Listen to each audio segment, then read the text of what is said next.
Greetings, travelers, and welcome back to Goldbound. Got a little Tuesday stream here. I wanted to test. We changed around some network settings, so I kind of want to do a little testy test today, see how that goes. Yeah, there's no zone music going on. Let's go. We should have some zone music now. But Eric, good morning. Owlkind, hidden bobsled. Anita, Solaz. We'll get a little test here. Hopefully no stream lag, but we'll test it out. As well, right off the bat, I'm gonna go ahead and try to kill a few more of these guys just to get a few kills in on them before the loot tables start bugging out. If I could get a dark whelpling, that would be ideal. There are a couple other farms I want to test out today too.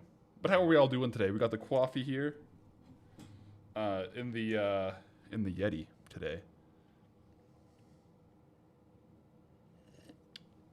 Oh yeah, that's good actually. Really good.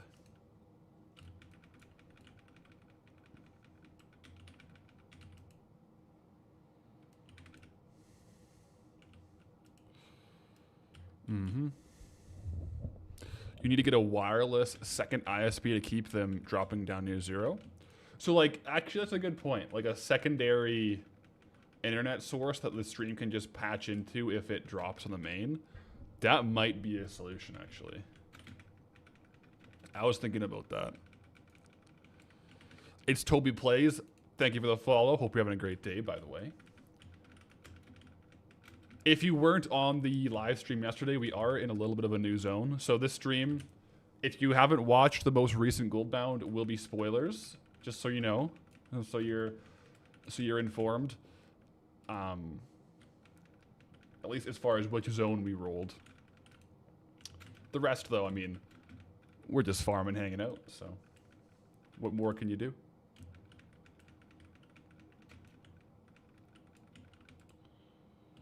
Yeah, we'll see if we can't get a quick drop on this before we get going on other farms today. You don't have sounds? Oh, here we go. Yeah, I had my my game sound muted, I think. We're good to go. Should have it now.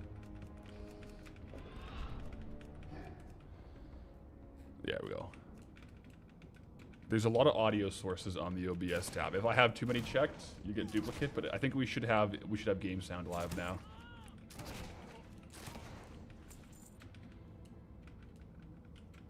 But yeah, we ended off last stream killing a lot of these guys. As you can see, the Iron Mark Pillagers were at a 523 kill count.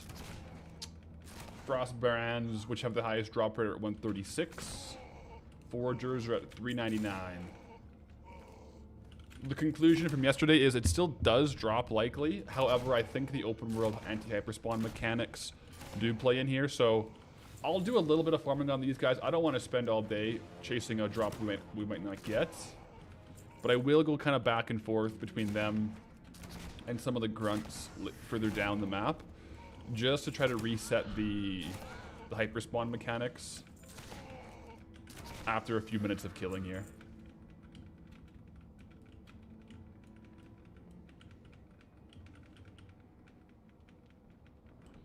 Sound is on. Perfect. Your boy Thunder, since I'm Alliance, if I eventually unlock Tears Fall, will I be able to roll Duratar? Yes.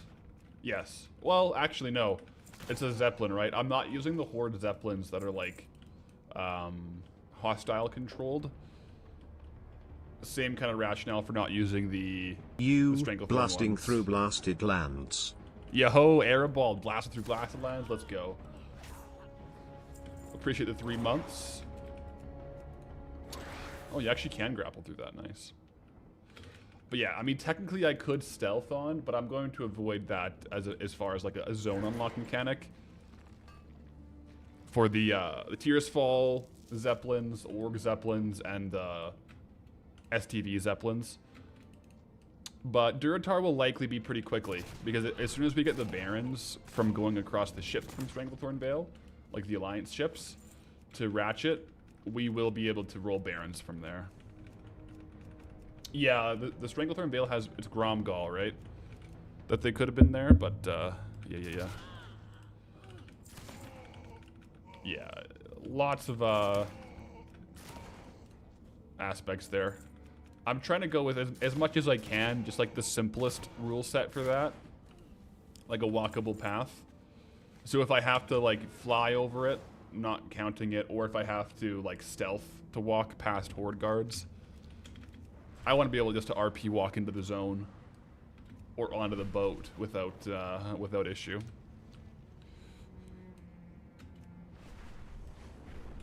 But yeah, so I mean, like, eventually all the zones will be unlockable. It's just a matter of when there'll be a path to them. A patholarics to them, if you might say. So these are the grunts. These guys can also drop the bronze whelpling. So I'm coming over here just to reset the tables on the other guys' loot drops. If we could start the stream today with a bronze whelpling, that would be a 10 out of 10 stream start. Not gonna lie. Knock on wood. We'll see though. Jesper, how goes the exploration of the new zone?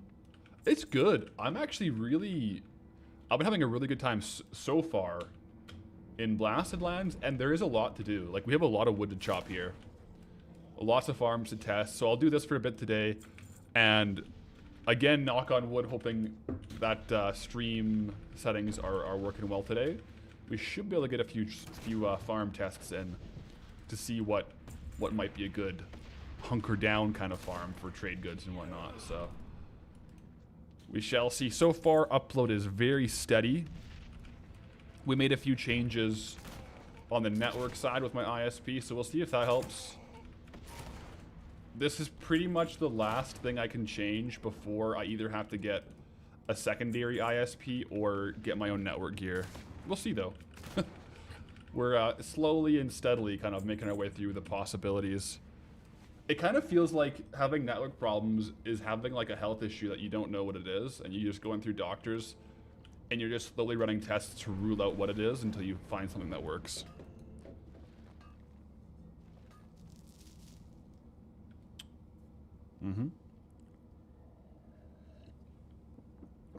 Jaeger, greetings.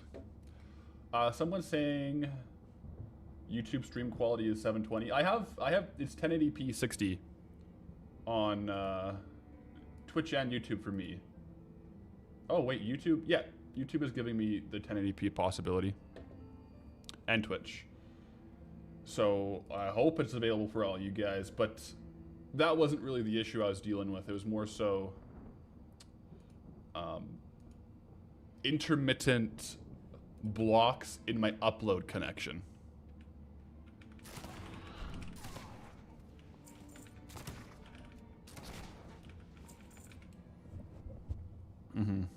Your main back in Vela was a rogue. I did that all the time.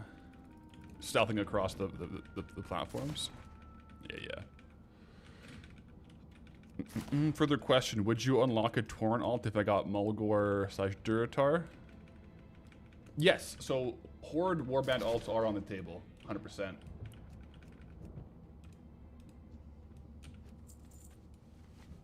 Did I talk to the internet service provider tech? Yeah, he gave me his number, and so after we did a couple of changes over the weekend, he said let me know if it's still happening, and there's this one other thing we can try, so I gave him a call yesterday, and we're giving it a try. So we'll see what happens.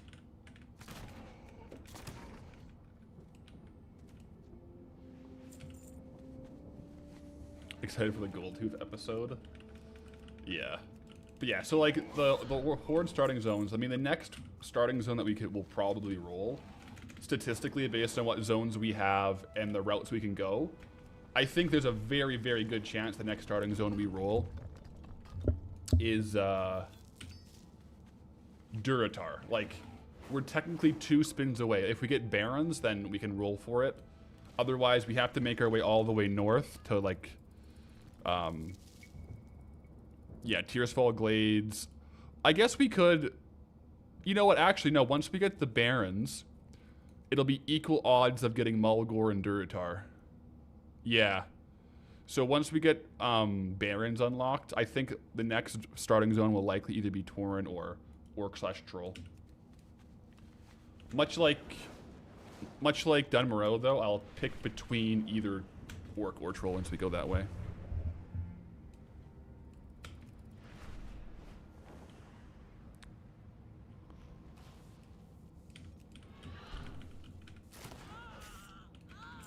Are we still getting the low drops? No, looks like the reset over here. That's good.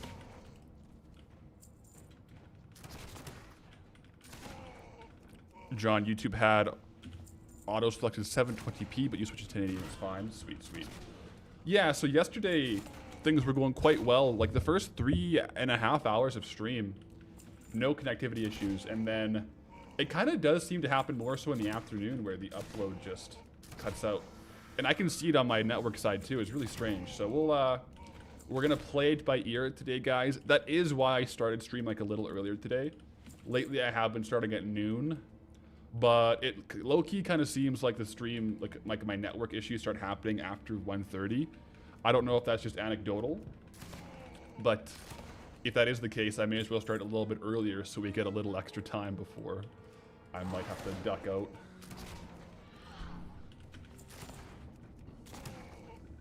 We'll see, though. Man, at this point, I just really want one of these whelps. What is that, the sunk cost fallacy, where we've spent a little bit of time killing them, so I just want to get one? Hell yeah, that's a great tech. Yeah, it's actually really nice. He gave me his number instead of having to go through like the customer support line to like request a call, so that's super, super nice. Didn't I just get something blue? No. No. This is from yesterday, the Hanzu sword.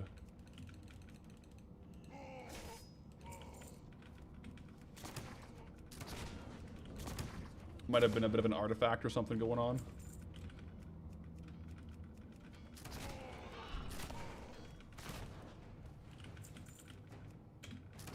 So this morning as well, oftentimes I'll go for a walk with my dog, do some editing. So this morning I was working on like the script for the next Traveler episode and stuff, and then I go for a walk, have a coffee, and I'll usually have like a snack while I watch a little bit of YouTube. And I've been really getting back into watching GeoGuessr YouTube videos. And I was watching one today of my one of my favorite GeoGuessr tubers. I won't say which video, because as I was watching it, one of the spots they got was like a few houses down from where I live. I was like, wait a second. That's familiar. That was so weird.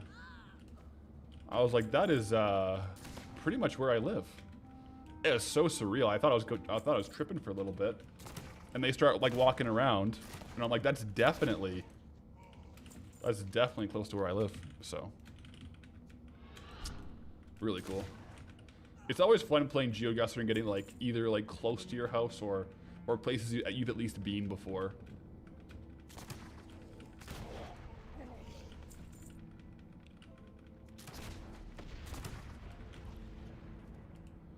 Heavy rain now degrades Starlink.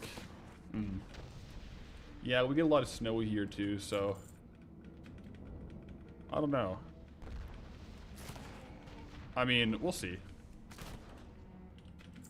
Is it possible that there's some change in overall network usage from your provider around that time? Like the Netflix and chill network overloading that can happen in areas after supper?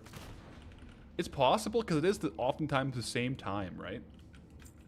So maybe something was going live at that point in time, so we'll see. We'll see. I'm hopeful for the fixes we put in place, but if not, I think I know what I have to do.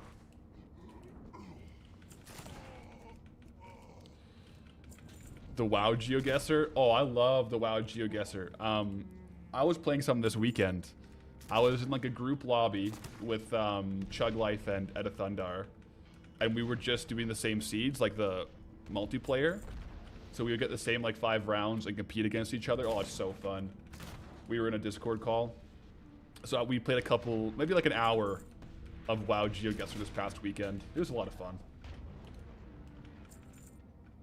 Maybe one day we'll have to do a WoW GeoGuessr on stream. Because you can do like multiplayer, and if you send the link, multiple people can play on the same seed, and so we'd all be guessing on the same rounds. That would be a lot of fun.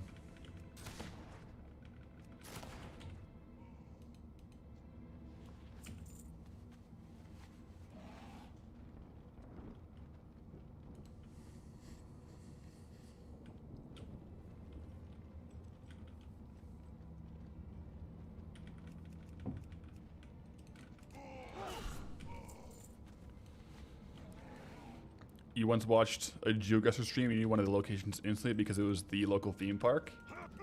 Yeah, see, that's always fun when you get those locations in GeoGuessr. 100%.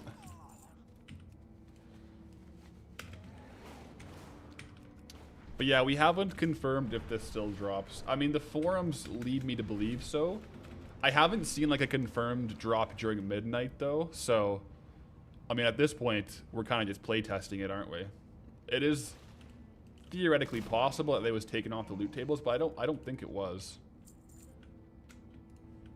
I'm not going to spend a crazy amount of time here today. I would like to come back every now and then, you know, just to have a couple chances, but there are a few other farms I want to do today that don't involve potentially removed drop items or open world loot bugs.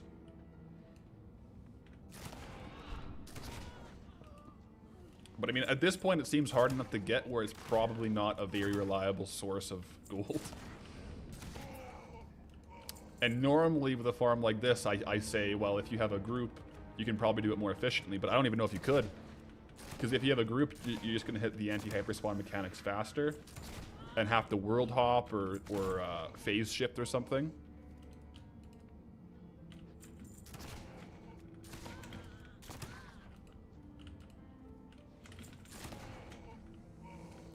Any herb or mining potential in a new zone? More so mining, yeah. So there's thorium ore. I was doing a bit of farming yesterday on thorium. It seems quite good, so I want to level up my mining as well on that, because the thorium, the gems you can get arcane crystals from the thorium, so that's definitely a plus. So that's one aspect, but also like a lot of just trade goods from like player drops. You know, like NPC materials, like trade goods.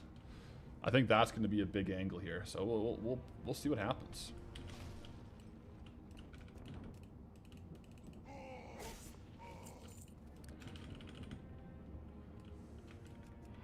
Yeah, Tom, I think you're right. I think I'd be like above average at the zones we've had for WoW GeoGuessr, like the zones I've spent a lot of time in. I think I would really, really struggle in some of the later expansions.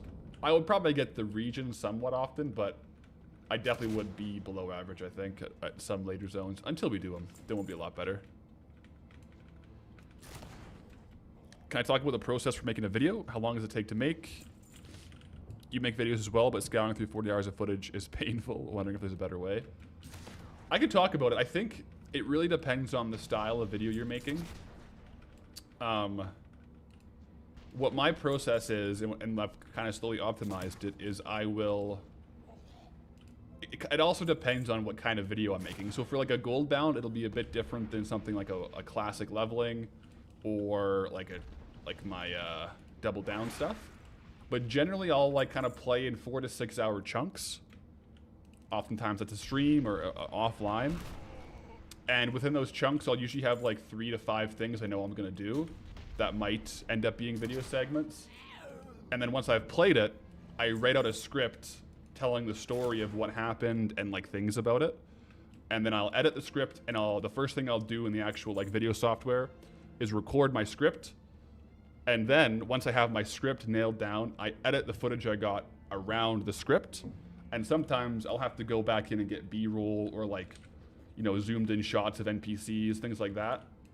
But it's all put in around the script that I wrote, but I write the script after I play it, so you know what happens. That's my process. And so I do it to varying degrees on different challenges, but I really prefer the narrative first approach. I think it helps with like the storytelling aspect of videos. Another way to do it though is like I could just pull my stream videos, right? And keep my face and my voice from the videos, and I could edit a video that way.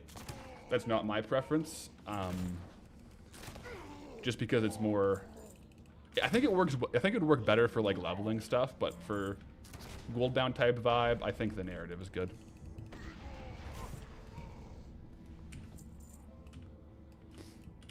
I'm in combat. Let me vanish here then.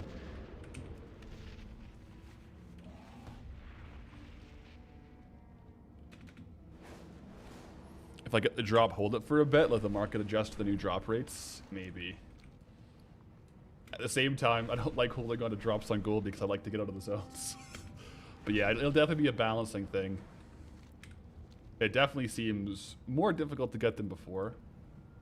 But literally the last time I farmed this was years and years ago, and there was no hyperspawn loot bugs, so we'll see. It'll feel good to get, though. It'll be a breath of fresh air, assuming we can get it. I mean, it is possible that it's not available, but we're going to cross that bridge if we get to, I don't know, like 1,000 kills on each mob, like 3,000, 4,000 kills total, no drop. Then we might start to consider maybe it's not available.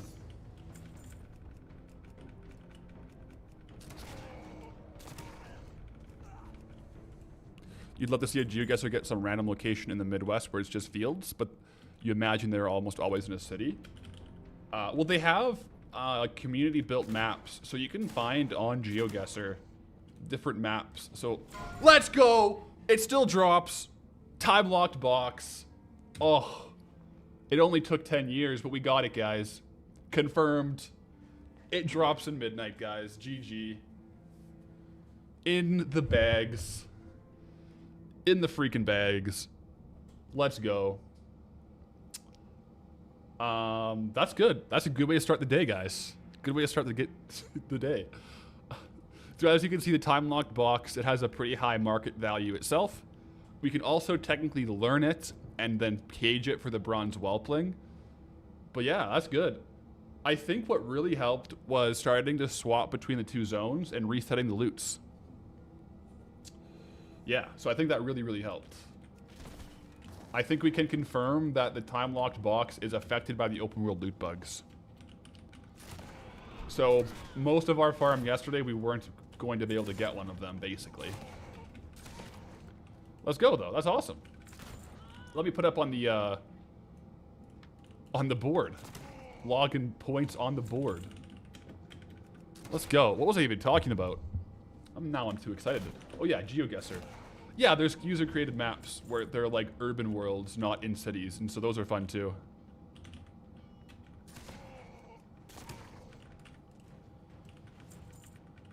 Guess that answers that question. I guess it does. I guess it does. Ah, it feels good.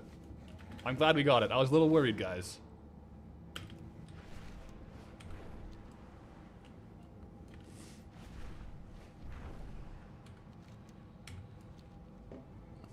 No donate button. No, I don't have one anymore. I just kind of. I mean, you're a Twitch sub, so I appreciate the support that way. But yeah, happy to answer your questions.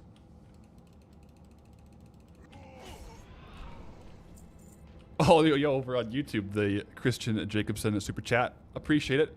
Best you can do is $5. I appreciate that, brother. Yeah, now we need to get more. I mean, am I pushing my luck? But I would like to get 2. That way I can list one as the box and one as the whelpling. Right? That would be nice. But maybe I'm pushing my luck. I won't go too much longer on it here since we got one today. But I'm happy with that. Got the drop, guys.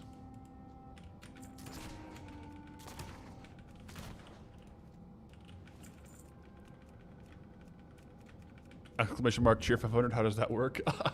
I don't know if you could use chat commands for cheers. I think it's the buttons.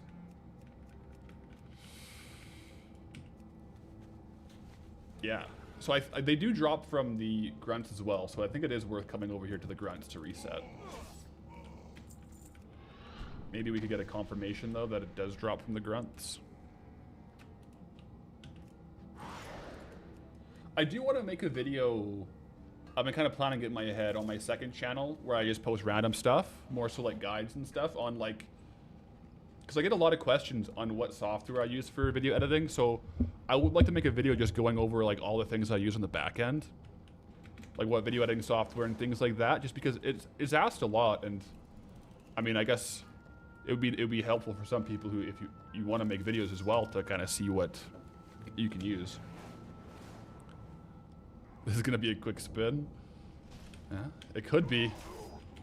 I'm personally, I mean, we're early enough in this unlock that I can kind of say my anticipations without it being like, well, of course, because you can see the mailbox. But I would really hope that this is a 1-episode zone based on the gold, and the next Goldbound is gonna be in like 11 days. So, can we get out of here in 11 days? Probably. We'll see though.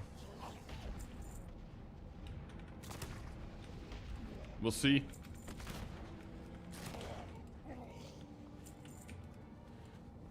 Did we get the whelpling? We did, yes. Is a time-locked box for a mount? No, that's the whelpling. So the time-locked box is the blue that drops from these guys, and it can contain the bronze whelpling, which is a pet. Yeah. You can sell it just as the box, or you can learn it and sell it as the pet as well.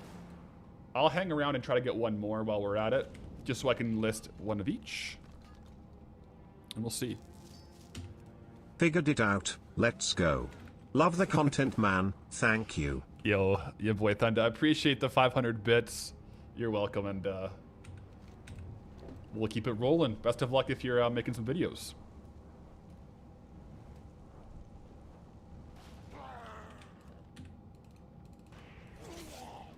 What else can drop the lockbox? Pretty much in this zone, if you're in like the Warlords of Draenor time phased one, any mob that has Iron Mark like in front of it can drop it. They just drop it at variable rates. So the highest drop rates are the Iron March Frost brands at like 0.7% drop rate according to Wowhead. And then the rest of them are like 0.2, 0.3, but it depends. Depends on the mob, but pretty much in this zone, every Iron March can drop it. Oh, what else can the box drop besides the pet? It literally just is the pet. Like it trained, like if you read the text here, it's not really a container, it just teaches you how to summon the pet. So it is quite literally just like the unused version of the pet.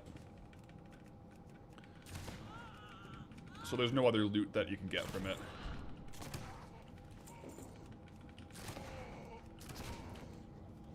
Stealth Blade could sell today and we'd be pretty much out. That's true, which also, someone just asked, I love BL Official asked, if I sell something worth an entire WoW token, do I skip an entire zone?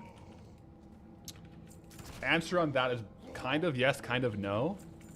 So if we got into a situation where we like basically sell an item worth multiple tokens, we would be able to spin multiple zones. And in that scenario, what I would realistically do is kind of spend a week in each zone making a video about it, so that each zone would have like its own video, and then we just see where we're at after that and kind of progress from there. Which is a bridge we may have to cross, but we have not had to cross that bridge yet. 7% drop rate sounds high. Sorry, 0.7%. The rest are 0.2 and 0.3. Boom! Get in, guys. Get in.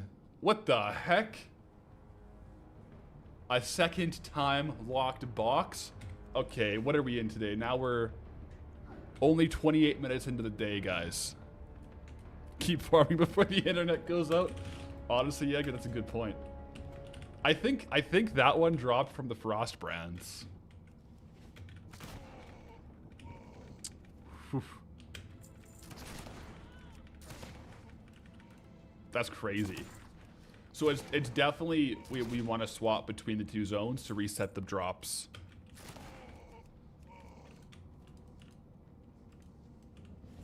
Awesome. Oh yeah, so now what I can do is show you how this works. So you can learn it. And then you can put it in cage. Don't mind ATT, by the way. So now, once you put it into a cage, you have the actual bronze whelpling, which you can sell as well. As you can see here, interestingly enough, the current min buyout on bronze whelpling, that's not me, by the way, is 5,000 gold. Region sale average is 9,000 on the whelpling version. Market value is closer to like 20 to 30k, which would be hard to sell for. The time-locked box variant sells a bit less, 0.005, like a lot less actually, and it sells on average for less as well. So interesting. But yeah, you can post both versions of it. It's the same pet, but this way, you know, you have more listings, and yeah. Well, you know what, at this point maybe we just keep going and see how many we can get in an hour if we keep going back and forth. I feel like we kind of got lucky on these two though. We got unlucky yesterday, although maybe unlucky, but also a factor of the open world bugs. But yeah, we got those two there. I'll take it. Yeah, buddy.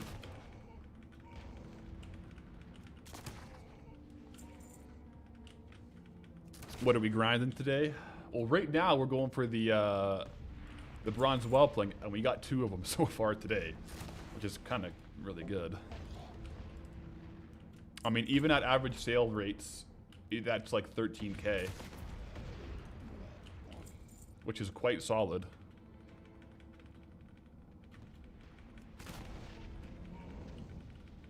Oh, that's a good point, Mistwing. The caged one, you can sell more once it's leveled. So maybe that is why some of them sell for like a higher average price. Maybe those ones are the ones that are level 25. Sell for that. That could very well be the case. I don't think I can level mine super duper high with my current zones. I think classic zones kind of cap out at pets around levels 16 to 17. So I don't think I could level it to 25, but so I don't know if it'd be worth it, but it might be kind of a fun little side quest. What I will say, if we decide to level up battle pets, we're going to hit level 90 right away, because it's actually pretty good at XP.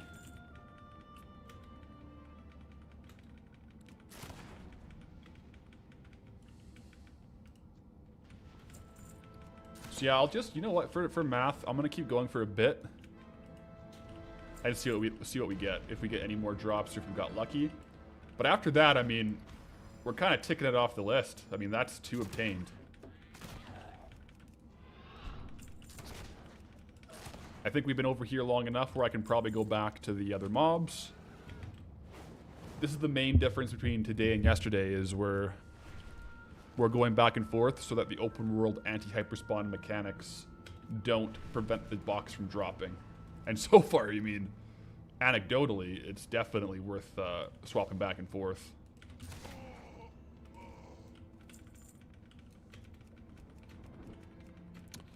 Tyranny, did you miss another pet drop? You did. We got a second one.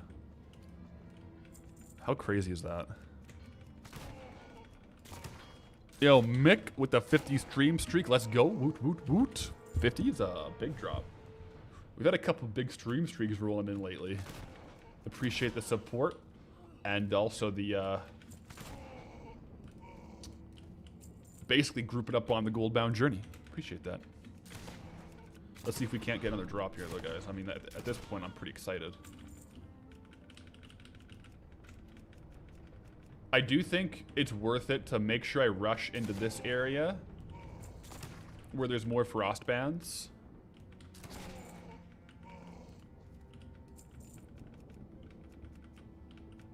Because the frost bands do have a higher drop rate. So I want to spend my fresh kills on more frost bands than not.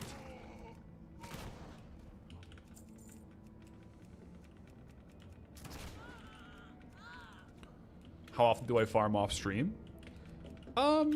It will depend on the zone.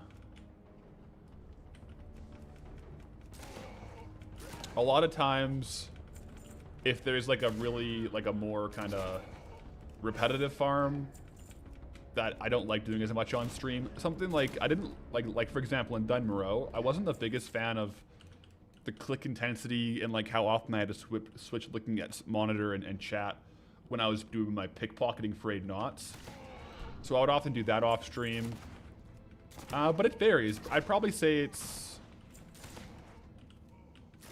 on the average zone, like 60-40 on stream, off stream. Elwyn was 100% off stream technically.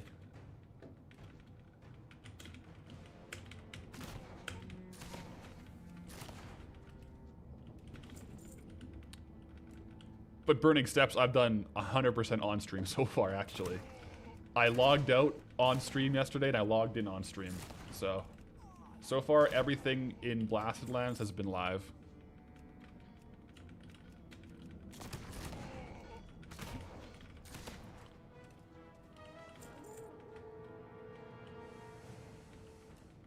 Wouldn't it be better to lure them all to the top and try to kill with AoE, or would they run back? I find with the lower level ones, it can be hard to social aggro sometimes.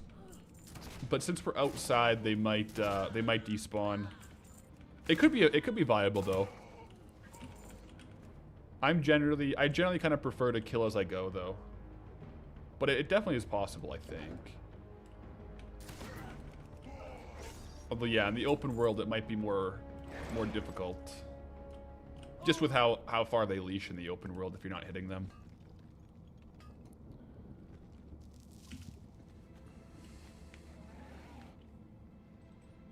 You're gonna say, surely I wake up and fancy dual gathering for a bit? Yeah, and like, to be fair, a lot of times if I'm kind of farming off stream, it's more so like an evening chill, kind of like dual gathering or something like that.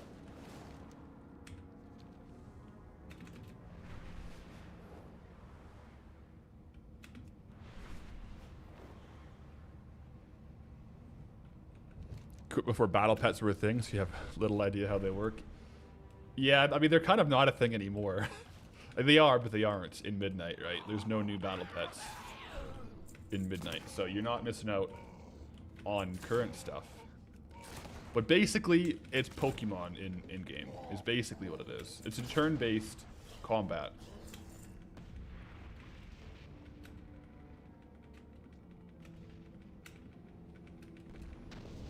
Peter, hey, how's it going?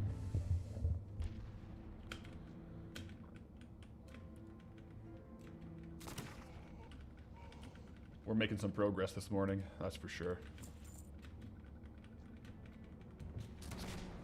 You decided to restart your Goldbound because you realized by Torrens start point as the rules can't escape Mulgore?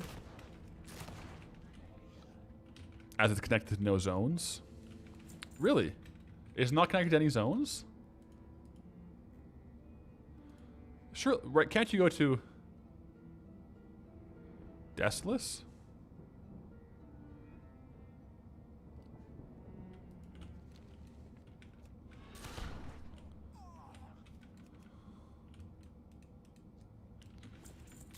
Is some weird kind of phasing bug? Oh, that's interesting.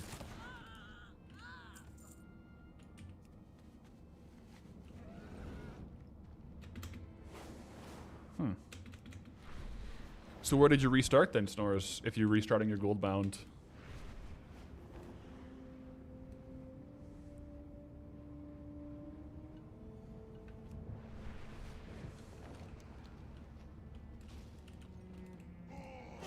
There we go. Traz, are we on YouTube also? I am here. If you're interested, I'm live on my second channel today. Actually, let me just maybe send this only to Twitch. No, actually, I think I sent it to both. Whoops. But yeah, that's my second channel that I'm also live on. And yeah, so far today, no connection issues. We're running a couple different things on the network side. We'll see what happens. Yesterday, we kind of had an early-ish start time and had issues beginning around 1:30. So we'll see what happens today, guys. We'll see.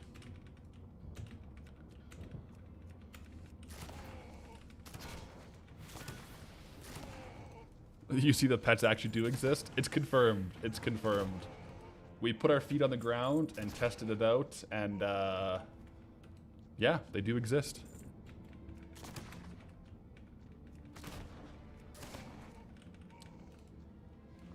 Why not stream on the main YouTube channel? Wouldn't it be way more live viewers? Yeah, boy, Thunder, that's a good question. So I kind of go back and forth on this. I've tested both. What I don't like, so with the main channel, I like having YouTube streams for people who like watching YouTube streams. But about 90% of like the main channel viewers, like YouTube viewers that watch the videos, don't tend to watch the live streams. Like it's about 10% of viewers will watch the live streams. But YouTube does put those live streams on in front of like a lot of the viewers, so you do get more views. But then it also can, in some senses, like take up that suggested spot on their homepage that would otherwise be a backlog video. So you know, there's some pros and cons. I've been testing for about 3 months of just streaming on the second channel and not on YouTube. And anecdotally, I have noticed like kind of like a bump in older videos being recommended. But then again, it is for sure lower stream views on YouTube. So it's a good question. I don't know if there's a right answer for all cases, or even if I'm doing the correct thing for my situation. But at the very least, I like having the second YouTube channel for the VODs, right?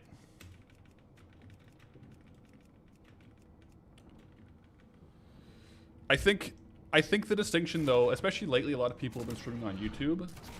But I would say a lot of the people that are streaming on their main channels on YouTube, I would probably classify as stream first creators, where the YouTube videos are comprised of edits of their streams, versus a YouTube creator who also streams in the background.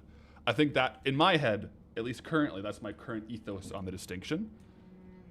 But you know what? I think both are probably fine. I don't know. But maybe I'll test streaming on main channel a bit more as well. But we'll see.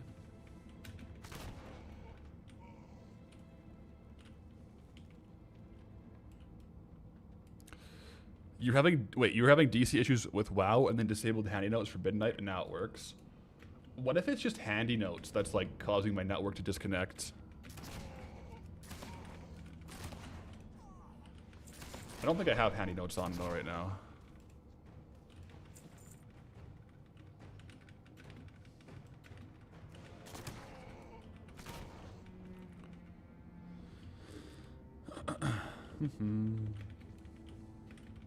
Yeah, like right now I have my hype streams, like new zone spins on the main.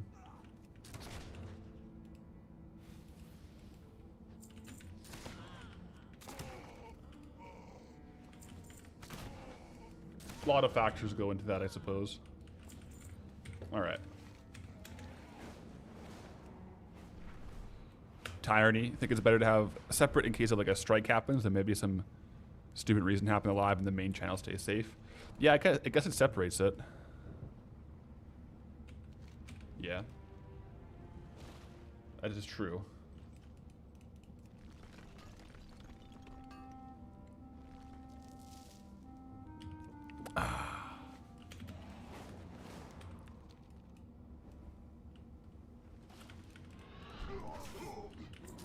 How long are we now? We're 43 minutes. You know what? I'm just gonna do...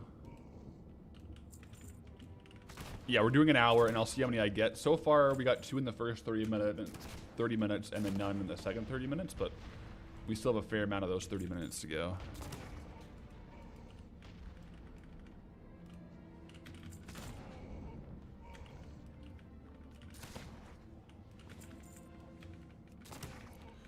Also, the stream VODs go on your statistics page, and you get stats like 4% of your subscribers viewed this video. And this is the bottom 5% of your videos.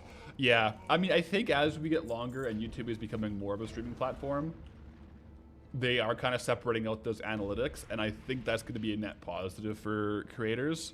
And as that gets kind of improved, especially with like recommendations, I think I may end up streaming on the main. But yeah, no, like I think right now it's a good balance of day-to-day is where you guys are right now, and then like yesterday we were live on the main channel for the stream, and we peaked on YouTube at like 1,700 live viewers, which is crazy.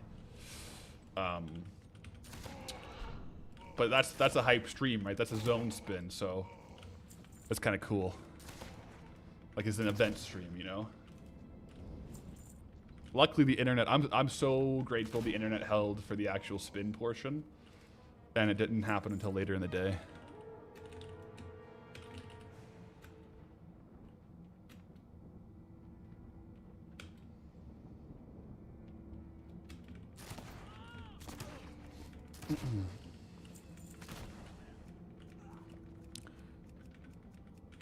Any plans on Patreon with extra behind-the-scenes content or something?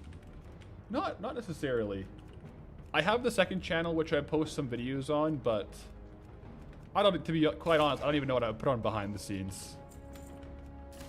I'm pretty. I could, but maybe it would be a good idea. Little BTS behind the Goldie.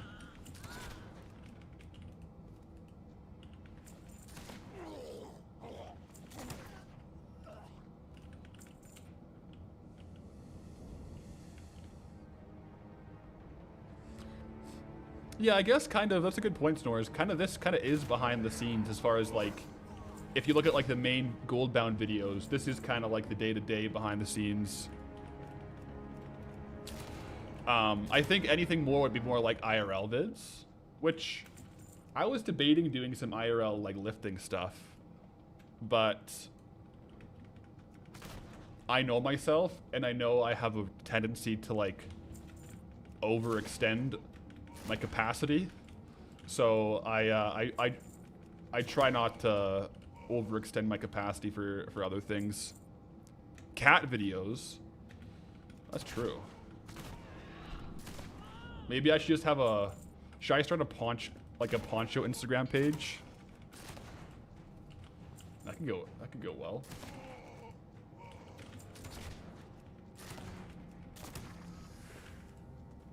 Poncho the Wancho. 4-hour Poncho petting video. That could go well. I should do a like a off-hour stream where it's just like a live feed of Stella, Poncho, and Boo at all times.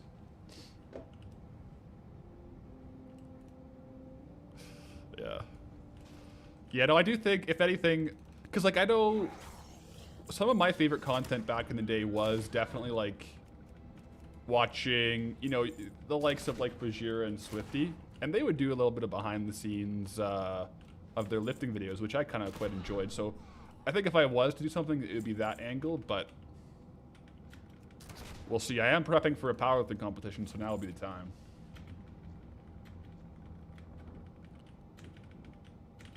Eight-hour of Poncho POV cat cam. That would be crazy.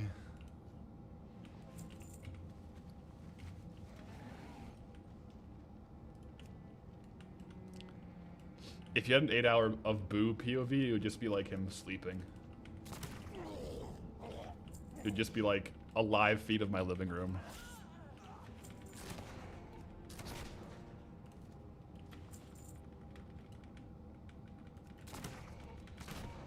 But that's also where I really like having the second channel, because if I wanted to post like a random video like that, that's where it would go. I'm not concerned about like which videos on the second channel do perform well or not, which is the nice freedom of the second channel. Whereas like I like to have the main channel be like weekly episode, and it's like a really edited episode, and it's like I put a lot of work into them. Whereas second channel can be more so a lot more flexible with what we're doing.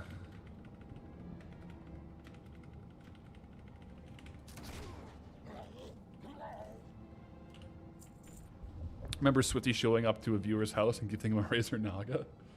I think I might have seen that one too. Oh, man, Swifty IRL was goated. You're right.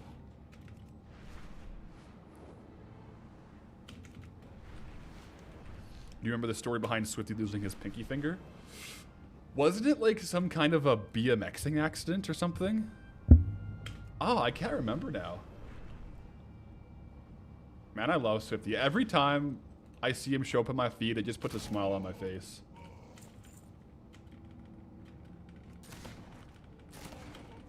I remember making like one-shot macros in Cataclysm because I was watching Swifty and I'm like, yo, I gotta make a one-shot macro.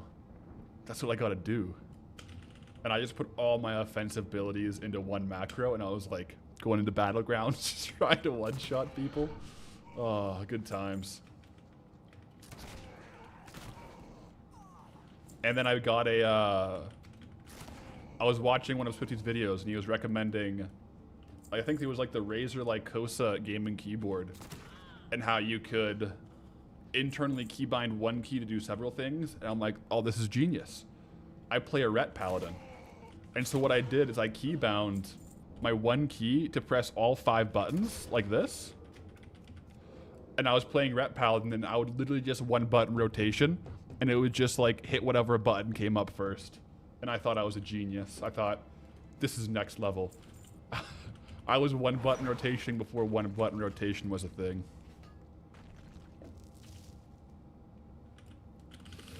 Man. Yeah, no, my OG, I think my top OG content creators, it's gotta be Swifty, Bajira, and Zaryu. You know, those are, I think, my, like the guys I watch the most of. Although I will say, I think I started watching Zaryu more so in his classic era versus his PvP era.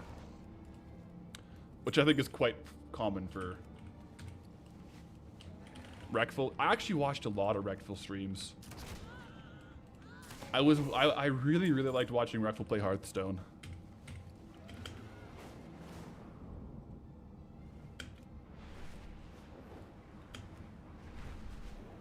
Yeah.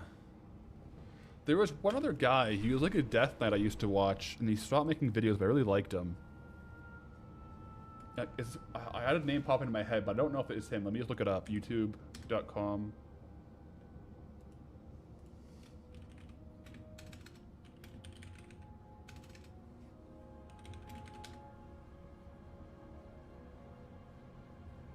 Maybe it's not him. I just had like a random full person's name pop in my head, so I'm not gonna say it in case it's just like someone else. I don't want to like put them on blast, but it was like a smaller YouTuber, and I was watching like all his stuff.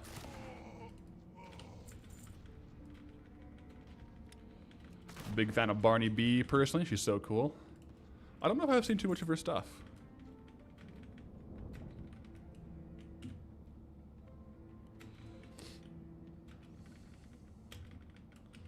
What do we got for time? 8 minutes, so let me get a couple more resets here. Maybe get one more time locked box, but no guarantees on that.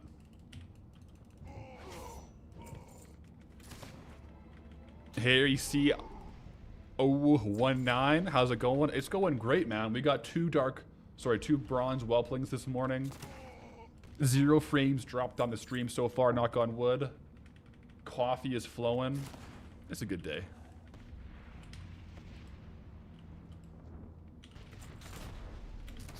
Great day. What would make it better would be one more drop before this hour closes out, though. Did I watch any of Nowell's Zone Locked? I did, yeah. When I was first kind of coming up with the idea of Goldbound, I was coming from like watching like a crazy amount of RuneScape YouTube, and I was like, who's doing this kind of stuff in World of Warcraft? And kind of when I was brainstorming the Goldbound idea, I came across Nabble. That's when I found Nabble. And I'm like, oh, this is sick. So I wanted to make sure I was doing something kind of in the same lane, but like different enough where it wasn't just like copying him. So I watched a lot of his stuff, and I still keep up to date on him, on what he's doing. And he's a nice guy too. Yeah. when Goldbound started kind of going off, he reached out to me. He's like, "Hey man, I see this is going well. If you have any questions, let me know." So he just was like just a nice guy, and I was like, "I appreciate it, man." So yeah, I definitely watch his stuff. Don't I mean like Nixium and his WoW Machinimas? I did watch some of those, but that wasn't the guy I was thinking of. I think like I'm like 95% sure like the Death Knight I watched, he was just PvPing. I think he had like 2,000 or like below 10k subs. I think his name was like Joe Torino. And I think he only made content for like a year. And it was like 10 years ago. But I remember I really vibed with him. He's a cool guy. Yeah. I mean, I'm pretty sure it's Joe Torino. Don't know if that rings a bell for anyone, but I searched him on YouTube and I couldn't see any videos.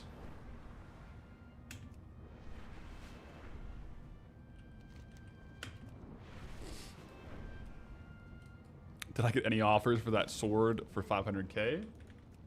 I won't be able to accept any direct offers of like people trying to buy from me. So I'm listing it on my like secret transmog tune to hopefully sell it.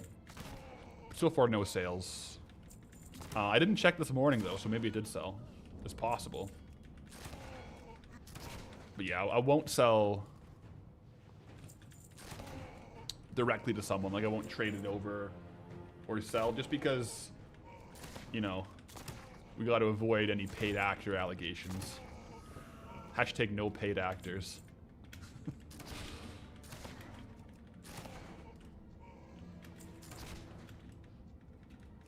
You're subscribed to a bunch of WoW tubers who just stopped? Yeah. Well, I was making YouTube videos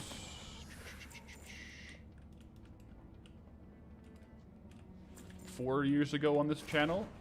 And then I was kind of looking into it a bit more. And like there was a lot of people who did end up stopping. I mean, as far as like YouTube AdSense goes, the CPMs are quite variable on WoW content. As with any CPMs, but I think streaming, I think what really makes WoW content creation possible is streaming and sponsors, right? Without sponsors, it'd be, I don't think I'd be able to go full time on content creation. So that's kind of, I think after COVID, that really opened the door for a lot more brands working with creators. So unfortunately, maybe some WoW tubers before that era, it would be very difficult, I think, without a bigger streaming presence or access to sponsors through like one way or another. Stream sponsors or YouTube sponsors.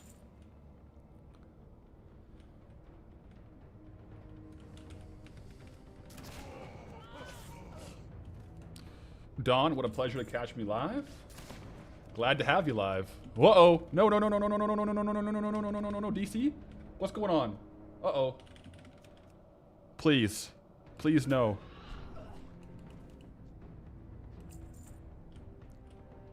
Oh no. Okay, wait. Guys, that was good. That was just WoW lag. Wait, are we... Okay, that's good. I got really scared. Oh, okay. Yeah, we have 0 frames dropped, guys, but we lagged in WoW. That was not happening before.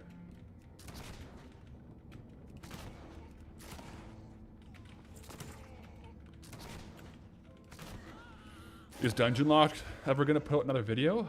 I don't know. I haven't talked to him personally, so I don't know what his plans are. 2 more minutes to get a potential drop.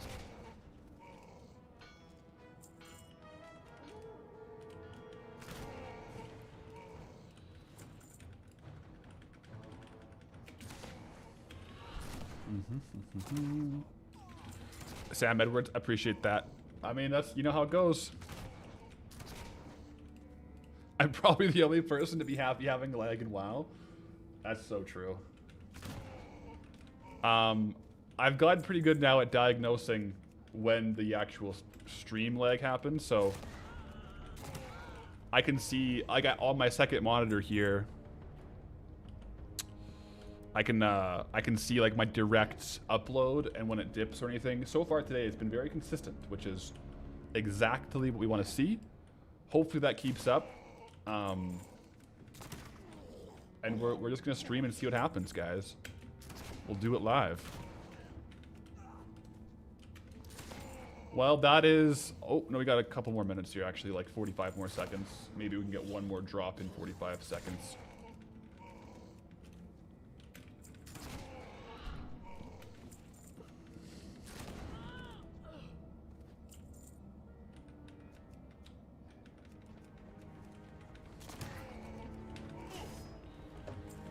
And 20 more seconds.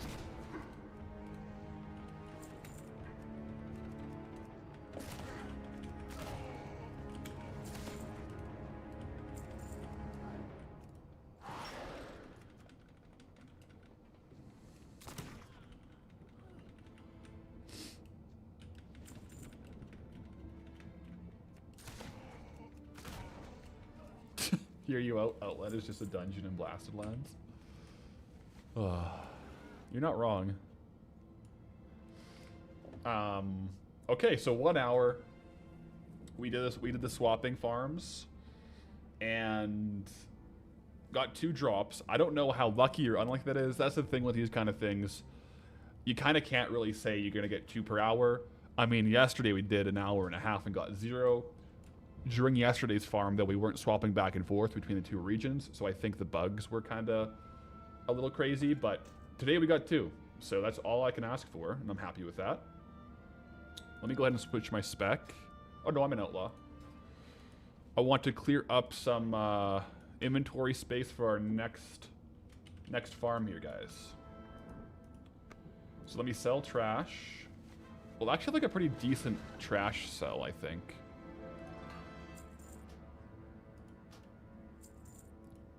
Yeah, that was a couple hundred gold, I think. Now I'm going to disenchant a few items as well. I don't need spring flowers, by the way. We'll get rid of those.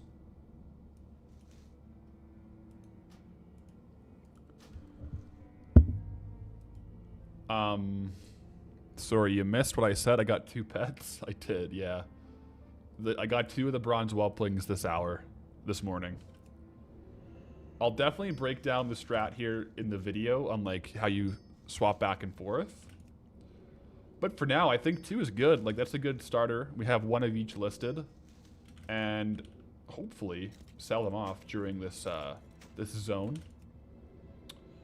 Theoretically, if we got 2 in 1 hour, the average sale price is 4.8k and 9k. So we can say it's about 13,000 gold in like expected value in 1 hour, which is a good value, yeah. That was all the things, by the way, the easy sound there, but just gonna put these items that I want to sell up in this bag space.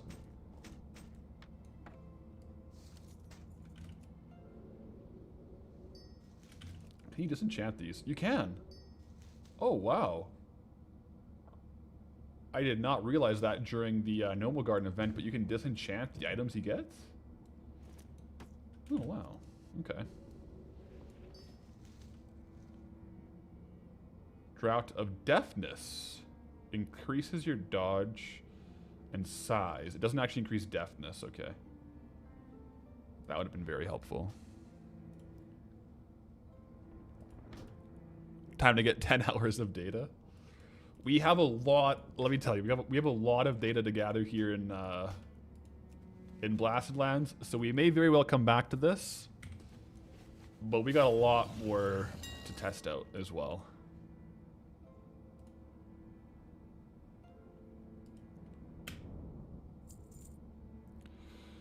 Deck star, so to repeat yourself. But what's the kill count through add-on? Oh, no worries. Let me see here. Let me just get these listed. I switched my kill counter add-on because one of them stopped working with midnight coming out.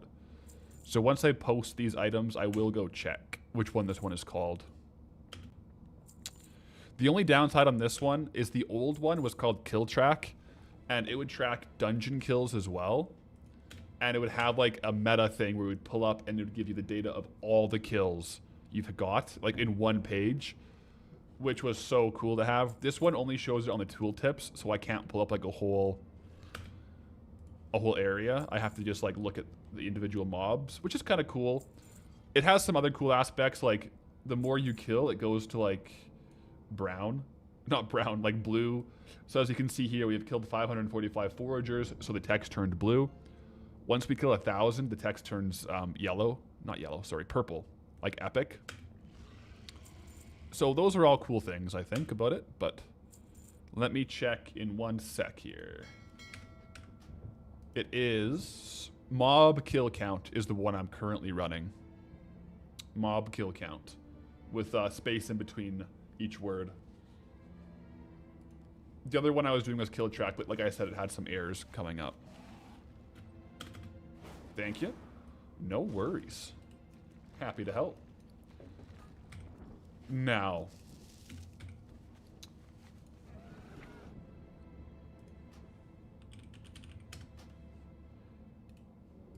I gotta go get a profession change for this next farm. There's two options. We can either... Well, there's a lot of options. In my head, what I'm deciding between right now is either a herbalism farm, where we're actually like killing the mobs and herbing them. Don't quote me on that. Or a skinning farm, where we kill and skin. What are you guys' thoughts? I'll probably do both today, but we have to start with one. Matter of fact, let's start with the herbalism one. Because for the skinning one, I have to level up skinning in Sunken Temple, and I kind of want to just go right back to Blasted Lands right now. So I just decided. Professions... Herb. Oh, no. I want gathering professions, herbalism. Tell me about herbalism, train me in herbalism.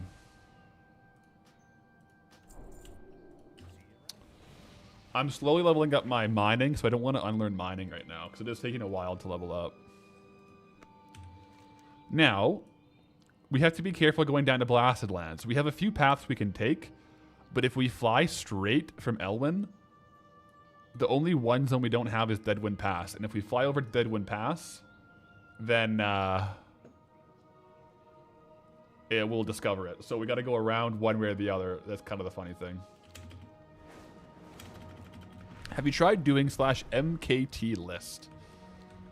I haven't. Let me try. Now I'm excited. My guy. My life is Am. You are... Okay, so Mob Kill Tracker has a list setting, guys. For some reason, it doesn't know some of the NPCs. But yeah, that's kind of cool. So we can see the pillagers and foragers. I appreciate the info, though. That's actually awesome.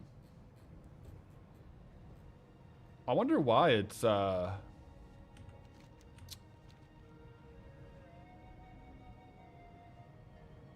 it's not tracking some of the NPCs. Like, it should have the data, right? NPC 41924. Because that would be the... that would likely be the dwarves up in Dunmoreau that we were pickpocketing at the hangar. But it doesn't know their mob ID, apparently. Cool. It's nice, though. It actually switches it between... It looks like it's tracking for Goldie and my other characters as well. That's kind of nice. One thing I'm a little bit worried about is my zone timer seems to be bugged out. It says it's incompatible. Maybe there's an update for zone timer.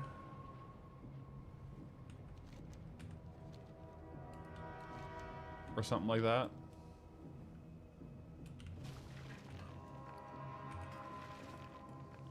There could be. Okay, so now... This farm is going to be on the Fellspore Bog Lords. I grabbed Herbalism because you can herb them. Let me just test something real quick before we even start farming. So if I kill one and I loot it, do I have the Herbalism to gather it? I do. Do I get Herbalism levels? No. So here's my thing. I wonder if it would be beneficial to level up herbalism. Like, if I get to a certain herbalism level, will these guys start dropping not grays? Let me see if I can look that up on Wowhead or something like that. Open new folder. Wowhead. Felspore, Bog, Lord.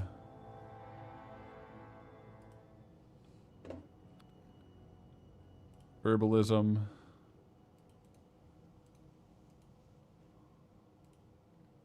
Sorry, it's kind of lagging here.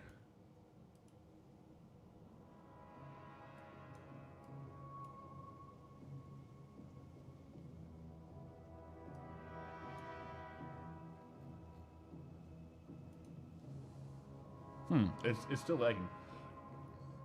The Manic, you're saying you need to have leveled herb? I could go level up herbalism.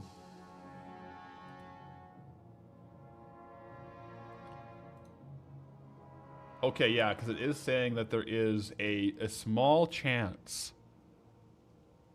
of getting... Let me just share my screen, actually. Full screen plus cam. So it's saying that there's a small chance... This is the herbalism loot table for the Bog Lord.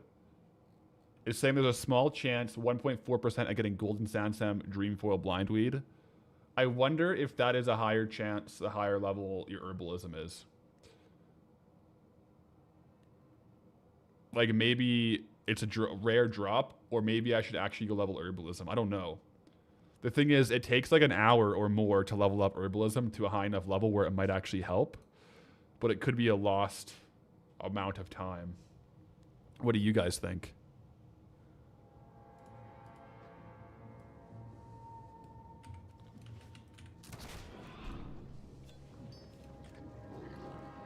Because also doing herbalism after each node is going to really increase the time too.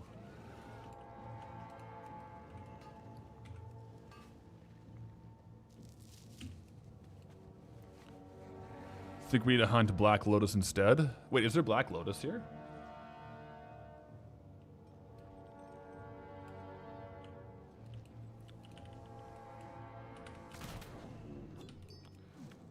Maybe what I'll do is I'll try it with and without. Like right now, I kind of want to just farm a few of these guys. So let's just start going without herbalism. Because, and then later on, I'll level up herbalism. I'll probably do that off stream. Just like urban mine off stream here. But I have level 1 herbalism, right? So I'd have to get to like 250 for it to be...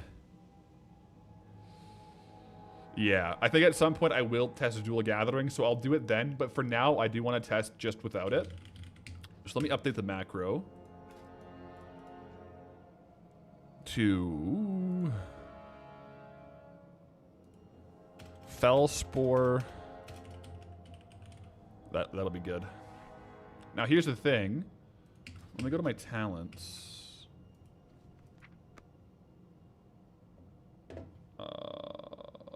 Talents. Energy. Is there anything I can get that has me saving more energy? Yeah, I have all the energy saving talents. So I'll keep that there. And let's just start going. Let's do it. On farming bar, I do want to have it have one more button. Maybe 2 more. Because we are going to get some materials here.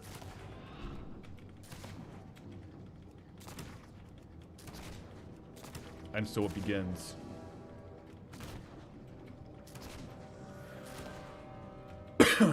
Running around in circles, hyper spawning.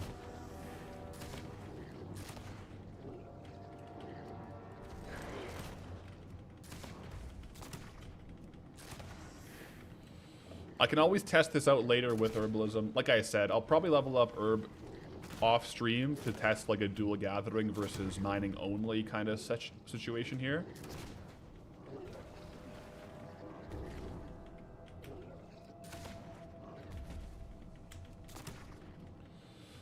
But oftentimes in these kind of farms, stopping to herb the bog lords might actually be like a big time sink versus just killing more. Especially if the herbs are like a 1% drop rate with skinning, or with herbalism.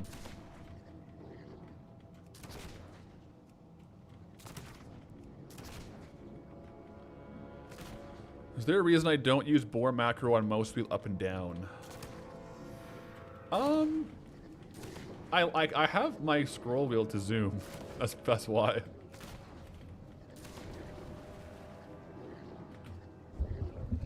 Yo, Elons, thank you for the raid. How's it going? Hope you had a good stream. We're still exploring the old blast lands here for all your raiders coming in on our Goldbound zone locked journeys. Raid and run. Have a fun stream. Appreciate it, man. Have a good evening, I suppose, over there. So appreciate the raid, though. Hope you had a good stream. No drops on that one. We'll have to see if we can get some more loot here. But yeah, I guess I could put on scroll wheel. I have a mouse where like my scroll is not like I can like unlink it. Not unlink it, but I can make it so it just like spins like crazy. But I kind of don't mind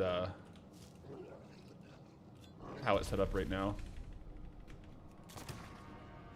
So yeah, basically what we're farming here, all the mobs are going to give us these fragments, which we can then hand in for BOE gear, which most of the time I think we're going to either sell on the auction house if it's like a decently priced BOE, or we can also disenchant it, right, and get disenchanting materials. The other drop is the living essence, which it's worth like 20 to 30 gold each. Is one of those old world maps that are used in a lot of old world transmogs. So it does have decent value, it does have a decent sale rate. So that's kind of the main things I know we're farming here is the crystals and the living essence. So we'll see how many we can get.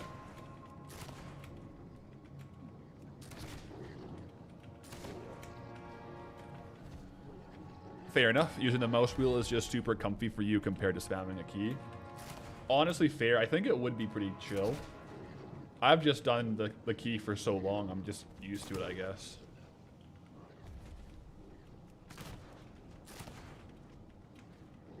But yeah, I don't know if these guys have actually anything else on their loot tables. One can hope, but we'll have to see.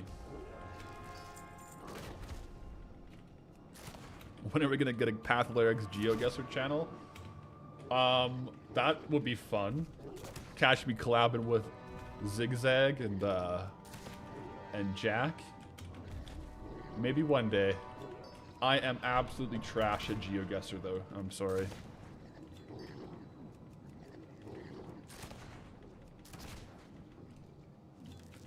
Double living essence there, guys. Let's go. Another one. Okay, so far so good, guys. Oh, I didn't reset my session, guys. Okay, sorry, I gotta reset session. I was like 11,000 gold per hour. I didn't reset my loot appraiser, so we're starting now. But it'll just track from now on for the gold per hour.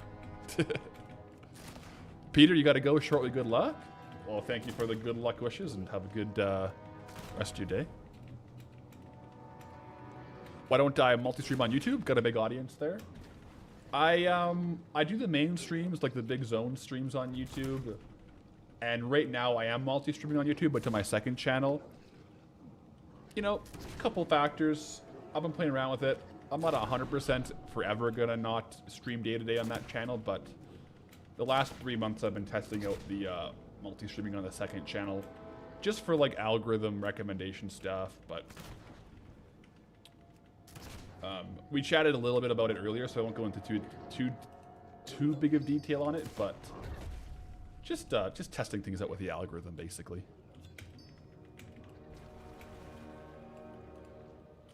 I mean, what I will say about this farm so far is it doesn't get easier than this. A little hyper spawn loop. I could also imagine this would be better the more people are farming here. Like if you had a group and you were posted up with several players, tagging a whole bunch of different ones. Also, I am gonna go get this rich thorium vein. I'm still a man after all. I still see rich thorium veins, and I think maybe there's an arcane crystal in there. So that's on me. But this is definitely giving, like, the vibe is very much like the Essence of Undeath farm in Duskwood Crypts, if you remember that. Or the Fellcloth farm in Swamp of Sorrows. Both very fun, very chill farms. The value is a bit lower, though. So Living Essence isn't worth quite as much as either of those items. Seabum, Larry, Viking Wheels. Wait, are you referring to me? Is that my new nickname? If so, appreciate it. Have I ever played a private WoW server? I actually haven't personally, to be quite honest, but I did see the headlines recently about the Turtle WoW situation.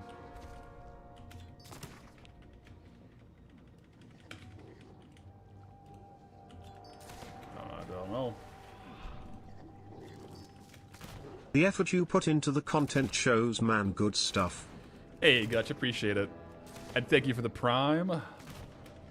I quite enjoy editing and making the videos, so I'm glad you're enjoying watching and appreciate the effort being put into them. We're out there farming, you know what I'm saying?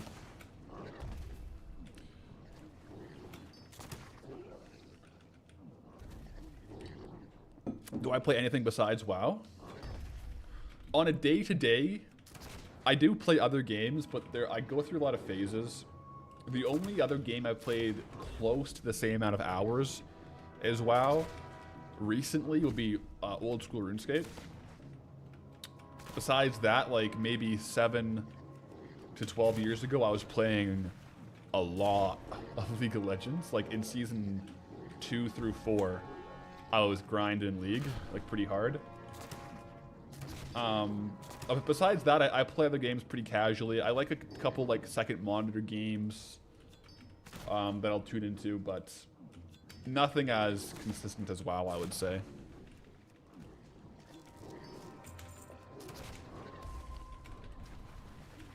Dexstar agreed, TBH is why you decided to tune in. Could tell I'd be a chill streamer. Thank you. Yeah, I kind of like... We're just here vibing, guys. Like, we're just farming some gold. You're along for the Goldbound journey. That's the vibe, right? I try not to... I mean, maybe a bit more on the zone spinning streams where, like, it's pretty hype, but... I try to kind of just be generally myself on stream, trying to, like, put on a persona. Which is just kind of... Both for my own, like, sanity. I don't think I could stream very frequently if I was, like... trying to pretend to be someone else. More energy. I'm a pretty chill guy.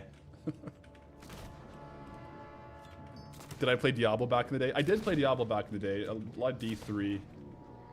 I remember going over to my one buddy's house and we were out there farming.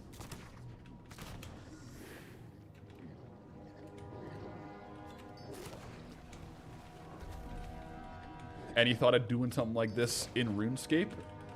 Yes. I have thought about it lots. Okay, we got the Counselor's Tunic. The thing is, I wouldn't do like a long-term video in RuneScape. There's a good chance I'll have like a one-off video in RuneScape eventually. But like Goldbound, like a lot of the roots of Goldbound and my kind of initial interest in creating a challenge character like this in World of Warcraft, it does come like from RuneScape, from the RuneScape Snowflake characters. Like, there's a lot of cool series in RuneScape that kind of inspired me.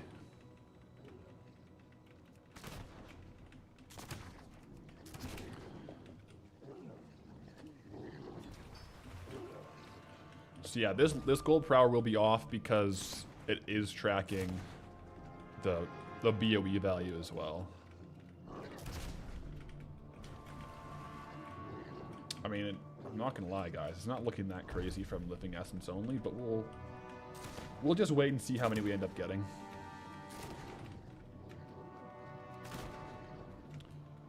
I could definitely see this being one of those farms that is good if you have like 5 druids just spam moon firing.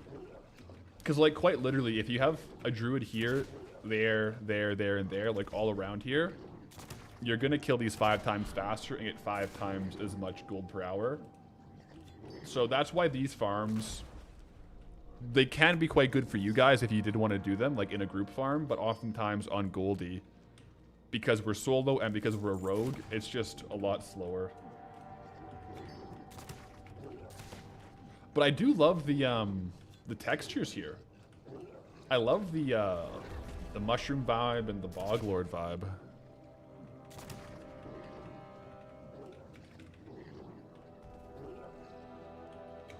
Could be super off, but I think you also get living essence from the herbalism on these guys if you're high enough level. The Wowheads doesn't have it on the herbalism table, but maybe you do. I probably will test this down the road once I level up herbalism, and we'll see. We'll see. Maybe my Wowhead was looking at the wrong expansion. Like sometimes that happens to me.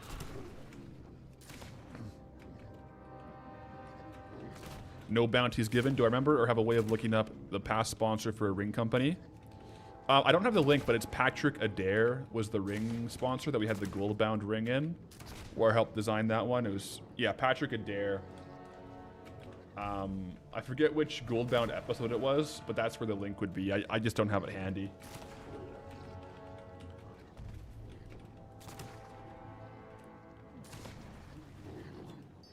I think Code Path lyrics will still work, but I don't know if they ended that campaign, because that was before the new year, so yeah. It should still work.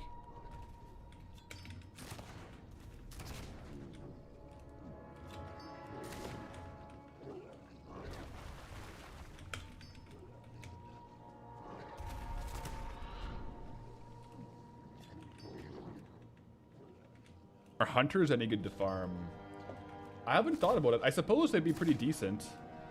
The key thing here, I mean, for a farm like this, you want to have a max range ability. My pistol shot is only 30 yards. So a 40 or 45 yard instant cast shot that is on the global cooldown that you're never going to run out of mana or energy for would be ideal.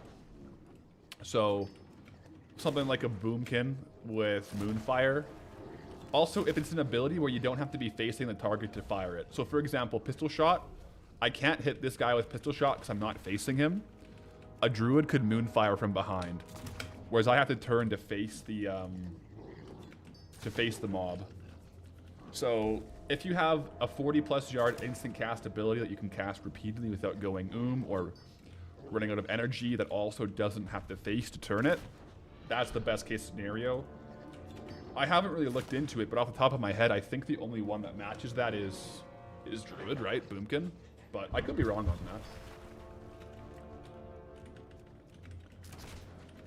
that. Could be wrong on that. So it didn't say that I find out what was wrong with the internet drops. We're going through some troubleshooting methods. We have found out several things that are not wrong with it, and we're testing something new today. So far, so good. But yesterday, we were also good for the first 3 hours. So today, I'm kind of just going live, hanging out.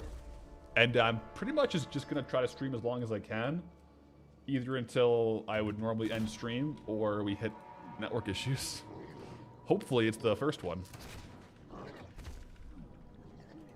Because, yeah, we're testing out something new today with it. So we had some changes on the network side. The Bloody Chaos, thank you for the resub as well over on Twitch.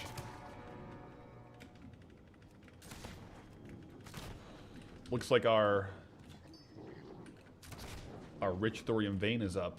That's actually probably like a really good thing to grab here in this farm. Because we also get some chances at Arcane Crystals.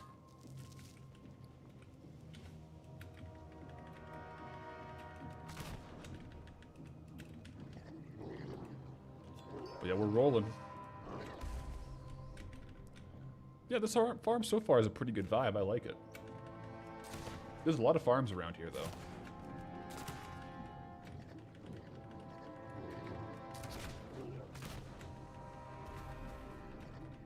You see, I finally found a Drake. Oh, yeah, yeah. 2 of them, actually. 2 of them. We did. So those will be getting shipped over to our auction house character off stream. And they'll be listed tonight. We're also getting Hearts of the Wild. Not worth a crazy amount, but good to have.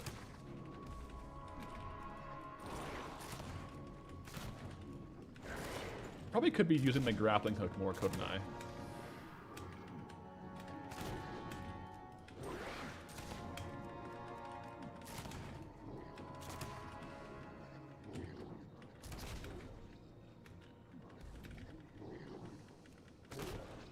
See, I don't have to loot these guys as often as maybe I think. Or maybe I just go around and I loot when the grappling hook's off cooldown. That could be good.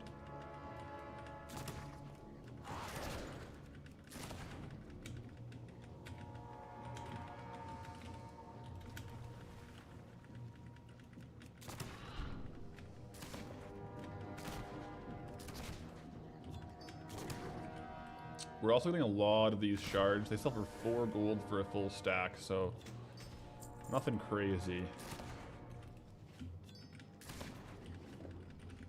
Yeah.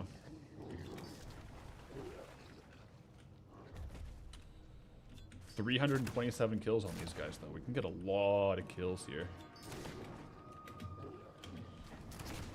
Ooh, wait. It's Tuesday. Oh. I have my vault on Patholerics. I haven't opened it up yet. Let's go. That's exciting. I wonder if I'll get some tier pieces today. I forgot it was Tuesday. Have you guys opened up your vault? Any good loot? Best of luck if you haven't opened it up yet.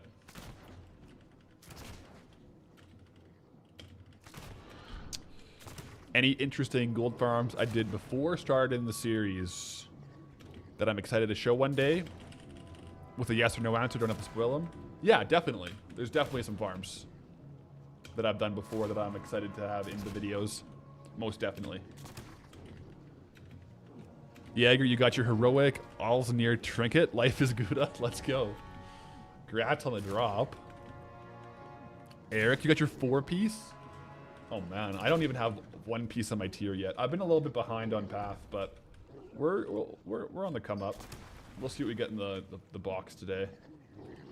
I held off on doing some of my crafting with sparks on path, so I want to see what I get in my chests or in my vaults.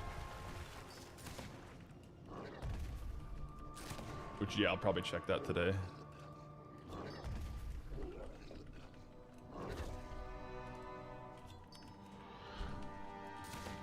Oh, right, I should have some catalyst charges. So if I get 1 in my vault, I could get the 4 set today. Or 2 or 3 set. Yeah, we'll have to look into that.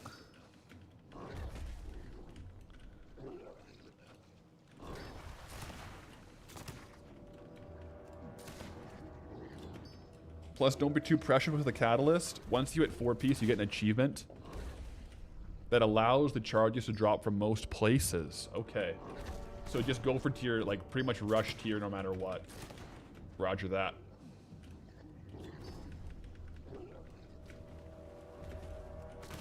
Yeah, I'll do that. I haven't done any catalyst charges. Can you use catalyst on gear you crafted? Like from sparks? Or no, just it has to be like a drop maybe.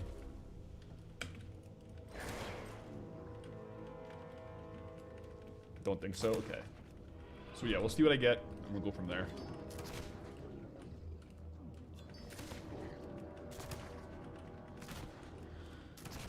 I mean, so far, let's see, we're 10, okay, we're about 15 minutes in and we have 10 essences.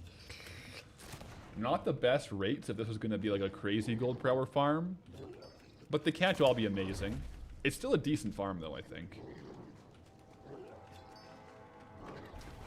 What I think might actually be crazy is going to be the Clam farm, and I'm really excited for it. I think the Clam farm could just go off the charts. We'll see.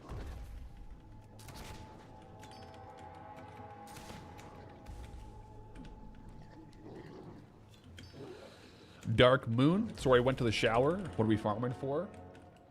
No worries. No worries about going to the shower. We are farming primarily for Living Essence. They drop from the Bog Lords here. They also drop like the zone-wide drop of the Imperfect Dranathist Fragment. This is a quest you can hand in for a green BOE item that will either sell for transmog or disenchant for raw gold. Well, not raw gold, but like quick selling gold. Also, sometimes there's a rich thorium node that spawns up in the corner. When that spawns, I'll grab it. These mobs can be herbed. I don't know if that's the right way to say that for this use case scenario, but at this point in time, my herbalism isn't high enough level to actually get anything from them, so I'm leaving that for now. I'll come back and test this again when I level up herbalism to test dual gathering. But I definitely want to do some skinning farms in Blasted Lands, so I can't just sit on herbalism and mining, unfortunately. I think I will sit on mining all of Blasted Lands, though. I think mining is a good bet.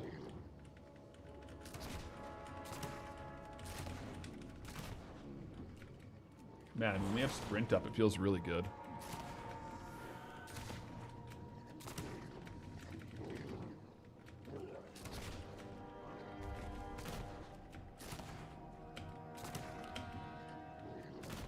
Can't stand how 90% of ads these days are for AI or using AI. It's getting pretty prevalent, isn't it? Yeah.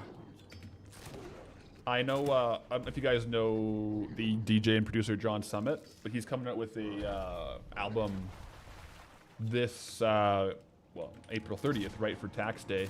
He used to be an accountant, and he turned DJ, cool cat. But he's been quite vocal about how there's no AI used in his music, because apparently AI in music is becoming a bigger and bigger issue. Like AI generated music and stuff. I don't know how true this is, but I heard like a country song hit like top 10 on the charts, but it was 100% just made by Suno, like AI. That's crazy.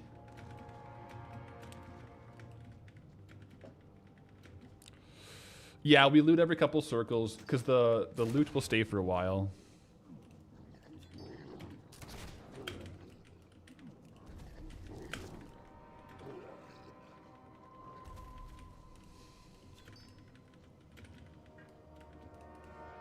Yeah, I think like to a degree AI can be a good tool for content creators. Like I'll use some AI for more so for like brainstorming. Like I kind of like coming up with ideas and throwing it at AI and like saying, well, what kind of tweak this, you know, like these are some ideas I have, like what are other ideas that are similar. I think it could be like a fun brainstorming tool to kind of brainstorm with yourself. But yeah, it can be, especially if you go onto shorts, there's a lot of AI shorts out there. It's kind of crazy.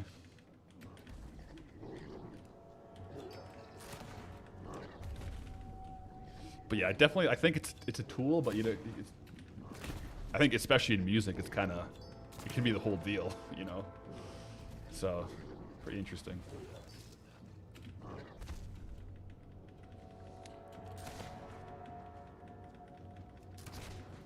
Oh, maybe I should have, oh, yes.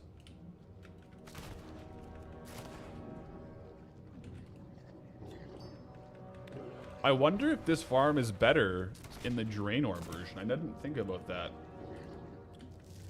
Are we gonna have to test farms in this version and Draenor version? Because I don't know how to distinguish the drops. I know some mobs aren't present in the Draenor version of this zone, but food for thought for sure.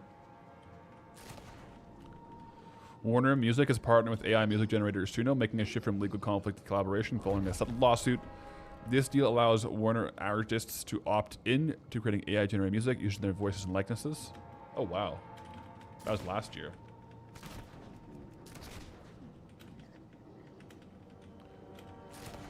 So you could like say, I want this vocal to be sung by this artist, and that's crazy. And they generate like their voice. I know that there's like a lot of potential legal issues with that, right? With the use of likenesses of actors or yeah.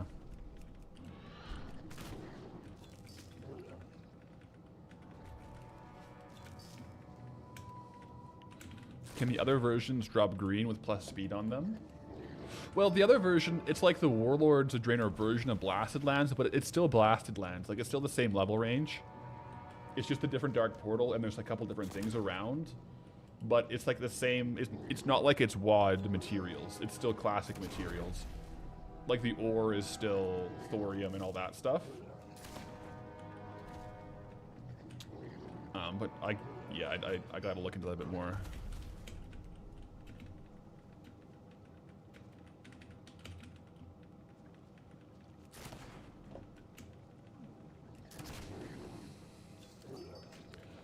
You don't think that whole area exists in WoD? Yeah, it was kind of weird. Like, there were some areas in Blasted Lands, if you switch with the Zadormi to switch the timeline, that there's just no mobs there. Like, for example, the Naga down here, there was just no mobs there in the WoD version.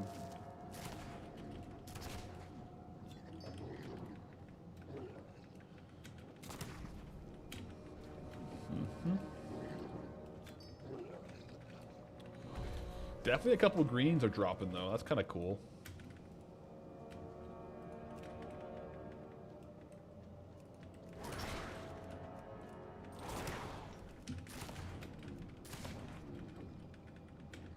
As problematic as it is, you can't say Plankton singing System of a Down song. This is funny. Yeah, there's definitely funny things about it. There's definitely some really funny things that can come from it, yeah.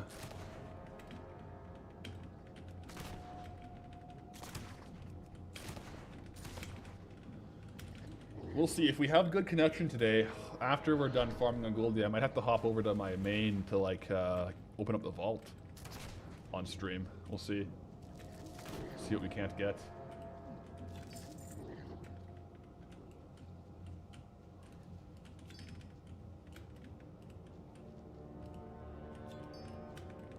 I was also making some, like, a snack before stream today, and I was like, oh my goodness, I gotta go to the grocery store.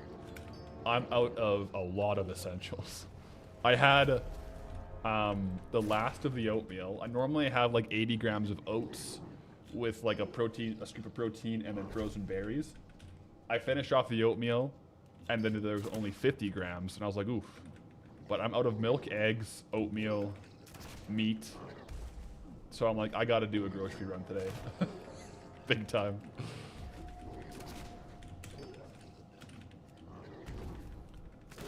I've been too busy unlocking zones to worry about sustenance, but that, you know, you can't always do that. Sometimes you gotta go stock the grocery shelves.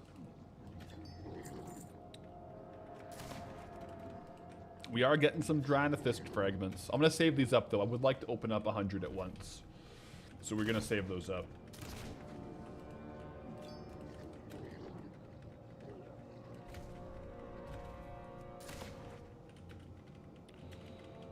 There's no mobs in that whole area and no NPC in Surwich. Okay, so this whole area can't be accessed on the other timeline version. Good to know. Good to know.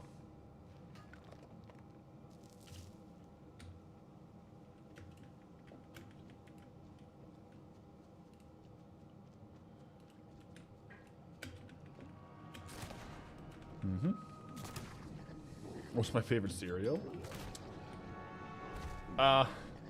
If I get a cereal, I usually get like Rice Krispies or Vector or like all brand buds, but my favorite one is probably Cinnamon Toast Crunch.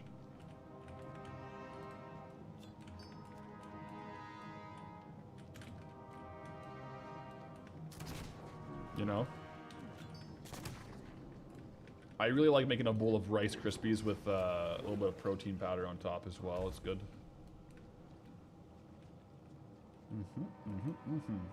Okay, a couple greens as well. Nice.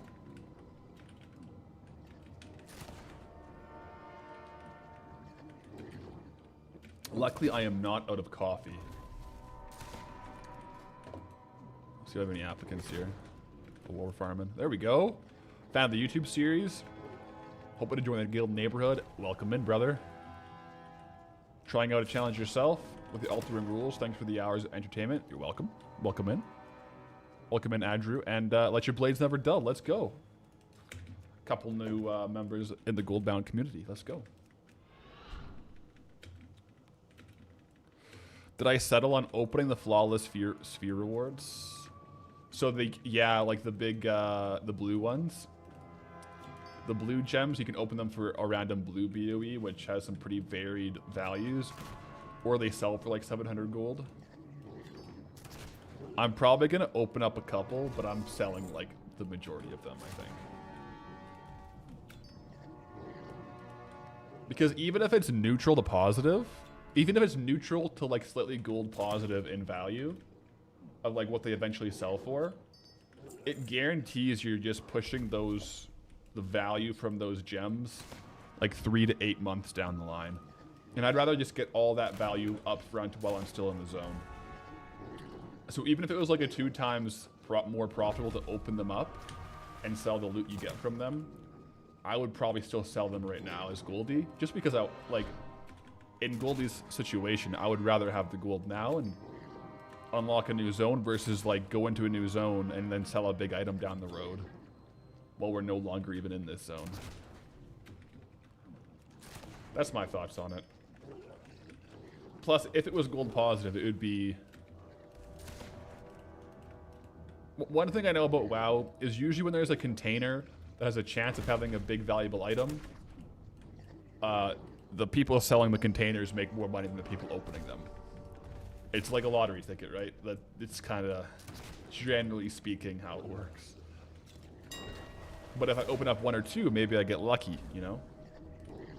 So that's what I'm going to do.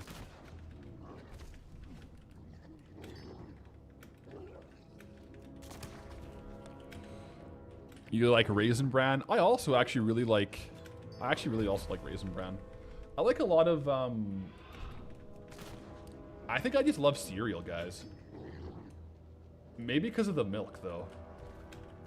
I love cereal, and then I love just drinking the milk after.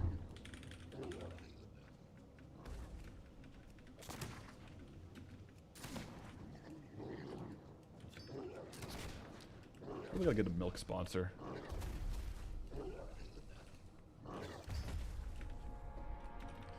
You know it's not good for you, but you like Fruity Pebbles? I don't think I've ever had them. My go-to like unhealthy cereal would definitely be Cinnamon Toast Crunch, though. But I like a lot of the more like quote-unquote unhealthy cereals. I'll often have them like strategically before a workout, right? Because they are a pretty good source of like quick digesting carbs, like more simple sugars. So if I'm ever gonna have them, that's usually when it is, and it's really tasty.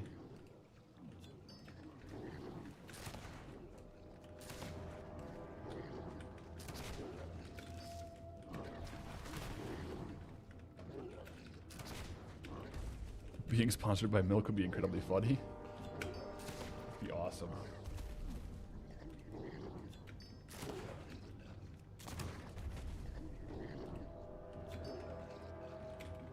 Thought containers weren't sellable unless you just open them and see what's inside.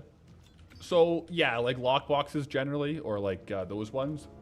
But I'm talking about more so like different items in WoW that can be sold and can have a drop.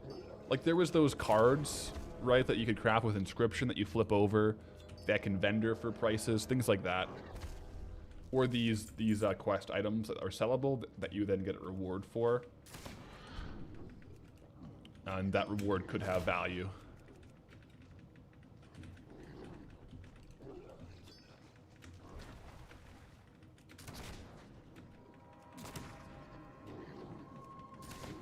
This is pretty low gold per hour. So far, seems like it. Even with the transmog value in there, I mean, it's 9k, but like the transmog value is a little, well, it's actually pretty decent, but we'll see. We'll add it all up after. But I don't think this will be when I'm farming for hours and hours in this zone. It doesn't seem like.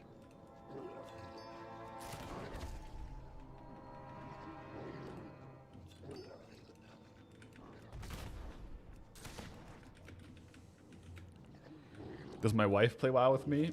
She does not play WoW, no. I don't think she will.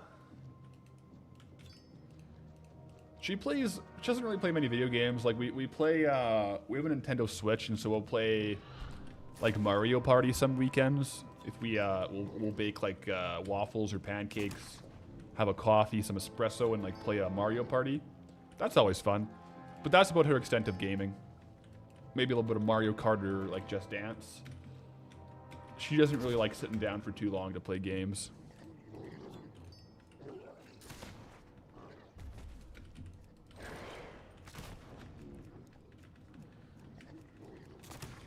Part of you wants me to get the Looterang somehow. Oh my goodness, that would be nice, wouldn't it? Yeah. Part of me wants that too.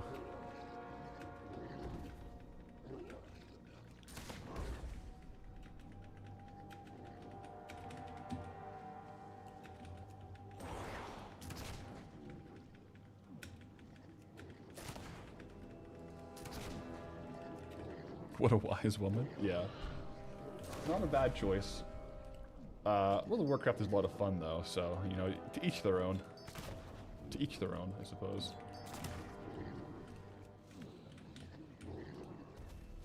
I hope the War Bear leather and the fell cloth in this Tainted Forest is better than this.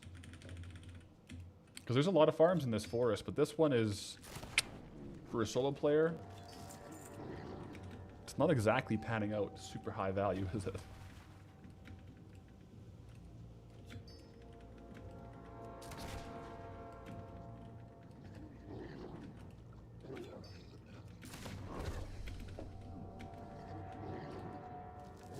Is there any Looterang, like, equivalent type of thing in Midnight you can get? I thought that was kind of not working, right?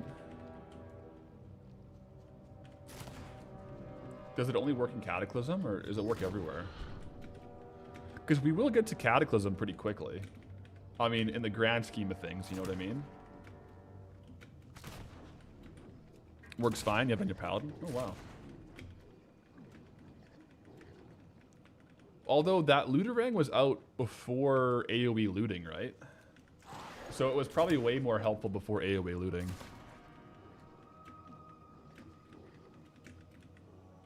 There's a different one that only works in WoD.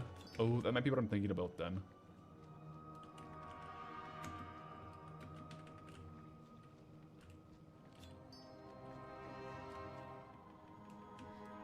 Those essences better be worth 50 to 100 gold.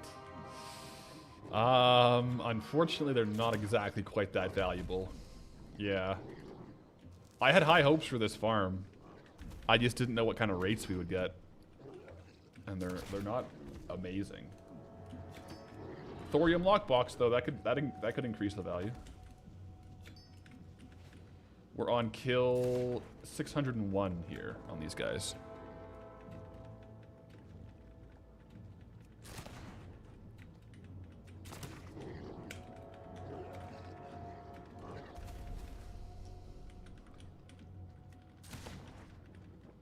Just got here. What zone is this and what are we farming for? This is Blasted Lands. I know it doesn't look like it because we're in the Tainted Forest, but we're mainly farming for Living Essence. And we also get Imperfect Dranathus Fragments, which is like a repeatable quest to get BOEs. But right now, really the angle on these guys is the essences. It was looking on paper really good. It's not panning out too great.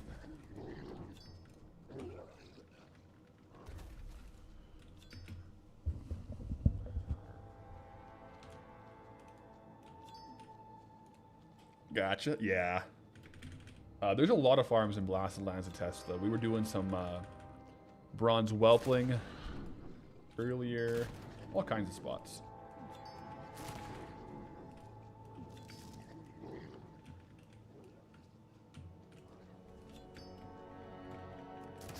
Best place to farm Living Essence is Zul'Gurub. I wonder, do you know how many living essence per hour you can get in Ungoro? Because here would probably be really, really good if you had multiple druids AoE farming and just like hyper spawning. I think we're really hamstrung being solo and a rogue. You know what I mean?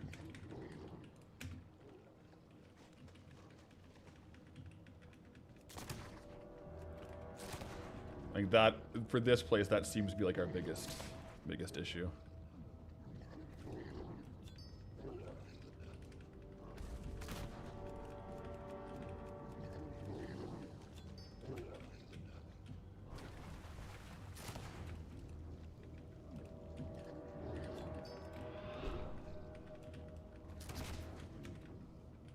Didn't complete half of Eastern Kingdoms in 9 months. Saying we'll do Cataclysm pretty quickly.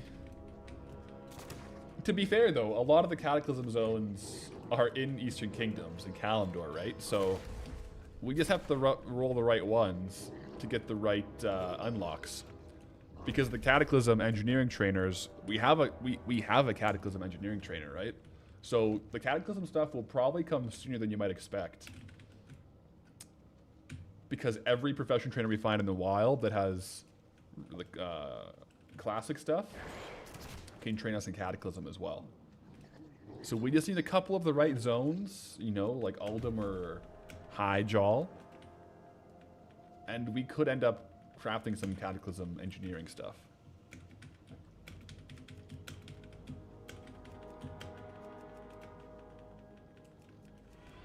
Are we hitting like a weird spawn wall? Or am I lagging, or are they just not spawning?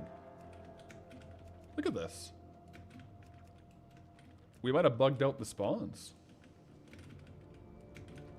We're about 38 minutes in, and I think we freaked the game out for a second there.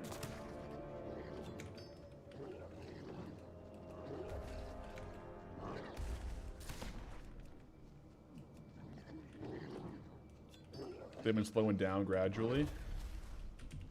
Kind of seems like it. Removing their bodies with herbalism might help. Yeah, that might actually. Might help. I wish using herbalism on them would give me herbalism skill. This would be an unreal power leveling spot if that was the case for herbalism.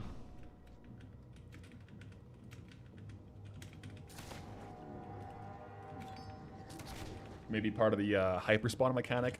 Definitely could be like an aspect of it. I've noticed this happens on a lot of spots. Like, remember when we were doing the flesh rippers in Westfall? They would quite frequently kind of just like stop spawning for a while.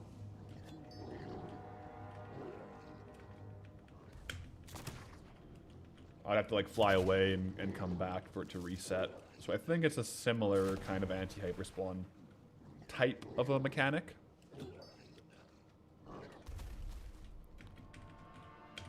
Have I tried taking left-hand turns instead of right-hand turns? No, I could switch it up eventually though. I just kind of started going this way and it kind of felt right. It just felt right. You get it? So we're at 40 minutes and total living essence value is like 607 gold. And I had a couple of those before we started actually farming. So the living essence gold per hour here is like below 1,000 gold per hour. I thought it'd be at least 2,000 or 3,000 to be honest.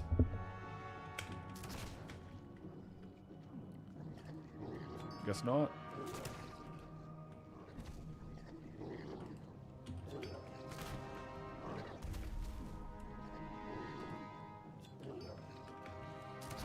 Can I go to Outland from here for the next roll?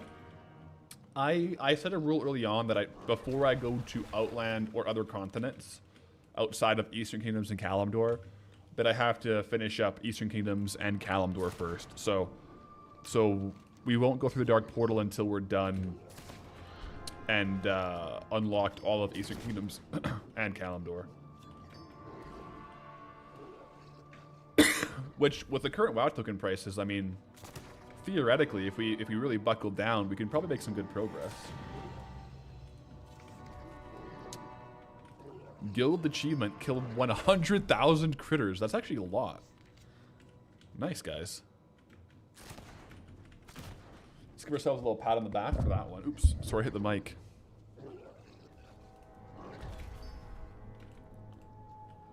Gary Jambo, howdy traveler, showing up with a 70 stream streak. Let's go, Gary. Glad you're here. And am I able to do any current content nowadays, or do I just do the challenge stuff? I've been playing pretty casually current content, mostly just on my Paladin.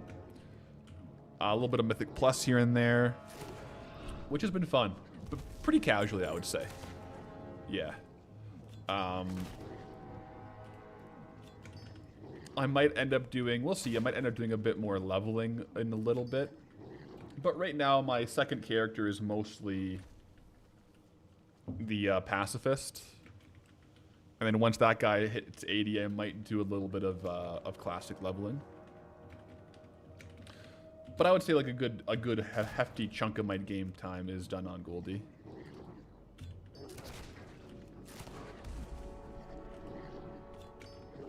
Do I play prop paladin? No, I'm ret. At least this expansion. I was prot for a season. For like one season in the last expansion, but now I'm rolling as a retribution paladin. That's usually what I end up rolling on my character. On Patholerics.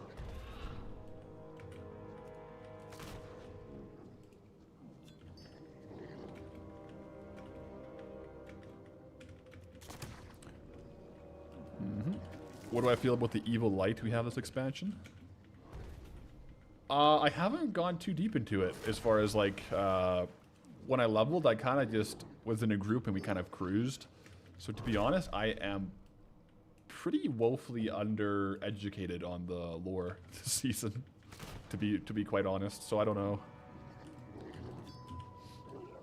Normally I do like to like read my quests and kind of spend a bit more time, but we were group leveling, like as a group of 4, and just rolling through the zones.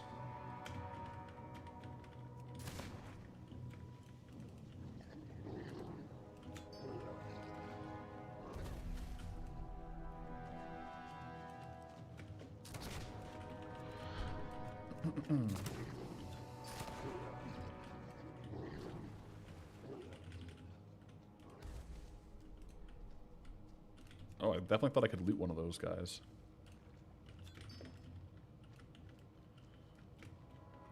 The BOE's also slowed down a little bit here.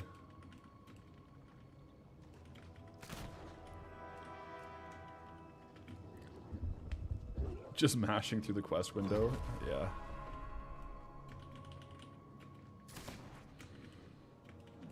TLDR, the light is also the void. It wants you to delete all of everything. I did not pick up on that. Interesting. Very interesting. Yo, Cootie TV, wish me the merriest of days. You as well, thank you. Likewise.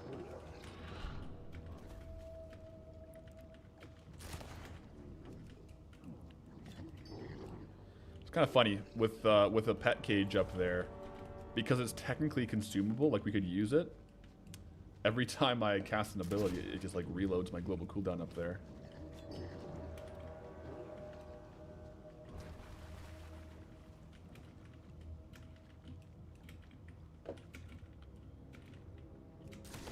Naga farm next? Maybe. Just maybe. Could be a bit higher gold per hour.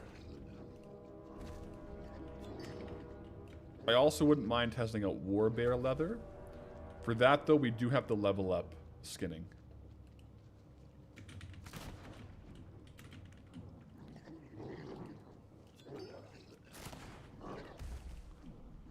That's not an accurate TLDR. Uh-oh. Got a bit of a lore disagreement going. I have no idea, to be honest, so I don't know.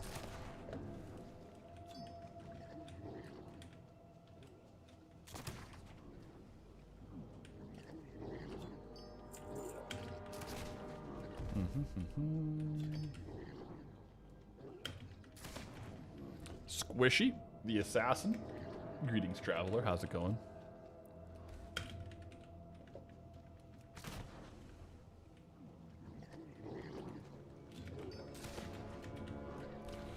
Gut feels, what do you predict to be the best gold per hour for this zone? I would assume we would probably find a farm or two in like the 8 to 10,000 gold range. That's my gut feeling. We'll see though. The Drake farm is the Whelp farm is quite variable, but technically today, with the farm we did today, it was pretty good gold per hour.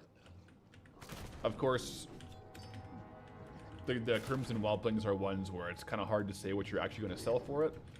So for those, it's not bad to look at the sale price, like the region average sale price, and just apply that as the value. Oh, this guy's evading. But we'll see. I mean, there's a lot of different options here for sure.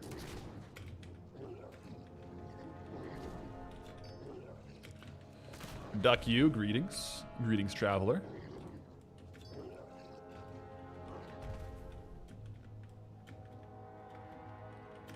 Your guess is thorium and arcane crystals in the southern part of the zone.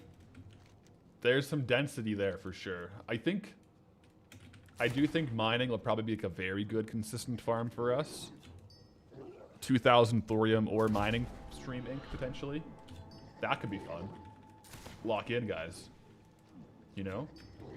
I think if we did 2,000 thorium ore farming stream, we would make a lot more gold than when we farmed copper ore, just because of the arcane crystals, right? If you farm 2,000 thorium ore, you probably have like 50 arcane crystals. And right now, arcane crystals are up in price, guys. They're like 480 gold right now, so it's a good time to farm arcane crystals. Speaking of which, my mining is now level 174, I believe, so that could be good. Also, you know what we should do after this farm is sort out a zone transmog, actually. That might be a good thing to do after this farm in like 10 minutes. Now that I think about it. Because we've been rocking the Bloodfang for a long time. So switching up the vibe could be very nice for Blasted Lands. And it's better to switch up the gear early, because otherwise, if you switch the gear halfway through, it makes an editing nightmare. So, let's just do it after this. That way, we can, you know, swap it out. So in the video, we'll have the first two farms, switch the gear, and then it'll be continuous after that. Hey, Gray, welcome back. What are we farming here? We're mostly farming the Living Essence. We're almost done this hour, though. It doesn't look very good, TLDR.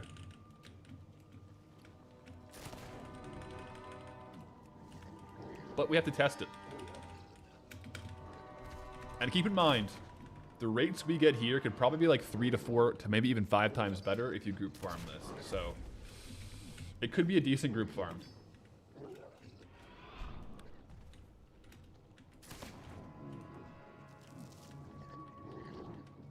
Yo, Gray, let's go. Appreciate it. Duck, you, did I get the pet I was searching for last stream? I did this morning. Crazy enough, we got 2 copies. So I used one, the time lock boxed, and then I also learned it and I put it into a cage, so we have the bronze Whelpling. The trick is, it's confirmed that the warband, or the guys, are affected by the open world anti-hyperspawn mechanics. So you kill for like 2 minutes here, and you fly over, kill for like 2 minutes here, and you go back and forth and back and forth, so you kind of keep phasing in and out. That way, they keep being possible to drop. I think when we were farming for an hour and a bit yesterday, after the first 10 minutes, I don't think there is a chance for it to drop. Wait, Classic Goblin. These guys are OP with 5 speed druids. They can also drop Skullflame Shield? That changes everything. If these guys can drop Skullflame Shield, it's GG. Like, that just makes us a good farm. Point blank.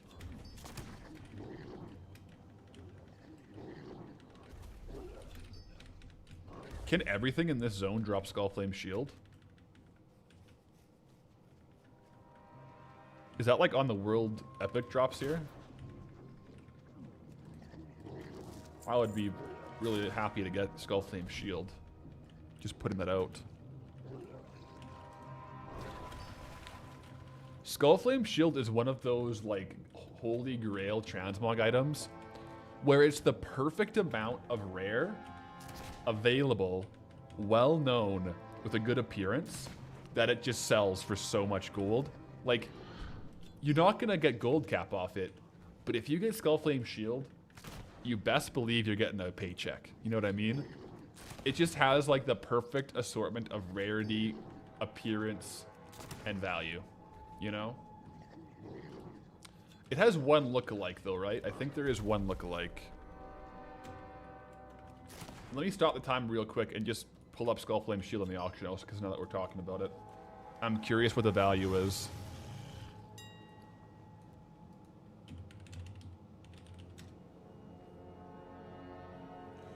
Yeah, so it's got like 1 million value. Average sale is like 230k, but look at the sale rate. Like, it sells a lot. So if we got that, that would be very nice.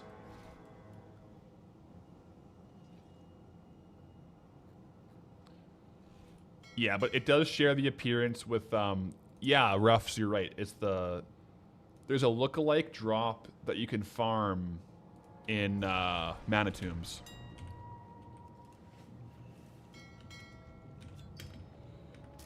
Where does that drop? It's a world BOE, so it can drop in like a whole bunch of dungeons or raids. Like, I think I got one in Zul'Gurub. I have gotten one to drop, guys. Back when I was transmog farming before, I got Skullflame Shield in Zul'Gurub. But apparently it can drop here off these guys too, because it is a world epic drop, so it could technically drop in a lot of places.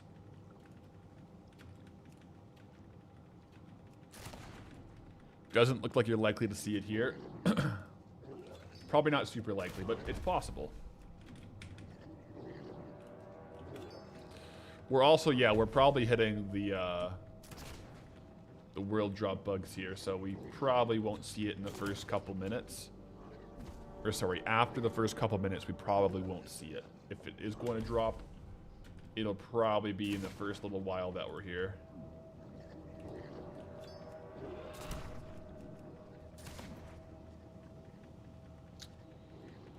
But yeah, I got one on Path of Lyrics. Although the appearance I have on Path is the Mana Tombs shield, I think.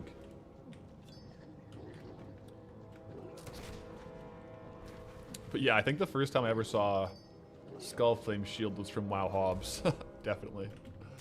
I think he popularized that shield a little bit. I mean, it's just a very cool shield from Classic though, so, and a good shield.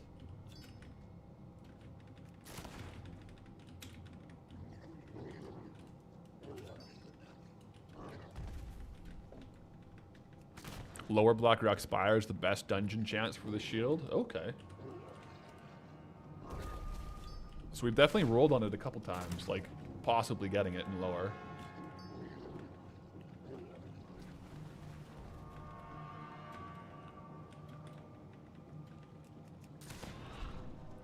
Are the living essences not subject to the nerf? No, it's kind of weird. It's like certain items won't be on the nerf's table. Like, some trade goods like this won't be on the nerfed table for open world loot bugs. And also oftentimes if they drop a unique transmog, like for example, when we were farming in Dunmoreau for those white items, for some reason the white items aren't affected by the open world bugs and you can just like farm them consistently, I think. The drop rate might be higher earlier on, but it's one of those things too where there's just so much uncertainty around how those mechanics actually work that it's hard to, you know, it's all speculation, right? You never know for sure.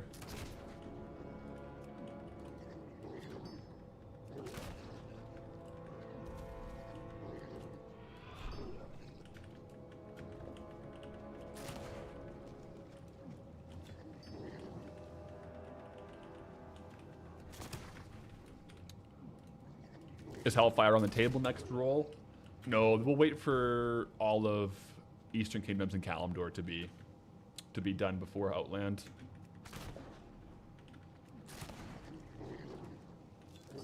Are these guys herbable? Yes. I just don't have a high enough herbalism level right now to get any loot from them.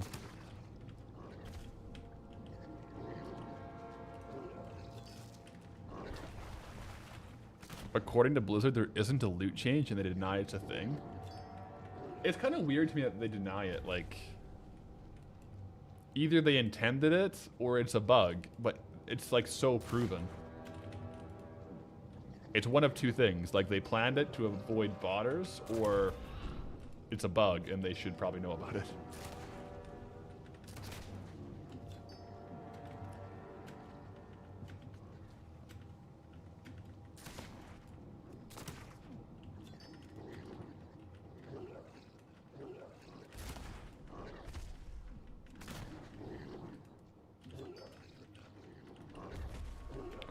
Like 2 more minutes here, then we're done the hour, and we'll see what we're at.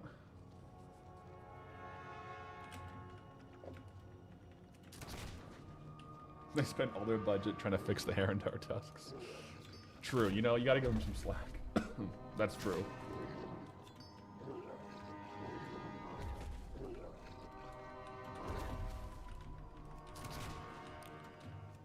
Yeah, it definitely seems like a strange thing to deny. It seems very proven, the loot aspects.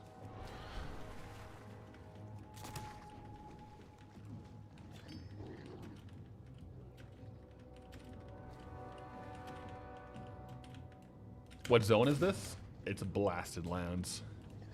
Doesn't quite look like it, but it is. Dropping into Grats in guild chat there. Is that another Hanzo sword? No, that's the same one. Sorry, that's the same one. It's just still up there.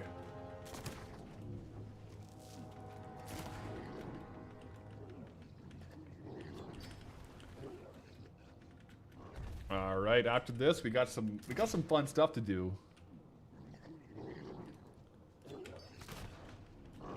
Yeah, no, we didn't get that lucky. I wish. Now let's see here though. We can probably kill a couple more here for the loot. Make sure we have all the ones we killed looted as well for the values.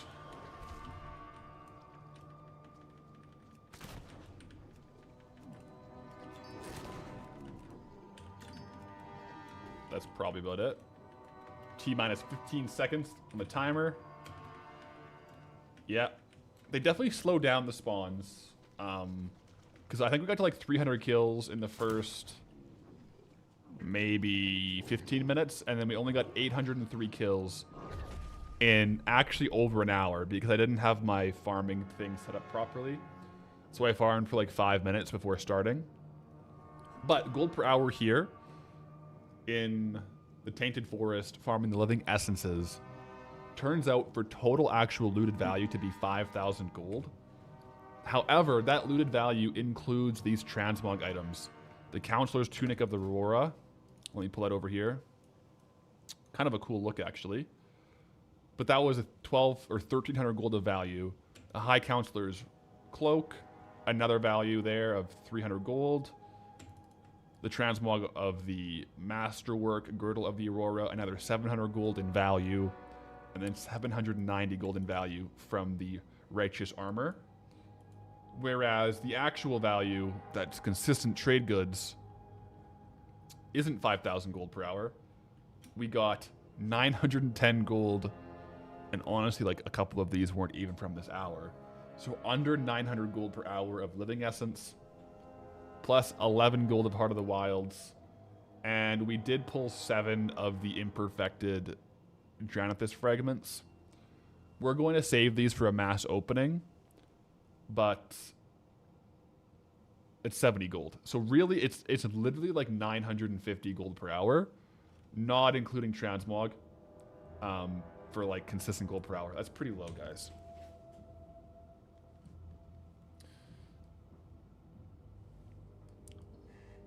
Like I said, though, if you had multiple druids here, you would spawn these way faster. That's probably why it's so low, because Living Essence can be farmed so well with hyper spawn groups. But we had to know. We had to know. There's a lot more farms to test in Blasted Lands, and hopefully they do better than that.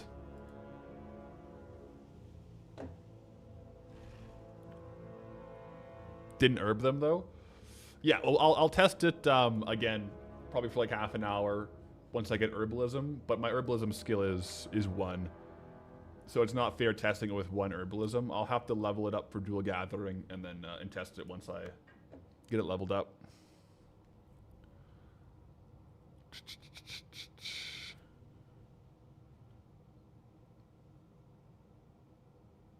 Okay, I'll get these listed though. May as well.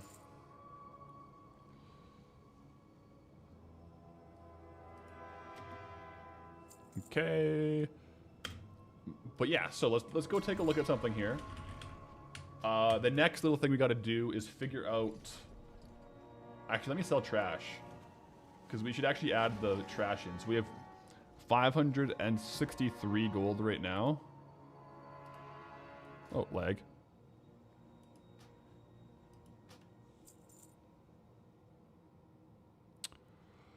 Okay, so the actual vendor trash is 211 gold per hour. That's quite material. Also, Wallister, thank you for the Twitch Prime, by the way. But yeah, we got from the trash, it was 211 gold. So that actually increases the gold per hour to like 1.1k per hour. Not bad. But I do want to log out and figure out our zone transmog. So let me go, I want to log into the crafting alt to see if there's any sets I can make that would look good on this character. I gotta go into the void for a second though. Just so I don't leak my transmog characters' names. 1 second. I'll hop on to Golden Path. Oh, he's actually on the main page. It's safe. You guys want to see the vault? Tell you what, we'll get the vault when we log from Golden Path over to Path. Or over to Goldie. We'll get the vault for the people. I want to see if, with our leatherworking, if there's any sets that we can make that would actually look good here. Okay. So this is our crafting alt, remember.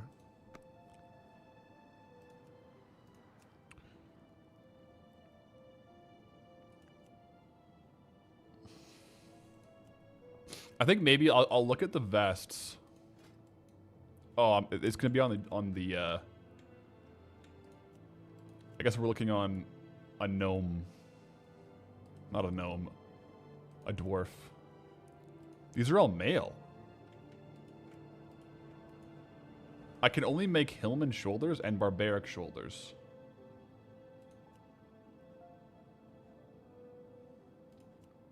Dragon scale. Male leather. I mean, that's possible to make.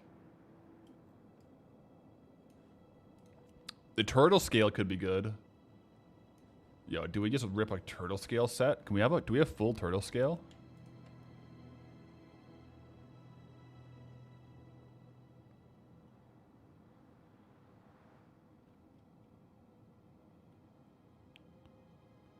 I don't know if we have full turtle scale.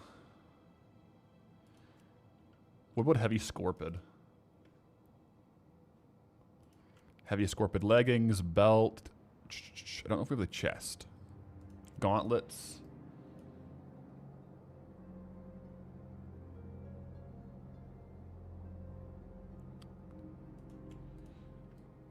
Is this a good set for Goldie and Blasted Lands? Kind of the dark vibe. So it's the scorpid gear, which we can farm this up to get.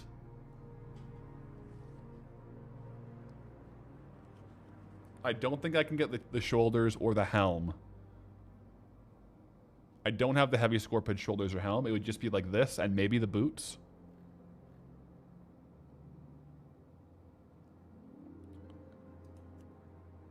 Oh, those are heavy scale boots. That's not the right ones.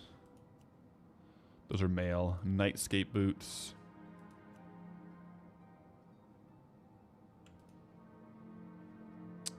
I'm sure we could find some boots that would look okay with it. Maybe in my current appearances on Goldie. So far, that's kind of my favorite set for this zone. Potentially. Yes, you're low-key a sucker for that style of armor. Because, yeah, I think there are Scorpids in Blasted Lands, right? So we could farm the Scorpids in Blasted Lands, which is just like a win-win. What else is there, though? So let's look at what chests we have.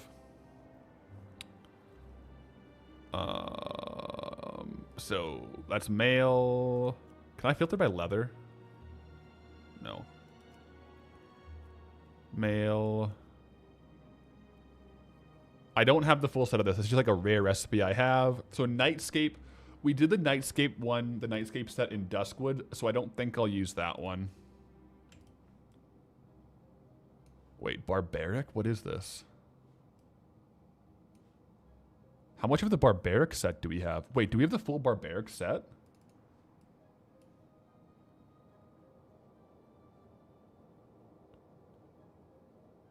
We don't. It's a cool chest, though. But we don't have the full Barbaric set, I don't think. You know what? Let's just do Turtle. We'll do the Scorpid scale set. I think it works, because, yeah, there's Scorpids in Blasted Lands. There's... That's what I was going to say. And it also kind of matches. It's kind of like a black one. That'd be good. Isn't that male? Oh, no. Is it male? Crap. You're right. It's male. Ah. I get so confused. I can't wear male. Oh, that's rough. Okay. We can't do that. Can I just search by leather, please? That's so rough. No, I can't. Ah, man.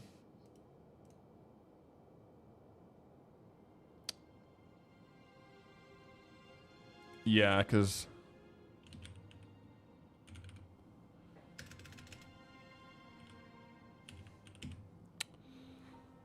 I absolutely can wear mail. Isn't he a paladin? This guy is, but I'd be making the set for Goldie. So it would have to be leather. Alright, so what legs do I have?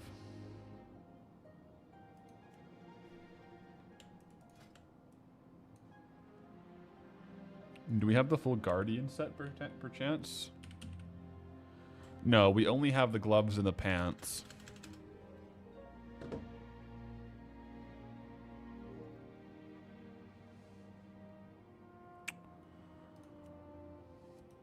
What's just like a basic one, like hand-stitched? No, yeah, we probably save hand-stitched for the Barons, right? What about embossed?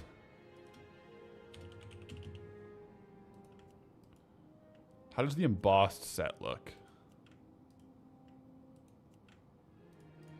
We could make something like the embossed set work, I think. I think this could actually be a decent look for Blasted Lands. A bit more of like a desert vibe, right? That could be good. I would just have to find a little bit better of bracers and shoulders and belt. I think I like that. Let's do it. So luckily I have a lot of the materials already, actually. So let's create the vest, the gloves, the boots, and the cloak. And I gotta make a cured hide for that. Hey, Chug, how's it going?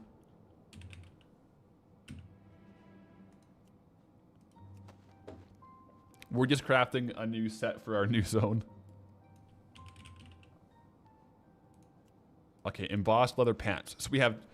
Let me just see what we have here. We got chest. I guess I have it all here. We have chest. I might not use the cloak. I probably won't use the cloak, actually. Let me open this up, though. So I need to find shoulders and bracers. Slots. Let's do... Uncheck all. That's way faster.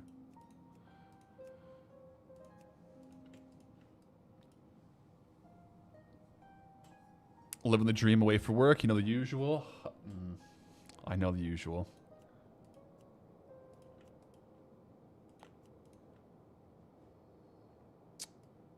The Hillman's shoulders aren't bad. What about gloves? Wait, oh, I already have gloves. I need bracers.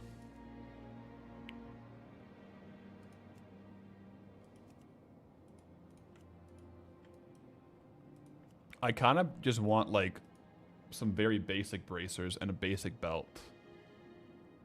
Maybe light leather bracers and then slots. Waist.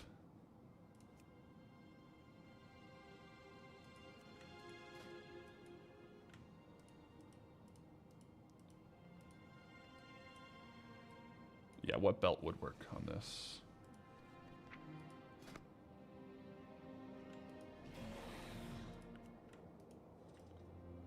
Fine leather, dark leather. I might just see which ones I have on Goldie. Let me send this over here.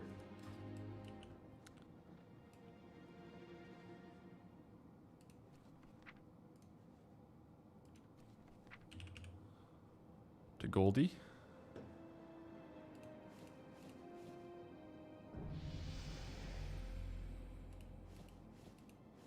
I think that's them.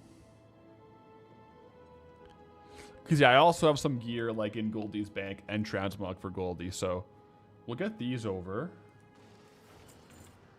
Let me log out. And on the way, guys, on the way, I will log into Patholerics. Okay, we have to open the vault real quick. It is Vault Day, after all, so a real quick little Good evening detour. from the UK, hope you are well. Yo, Mr. Plow, thank you for the good evening from the UK. And the Prime, I'm doing well, hope you're doing great as well. Give me a sip of coffee here.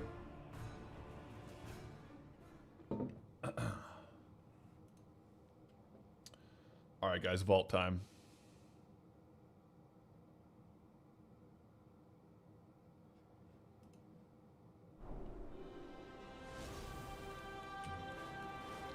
On Patholerics.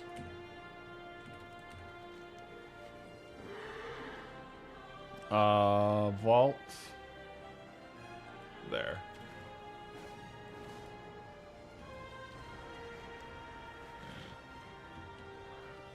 Wait, no, I took a wrong turn, guys. It's up top. Right? It's up here? Yeah, I'm still learning where things are in this Silver Moon. Okay, guys, vault time. Let's see it.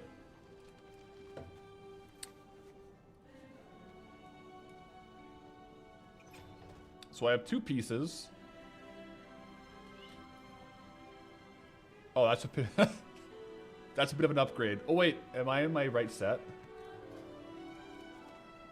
Yeah, no, Mythic Plus.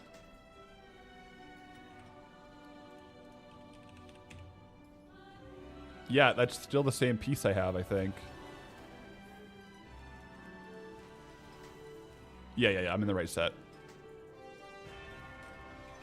That's a big upgrade, guys. 217 PvP shoulders to plate shoulders, which I could use the catalyst to convert.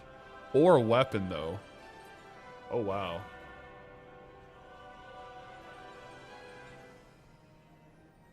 I mean, the other one is a weapon, guys.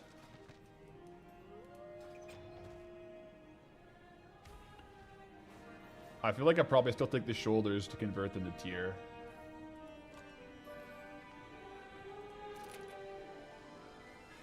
Alright, guys, that's the vault. I'm going with that. Damn, son, where'd you find this? Alright.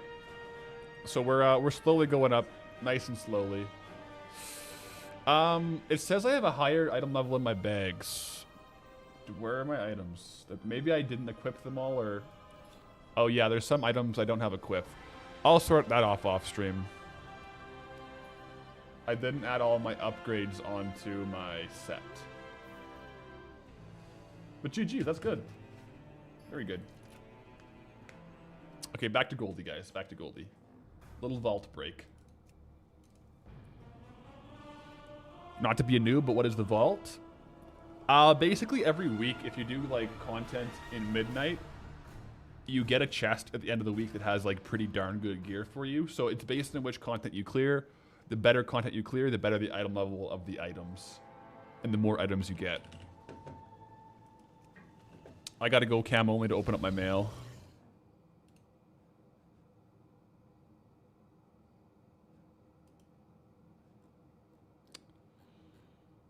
Did I not click send?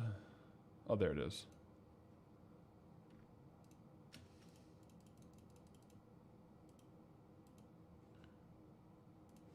Okay, there we go. Oh, no, that's wrong. That's better. So let's equip these items. The embossed boots. Embossed gloves. Embossed chest.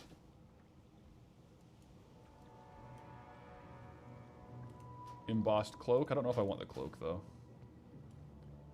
Embossed legs. And bracers. Let's take off my white tuxedo shirt because that's throwing off the vibe a little bit. Take off the shoulders and the helm. Let me go. Let's go to Stormwind real quick just to go to the bank so I can put in some different. Where's the belt? Oh, right. I gotta find a different belt.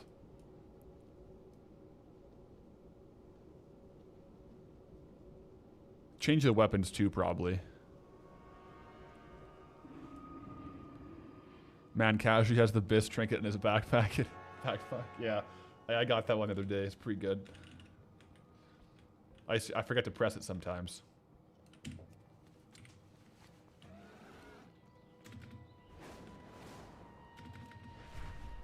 Would I ever stay in a zone longer than needed just to fully explore the farming options?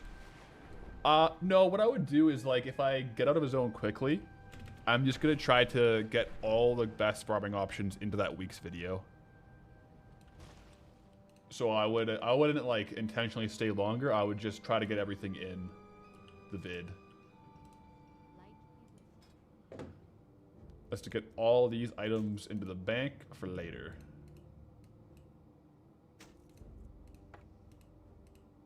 The Warband bank to sell. Okay, now waist or belt. What do I have in here? Which belt suits my fancy?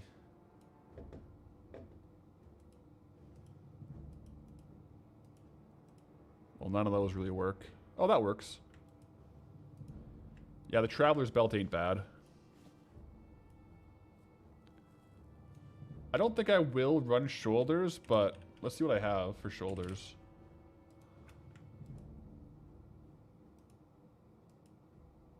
I mean, the Traveler's shoulders are a bit much still.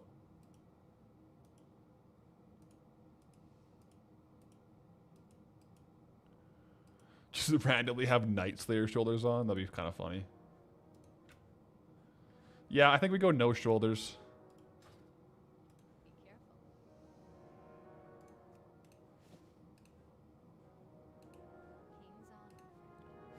Put the Blood Fang all away so I don't accidentally disenchant it.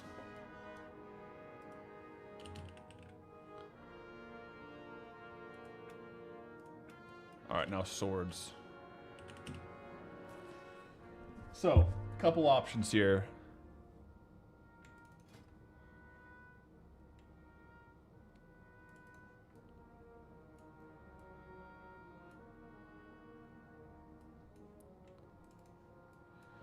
Do we just run with double Traveler's Call again?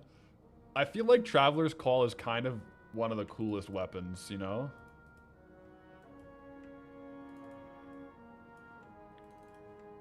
I might do double Traveler's Call, dude. It's so sick.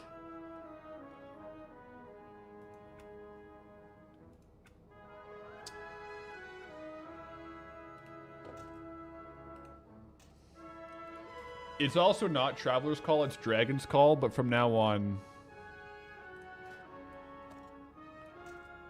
it's pretty chill.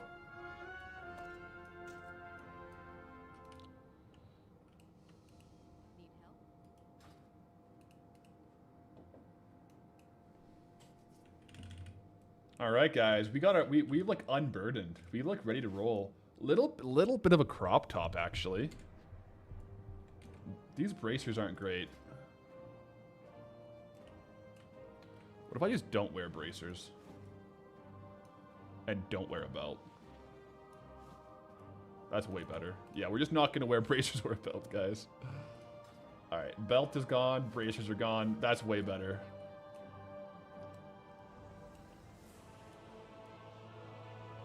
We got the gloves, the chest, the legs, the boots. GG.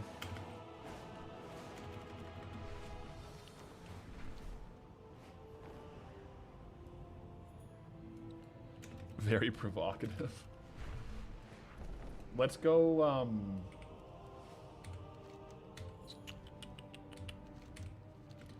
gonna do my Zul'Gurub run real quick while we're down here. I'm just thinking if I should swap anything for any other professions. I think we're okay for now. But yeah, quick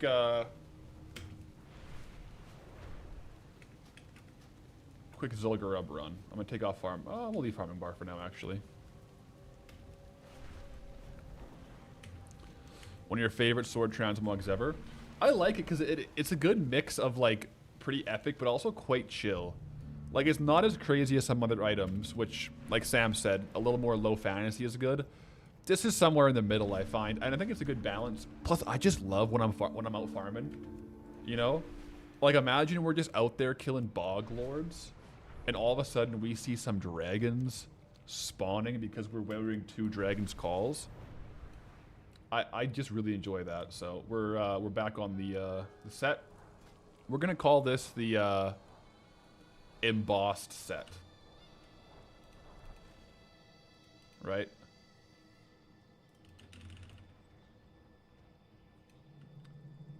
The embossed set is what we're gonna call it.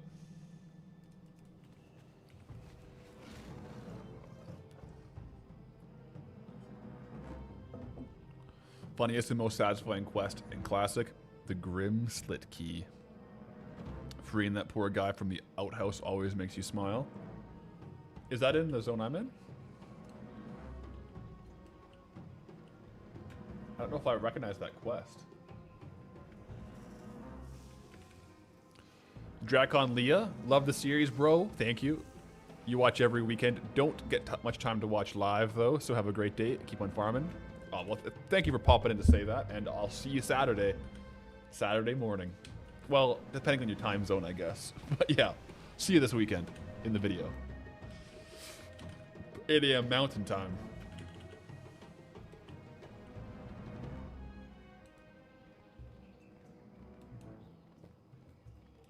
Searing Gorge quest, gotcha. Now, while we're here in Zul'Gurub, of course I'm going to take out the movers. These guys are just too valuable to leave alone.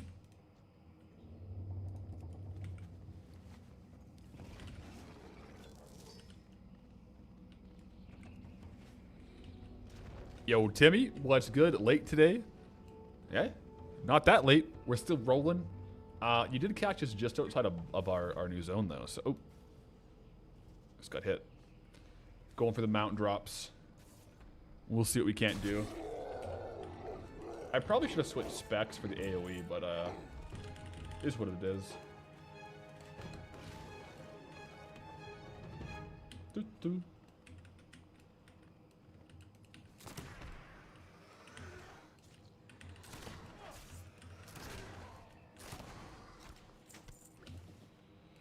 Rough. By the way, just realized we didn't get an update on the fishing extravaganza. Thought you were supposed to try to grind out all the rewards. I ended up only winning the one. I tend to not be home on Sundays, so I haven't actually won it again. We got the one win in the books, though. Why is this guy blowing bubbles at me? Oh my gosh. All right, quick chance at the mount. Nope, not today.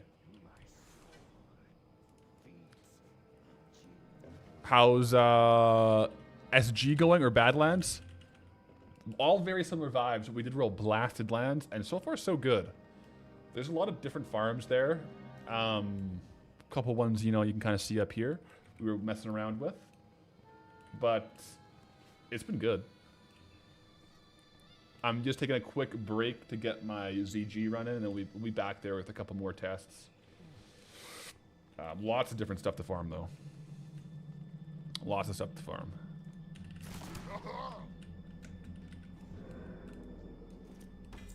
Couple giant sacks, too.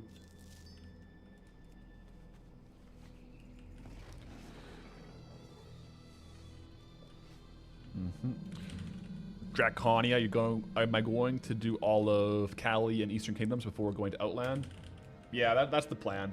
That's the plan. So we're cruising though. I don't expect Blasted Lands to take a crazy amount of time. You know, if I was a betting man, I would say it might be a one video zone. We'll see though. We'll see. I mean, at this point, any zone could be a one video zone if we just randomly sell stealth blade. You know what I mean? So we'll see.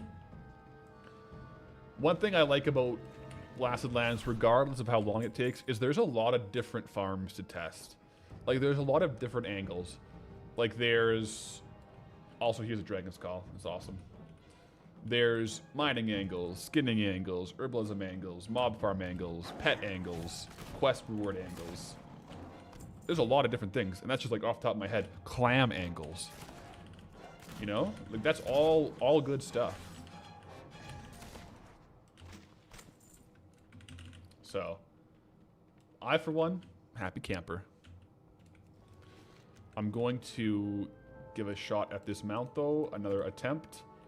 The one thing about my kill tracker or my mob kill count add-on, it doesn't count dungeon kills. I wonder if there's like a setting for that. Because I would love to be able to track my kills on bosses and stuff. Oops. Some zones might be less than one episode if you sell a big enough transmog. We'll see. I mean, unless it's crazy, I'm definitely going to try to give each zone their own dedicated episode. That might mean a couple, you know... We don't always have a Goldbound each week, but... If there's a multiple unlock, I'll try to have like a few weeks in a row of like the dedicated episodes. Even just going through and exploring the zone, right?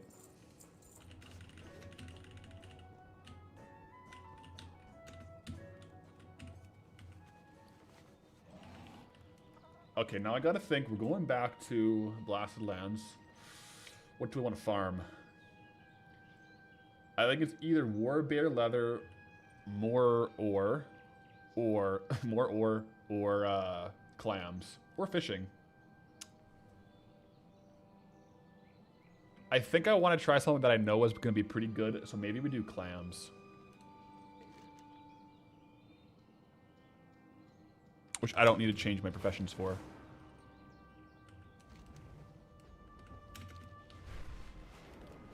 You can't track dungeon kills anymore. Oh, really? They changed the settings for it? Oh. I didn't know that.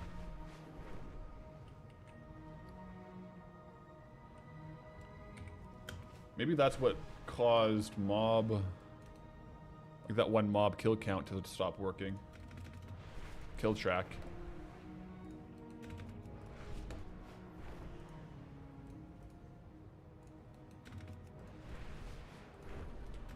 Get that off the action bar up there.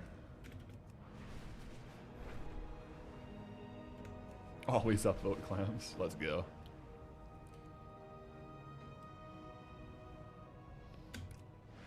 Would you need to do all of Outlands before Northern as well? Just going in order? Exactly, yeah.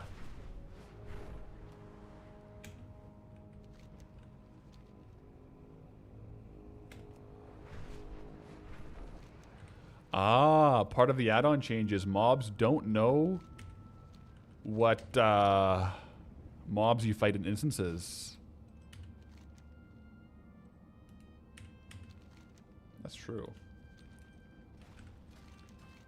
Am I in the wrong time zone right now? There we go, we're back. Always makes you happy thinking of the turtle route in Swamp of Sorrows and betting clams. Yeah, betting on the clam openings for golden pearls. Shout out to Sonya wherever she is. Yeah. Yeah, well, I haven't seen her in a while. I don't know if she's still playing WoW as much, but that was a fun stream too. But we are in for some clams, I do believe. I don't know where the best spot to farm the clams is. Oh. Let's take out this guy. We should get the gem. Nice. Also a giant egg.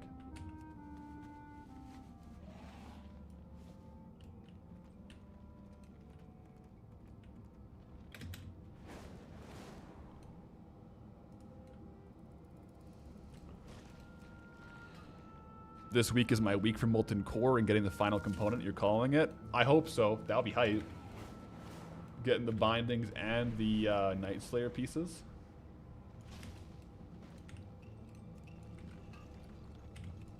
Just grabbing a couple thorium on the way as well. Making our way down to the... Wait a second. Was that a chest? No, that was an herb.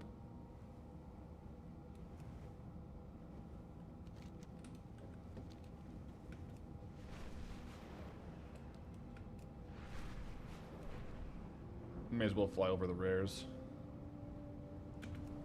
Do a quick rare loop.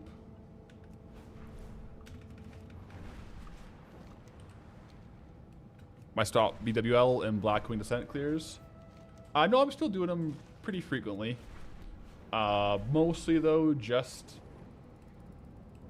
when I have a bit extra time. If I miss a week of those though, I'm not too stressed. They are more so just kind of for the gold, and I don't always have my skinning leveled up.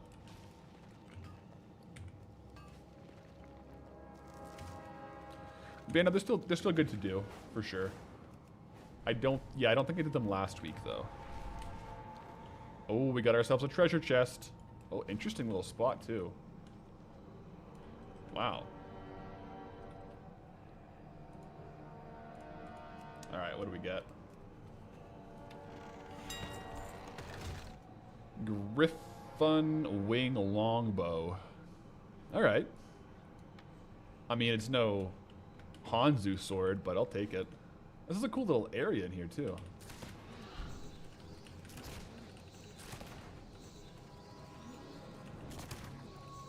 Whatever that ritual is, we're going to stop it.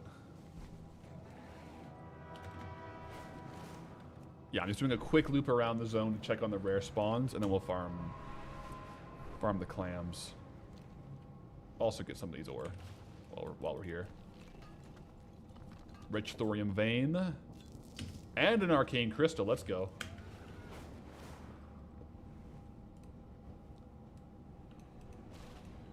This is just a dreadlord, no rare spawn. Okay.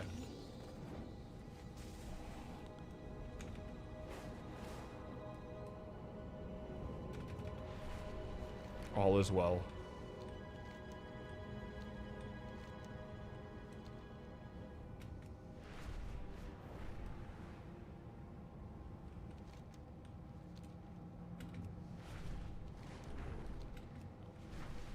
And he spawns up here. Doesn't look like it. Okay, so I am free to go down to the clams. I just want to make sure I'm having more or less any time the rare spawns are up that I'm tagging them.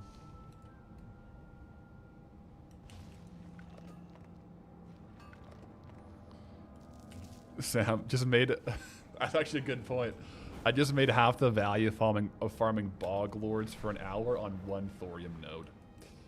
Yeah, the arcane crystals right now are worth like 450 gold, which is, yeah, about half the value for an hour of bog lords. So put that in your pipe and smoke it.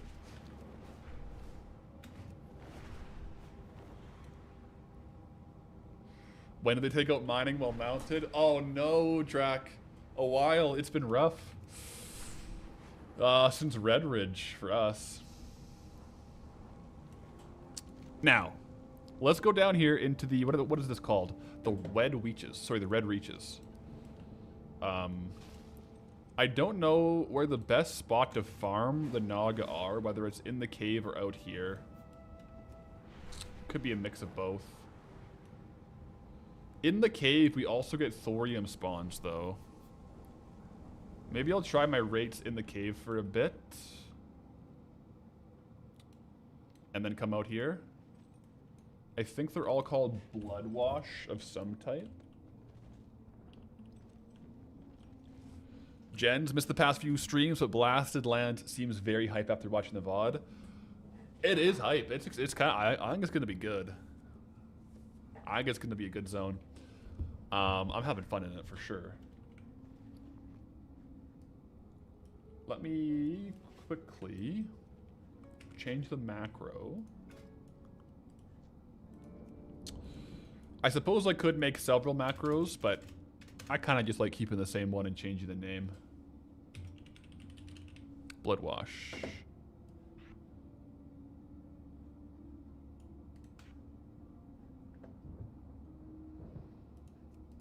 There we go.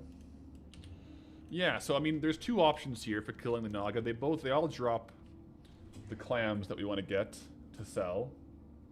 The only thing is, do I farm outside the cave or inside the cave? I'll try inside the cave for a little bit, and I guess we'll just start going and see what happens. That's the big mouth clam right there. They're worth about 18 gold right now, so we'll try it out. You asked earlier, sorry if you answered it, but did they fix the forced respawn bug? No. I mean, at this point, I don't think it's a bug. I think they might call it a bug or not acknowledge it, but I think it's a intended mechanic, and they haven't fixed it.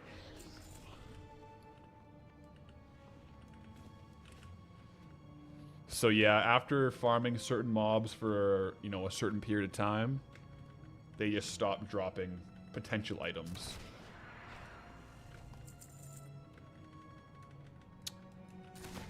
My macro isn't working quite as well. I also get rune cloth.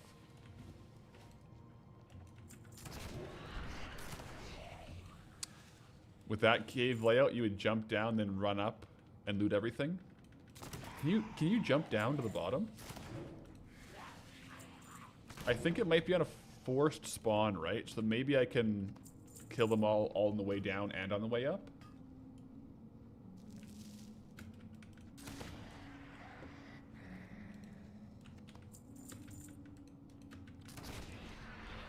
Interesting, because you see 2x4 midnight farms in the group finder. So I think, I mean, I'm not really up to date on midnight farms, but the open world mechanic doesn't affect a lot of trade goods. So the 2x4 farms are probably cloth farms. Or certain items aren't affected by it, but it's still definitely a thing. Maybe they didn't put it in midnight, but you might be able to do 2x4 cloth farming. I don't know. Although cloth is affected by it sometimes, so I don't know.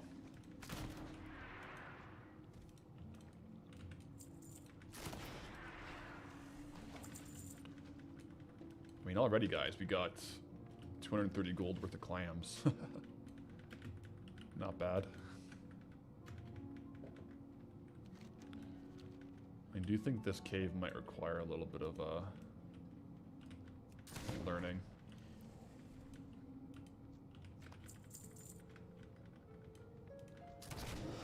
My macro doesn't seem to want to work properly. Let me just take a look at it. Yeah, it should be working. Slash target blood wash.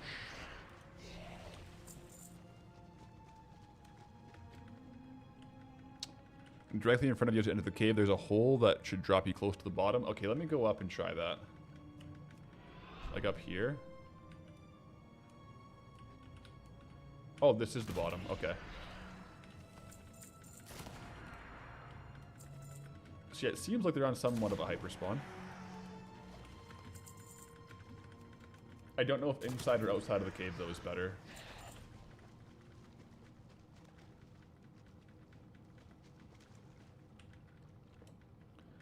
I honestly think outside might be better.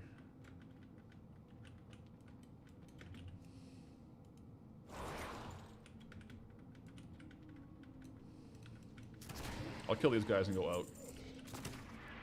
Test a little bit of both.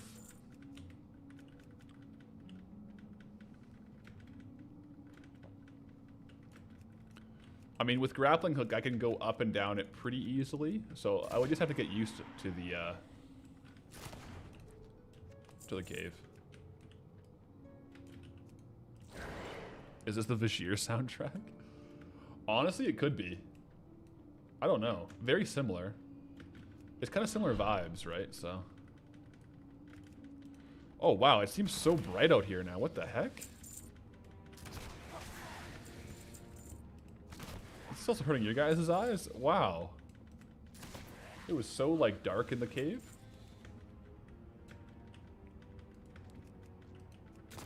A preliminary check of gold per hour. Keep in mind we got some transmog value in there, so gold per hours may vary, but it's looking pretty decent so far. 20 clams. Big circle of these guys too.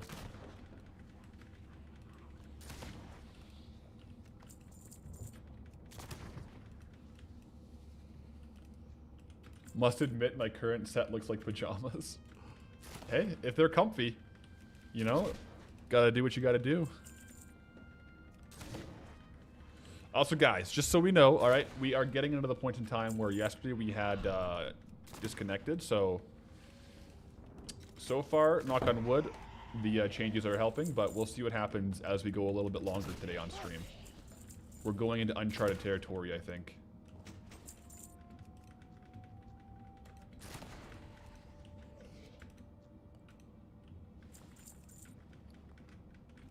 Lagging like crazy.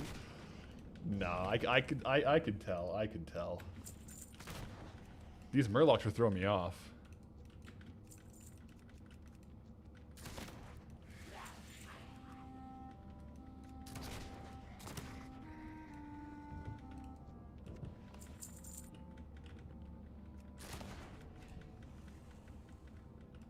Got these two murlocs battling it out. Lots of greens here, though. We've already gotten 3 BOE greens. So even if we don't, I mean, we're already, like, probably going to beat our gold per hour on the other farm just based off of clams. But even if we don't get a crazy amount of clams, it does seem like there's better BOE rates here.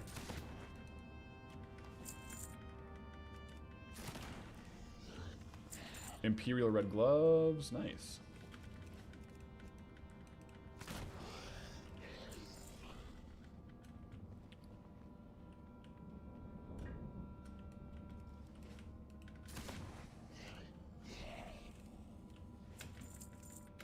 You've been having disconnection issues whenever you fly down into water.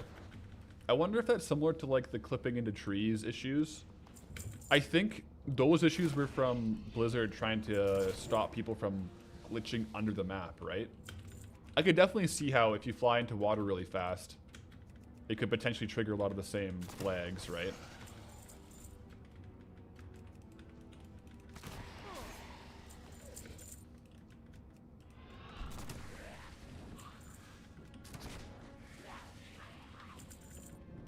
Man, imagine if you could skin these guys. That would be pretty darn good.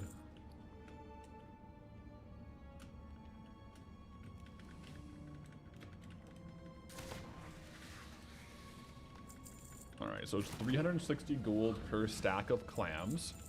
We are approaching 2 stacks, which will be, I guess, like 720 gold. And we're only 7 minutes in. So, it's pacing pretty well. We're on pace for... Because if we get it in 8 minutes, then we can do 8 times... Wow. This is why I need my calculator add-on back, guys.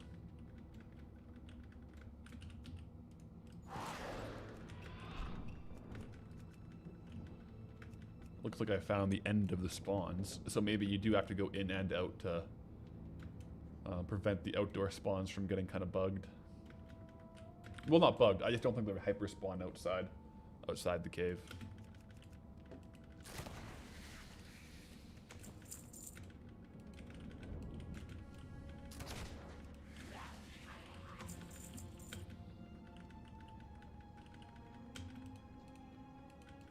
Can I pickpocket them? I probably could. Might be worth looking into their tables, but I'll separate out any pickpocket farms from this farm, because generally speaking, for a farm like this, the pickpocketing would slow down the actual kill rates quite considerably. So if they have some stuff like maybe lockboxes on their tables, I'll come back and pickpocket them individually and see the rate separately for that. Oh, we do have thorium though. Because yeah, otherwise I think we might be slowing down our rates here if we stop to pickpocket them.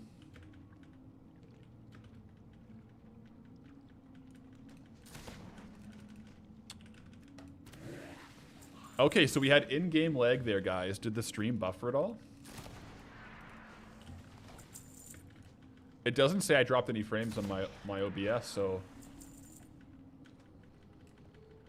Interesting, because it kind of seems like I'm getting the same game lag, but my stream doesn't lag, which is fine by me. I mean, as long as we're not playing hardcore. I definitely can't play a hardcore character until we have logged a couple streams where we're not DCing. Imagine that, getting level like 50 with a known DCing issue.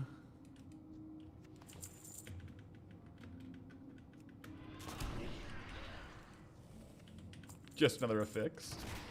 Look, we're playing Mythic Plus out here.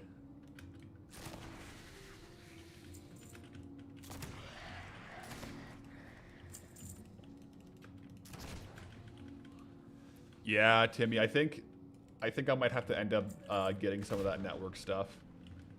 We were talking about it yesterday, and it's like we're working through some troubleshooting. It seems to be better, but yeah, having the diagnostics on the back end, it would. I could imagine how fast it would improve the troubleshooting. Cause yeah, right now it's kind of like throwing stuff at a wall to see what sticks. More and like, you know, you don't really know what the issue is, but you're trying to fix it. But yeah. Also, Magic Dog X with a Twitch tier 1. Appreciate the tier 1, brother. I think this. Let's see here. Right now, the clam farm. I'm thinking, even without transmog, is probably like 5 to 6K. Because we're at 11 minutes, so we can times it by 6, and we have 3 stacks. So 3 times. Oh, wow. So yeah, it's over 6K per hour pace right now. That's a lot better than things we've had before in Dunmore and whatnot. So we'll see. Banjo Bobbish, cheers from Norway. Love your series. Oh, thank you. And cheers. Cheers from Canada.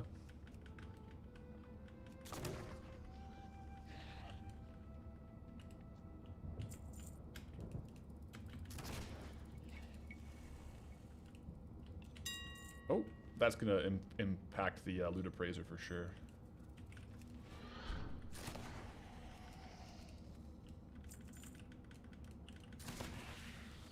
Did I farm a second or third mount during the Easter event? I didn't end up farming a second one. I farmed enough Easter eggs to do it, but as I was farming the eggs, the lucky ducklings were selling, and I still had a mount listed on the auction house. So I restocked the lucky ducklings 3 or 4 times before the mount sold. So the lucky ducklings were selling way faster, so I just kept putting the chocolate into that proverbial basket, if you know what I'm saying. So it didn't actually get a second mount.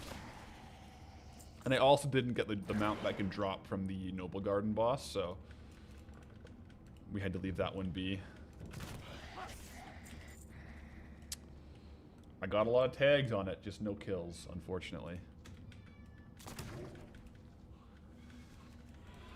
Sounds like Boo wants to say hi, or Poncho.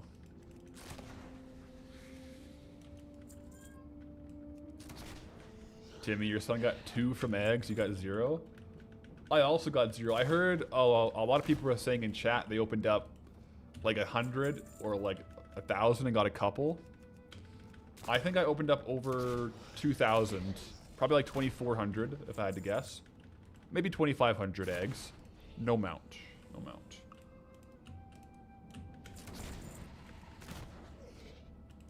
It's kitty time, perhaps. We're in the middle of farm test. Can't slow down now. Sorry, Boo. Oh, traveler's gloves. Let's go. We like those. Oh, okay, I might have to pause the timer, guys, and let the cat in. We'll see. That last meow was pretty cute. All right, I'm gonna pause the timer, guys. We're gonna give a timeout and let Boo in. 1 sec. Also, Goldbound apparel and the hoodie available at panthlyrics.shop. Let's go.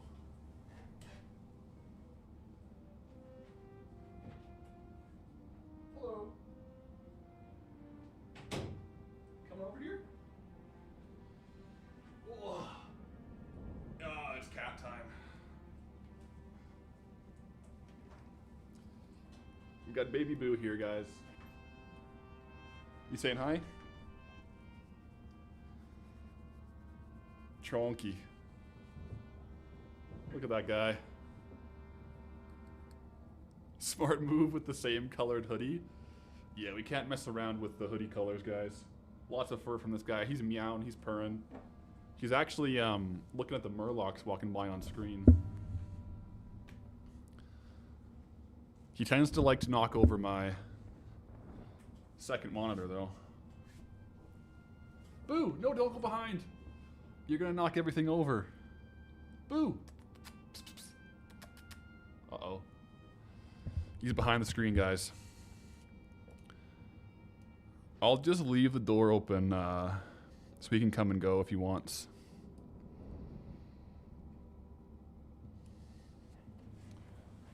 Are you coming back out, bud?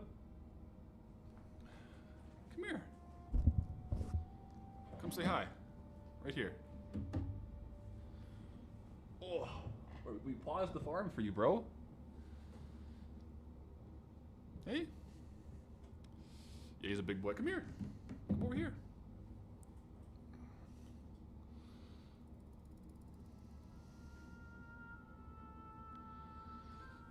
Hey. What do you want to do? You just hanging around? Alright, you're all done? That was the Boo event for today. He's got fur on the mic, guys. Can you see this? Look at that. Oh my goodness, this is why we can't have nice things. Right, Boo, come here. You came in. Okay.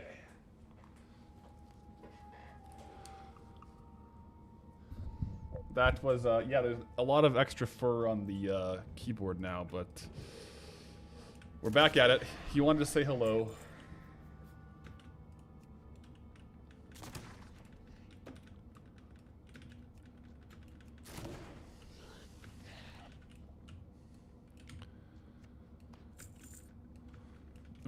Spring shedding? Yeah, I guess, right? It's getting a bit warmer. Maybe he's shedding a little bit. Definitely a possibility.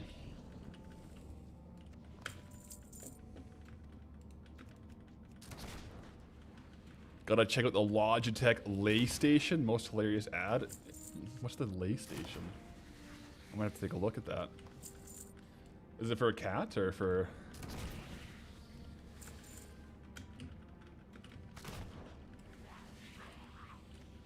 What's it about? Oh, it's a cat bed, an April Fool's ad? That's kind of funny. I wonder if here we can actually get the Skull Flame Shield as well. We must be able to, if it's a world drop.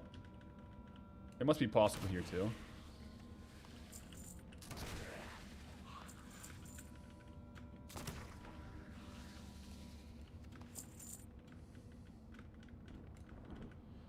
make sure I restarted the timer. Yeah, we're 15 minutes in now.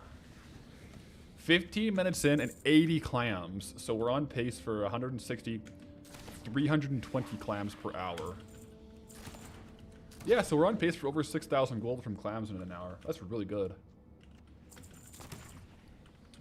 So I could foresee us doing a lot more of this, depending on what other farms we get. I mean, 6K is a pretty good rate for gold per hour. For consistent gold. Because clams tend to sell pretty well.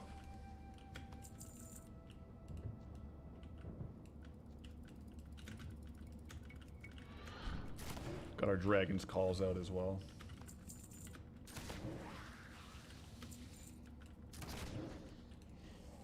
They just keep spawning. We got like, what? 1, 2, 3, 4, 5 spawned right now.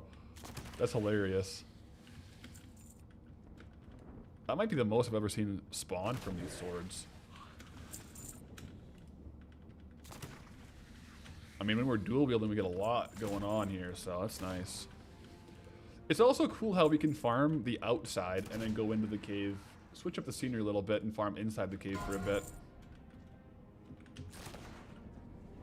Got the elegant scepter.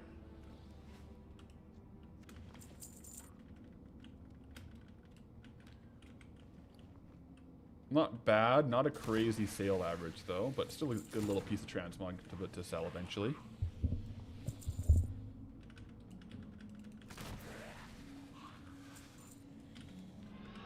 It kind of seems like my targeting macro goes a little wonky inside the cave.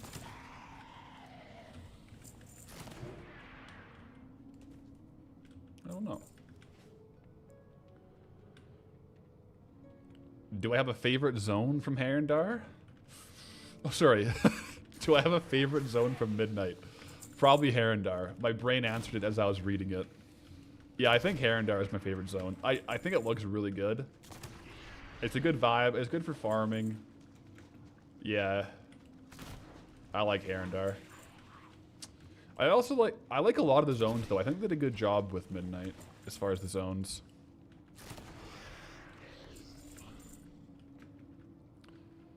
Freudian slip, yeah. My brain processed it and really said Herondar.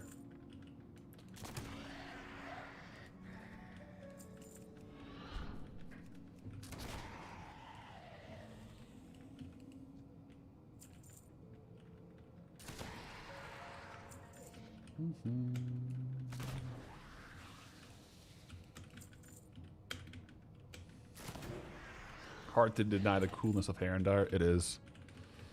No, this has probably been asked, but am I using the new upgraded trial internet to see if it fixes my issues?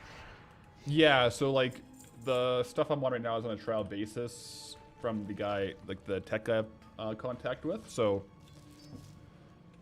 we'll see. I mean, if it works, I'll probably do it. And yeah, we'll see. This is about yesterday when we started having troubles though, so we'll play it by ear.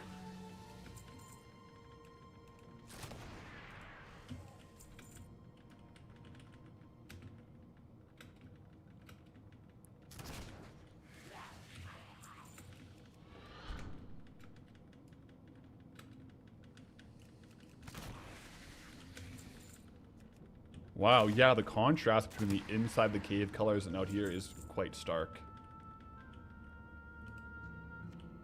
Eyes are getting used to the other one.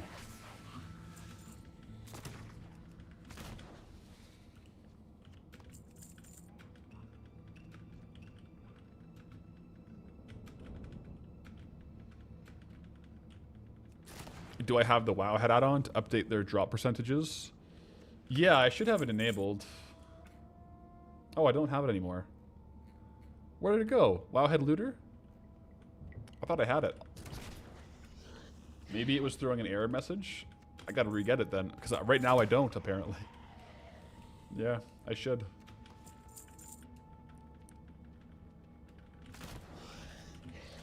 Ooh, the Void Storm with the inky black potion is wild looking. I believe that. Void Storm with inky black potion would be crazy.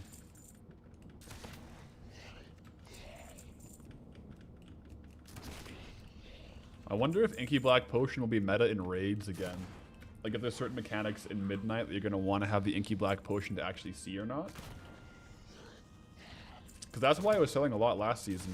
Well, some people like how it looked, but also I heard people were using it for like Mythic Plus and raid mechanics, because you just couldn't really see the mechanics otherwise. But it really helped with the visibility. So I heard.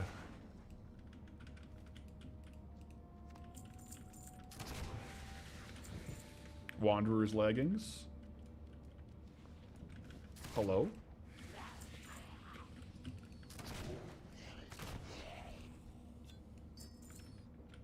For real? That's smart from the players? That's what I heard, yeah. Like, I thought people... When I did my Dark Moon Fair episode, I thought people were just buying the Inky Black Potion for, like, the vibes, you know? Like, to see what it looks like. But apparently people were buying it for raids, because, yeah, there was some mechanics that just had a weird visual effect, and it was hard to see without it.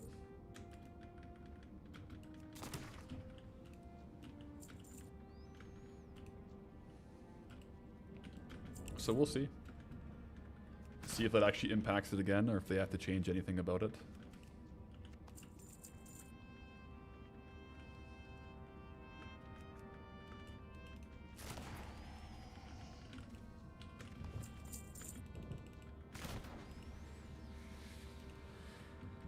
Got a big, not a crazy big, but like a decently big leg workout after the stream today. I got squats on the agenda.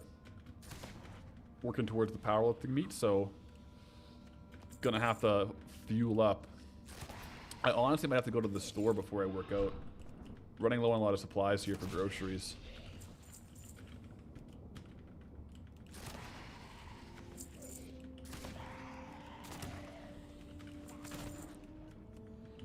What's this new transmog we got going on? This is the official Blasted Lands drip. Pretty minimalistic, but it's the embossed set. The embossed leather set. Crafted gear. And the Dragon's Calls, of course, so we can spawn in our dragons to help out. Bit of a vibe.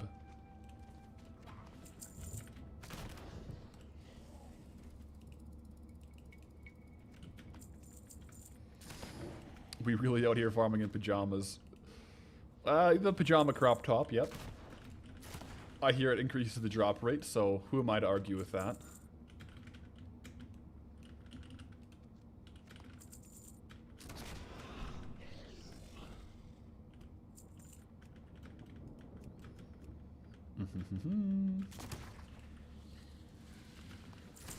Schultz missed the end of the stream yesterday. Did I happen to get the well playing? Or is that the one following me around?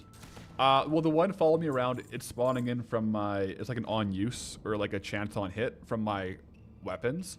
But I did, this morning, actually end up getting the bronze whelpling.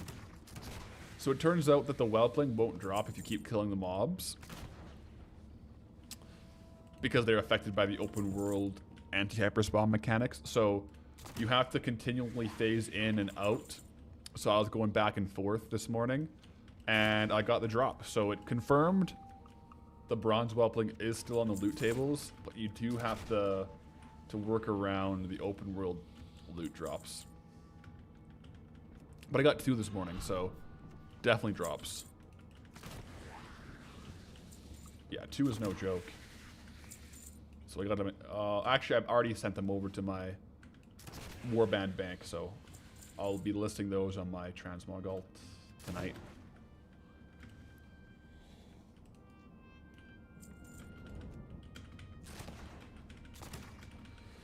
Do you have a favorite dungeon delves and or raids in Midnight? I haven't completed all of the Mythic Plus yet. I have a couple that I have to complete. I think I have keys done on 6 of the 8, if there's 8. Which is my favorite? I've actually, it's not a new Midnight one, but I've been really having fun in Pit of Sauron. One, because I'm a Ret Paladin, so my Wake of Ashes stuns all the undead there. It seems so OP. Like, I just go in there, I press Wake of Ashes, and the whole mob is stunned. So I've been liking that. Plus, I like the throwback to the Wrath of the Lich King dungeons. I think that's cool. But yeah, nothing else really in particular.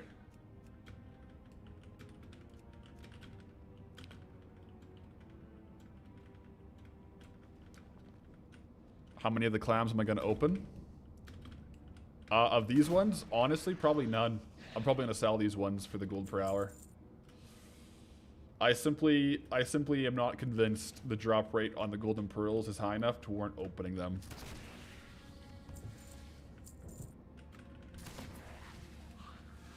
Maybe I'll do an opening to prove it, but at the same time, I mean, we got to get out of the zone eventually, right? We got to make sure the gold per hour we're earning is making us gold. If I open all these and lose like several thousand gold in value, that's going to take us longer to get out. Boots in the boot. But yeah, I probably will do one opening in the video just to see, but these ones I'll probably sell.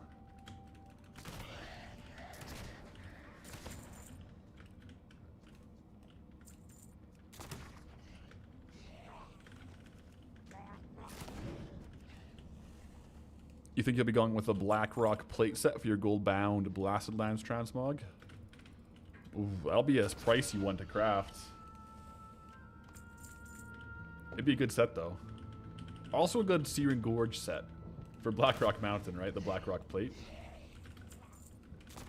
It's kind of tough on Goldie because we only have access to so many full sets or decently full sets, so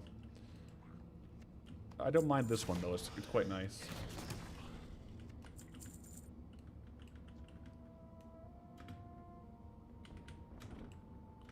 We're also getting a good amount of rune cloth, which isn't worth nothing. It's definitely worth something. 40 to 60 silver per rune cloth, so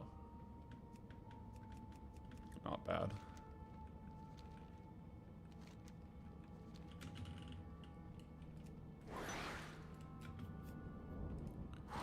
Have I done the Iron Horde questline yet?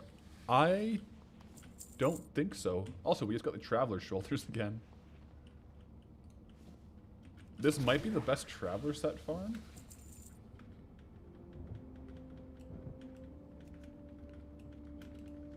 Oh.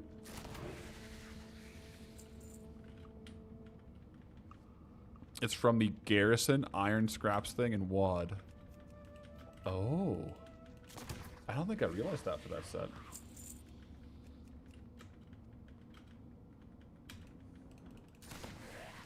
Yeah. But yeah, no, there's the thing about Blasted Lands, it's just so many farms to do, right? We got skinning farms, we got everything we need.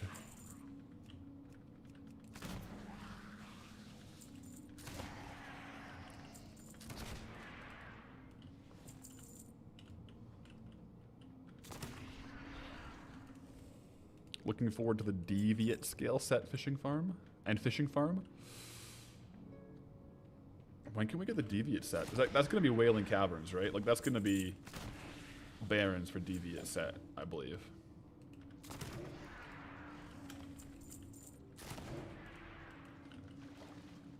Looks like we got ourselves a thorium spawn down here as well.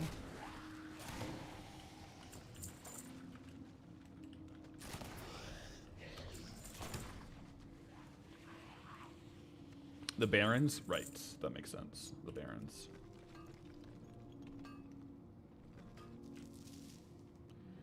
This is very calming music in here. I feel like I could just like put this on and go have a nap.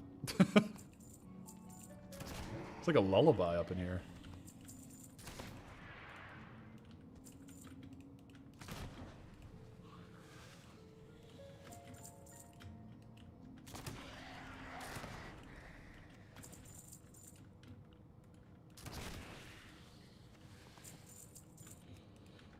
Yes, not a bad farm. It's definitely outpacing the Thank you for everything, man. Yo, Iwola. Thank you for the Twitch Prime, and you're welcome. Thank you for tuning in.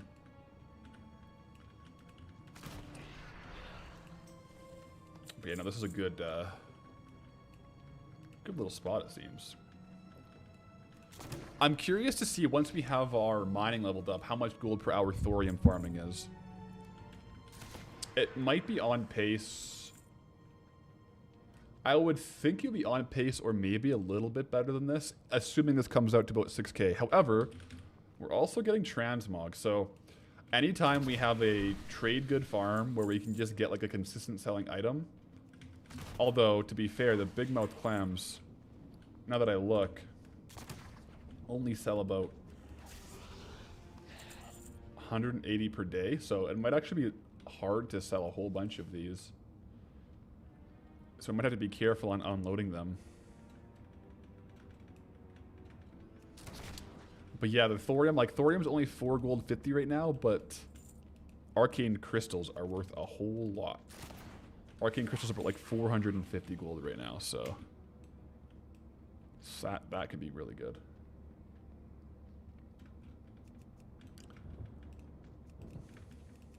It's pretty good. The thorium farming here, I'll have to test it for sure.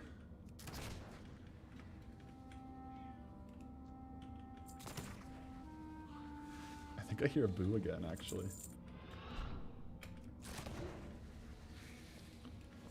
That is one curious cat. Barloof, that's very true. The thorium route gives us the possibility for rare spawns. Even if you only get like 1 rare spawn per loop, or like 1 or 2, that definitely adds to the gold per hour. Oops, killed the critter. Good thing I'm not on Traveler.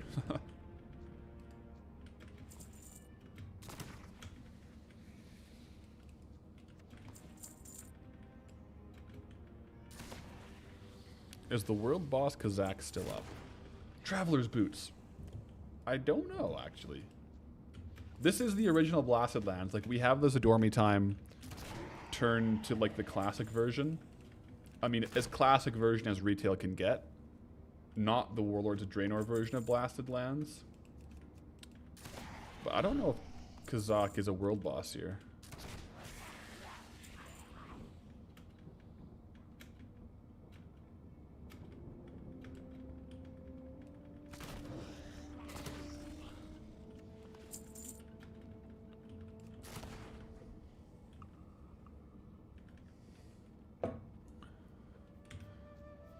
Only during the anniversary event.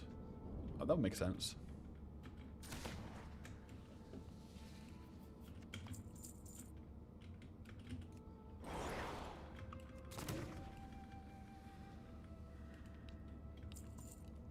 It's kind of nice how big of an area this farm is, though. You can kind of go all over the place.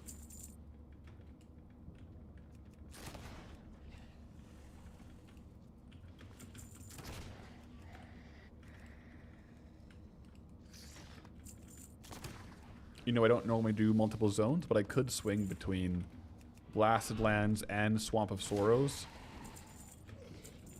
to double up on the ore and the crystals. I could, yeah. I mean, oftentimes, when I get a bit later into a zone, especially for something like ore farming, if I'm getting the same ore, I will often increase the route. So, like, when we were in Red Ridge, I started increasing my route to go back into Elwyn Forest.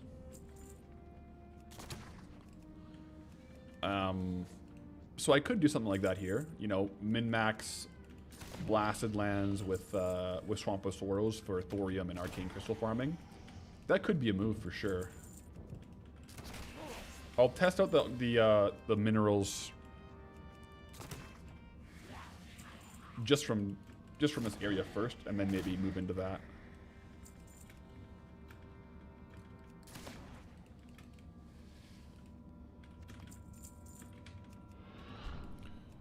Do I know the respawn timer on the rares? I don't, actually. From what I can tell from the zones I've done, the higher level zone, the longer the respawns are. So Elwyn and Dunmurrow had the fastest respawns for rares. They were like 15 minutes to like an hour, with most of them being around 30 minutes. I would think that this zone is probably in the hours for respawns for rares. Especially with the extra materials you can get. But I don't have an actual timer on that. I think it's probably quite a big range. Like, each rare is probably like 2 to 4 or 2 to 8 hours. Maybe more, maybe less. Some might be more rare too.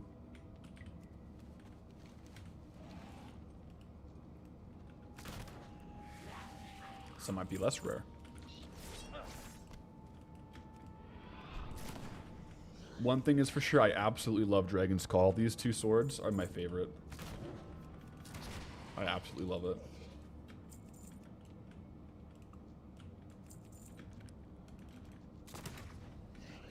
Arcane crystals were like below 200 gold when you had to farm Winter Spring.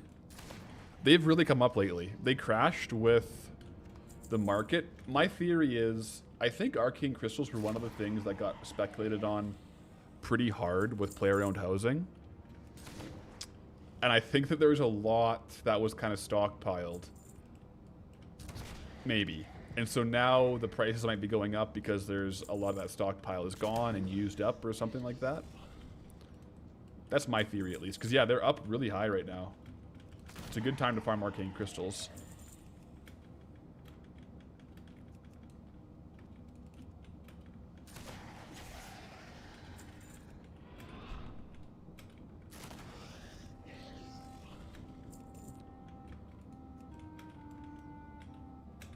They're 160 gold on EU right now. Oh man, I don't know what to say about EU servers. Like, it seems, I'm sorry for you guys. It seems on every single corner it's just worse.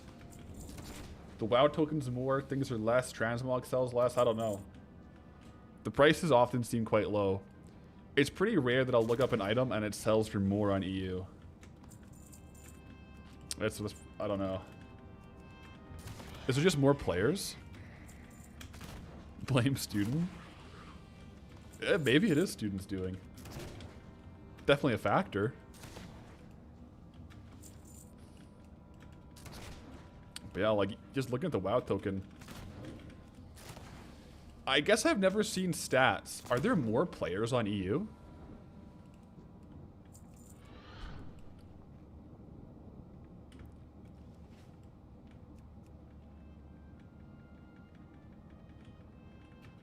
More players, more bots?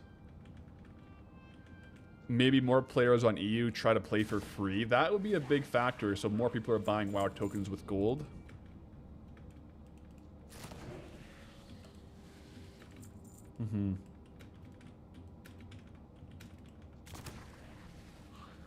For EU, you guys value money more, aka you don't throw around with money as much.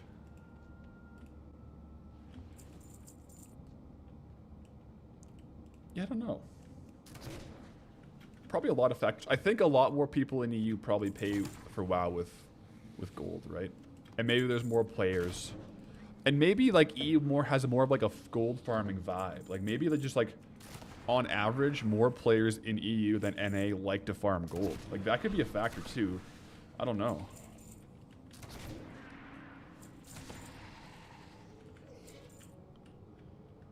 But there's definitely a few differences.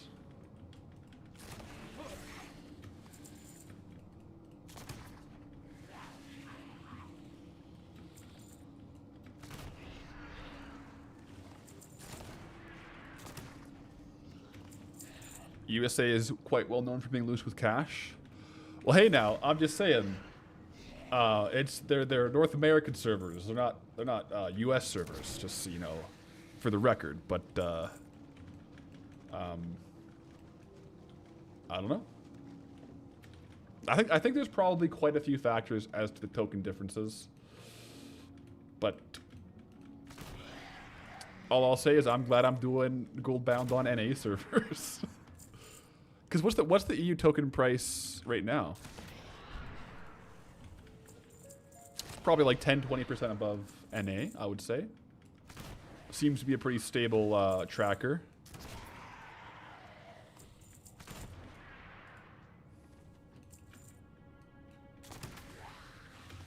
EU is like 304k. Yeah, NA is like 234, so yeah, about 70k more. That tracks. That tracks.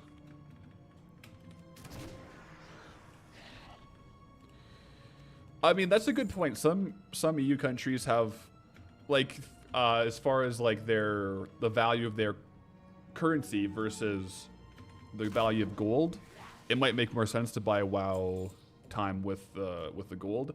You see that on the Korean servers, right? I mean, imagine doing Goldbound on those, or is it Chinese servers? Which servers are like the tokens like 750k? That's crazy.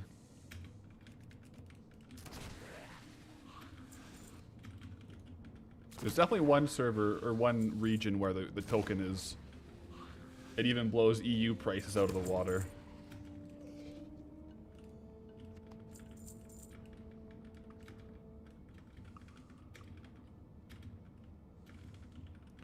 I would be interested though to compare NA and EU sale rates of transmog.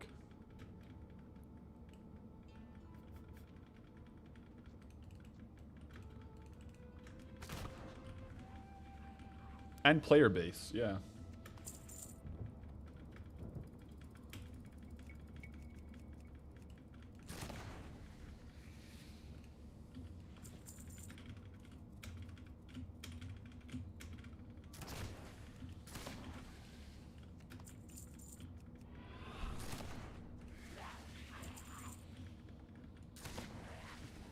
Taiwan might have the highest token price at 600k plus.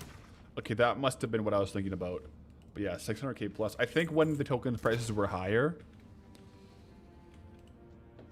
it was like 750k per token there, which is crazy. I wonder how much transmog stuff is worth.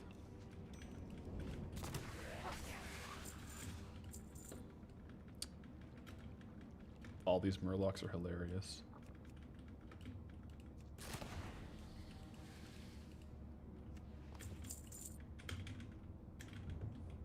Isn't there a Dormian Blast Land as well to change the time? Does that give a big advantage in general? I wouldn't say it gives a big advantage. From what I can tell, there's only a couple major differences. We have been using it, but like, for example, if I change the timeline to the other one, there's just no mobs here. So it's kind of like neutral there. Like there's just literally no Naga here in the other timeline. There's also no mobs down here in the other timeline. The only real extra gold farm I've found so far from it, I might find more, is the Whelpling farm. For us, the Dreadmaul hold, we have to do the Whelpling farm by switching Zadormi time. So a bit of an advantage. Otherwise, I think it's kind of neutral. I might find more farms that are there or vice versa, but having the ability to go back to this version is extremely helpful. It would be a lot less farms if we couldn't go back to this version of Blasted Lands. Because right now, we're in the original version of Blasted Lands. Well, like I said, as original as retail WoW can get.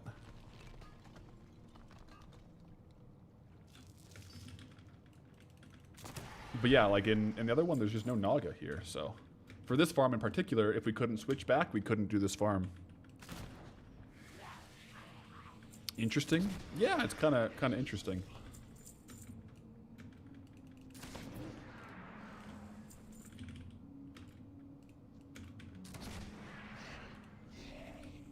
The Taiwan token fluctuates between 550 to 700k per day?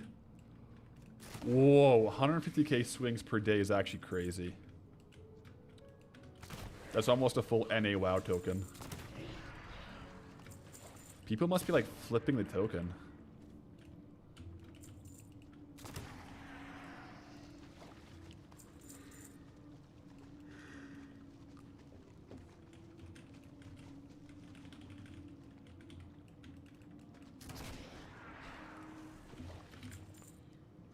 So weird that these places are totally empty in the other version.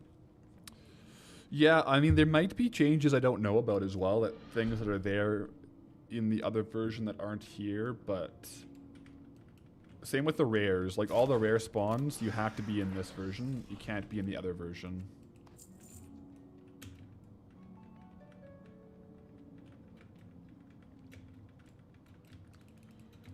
Okay, I just had another little lag spike in game, but OBS says no frames were dropped, so that's good.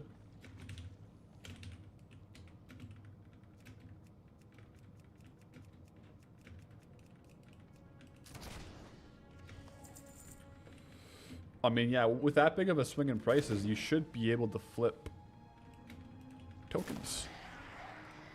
Like buy a token, yeah, and then sell it, and then buy more BattleNet balance. And if you do it properly at the right times, get extra battle net balance to then buy more tokens, right? Infinite money glitch. I think the variance for that, at least on NA, is like it has to be swaying more than 15%. Once it sways more than 15%-ish, you can start to profit on it. It really depends on how much of a currency you get from it. So like for my WoW tokens, you'll see here, I can get 22 Canadian dollars and they cost 25 Canadian dollars. So if the delta is more than a 3 Canadian dollar battle net surplus, if I like bought and then sold it through the battle net shop, then it would be a profit. But that's like a 15-ish% increase, right? Different currencies are different. Like I think USD you don't get as nearly as much. So yeah, I think that aspect of it would very much depend on where you're at. So I don't know what the Taiwanese, like how many, I don't know what their currency is either, but like what the percentage increase you'd have to sell the token at for it to be profitable.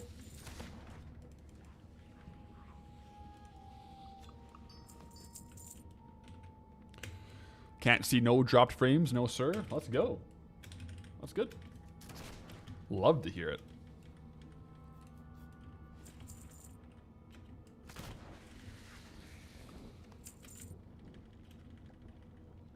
Will I go through the portal? Eventually, yes, but not until I finish Eastern Kingdoms and Kalimdor. Once that happens, though.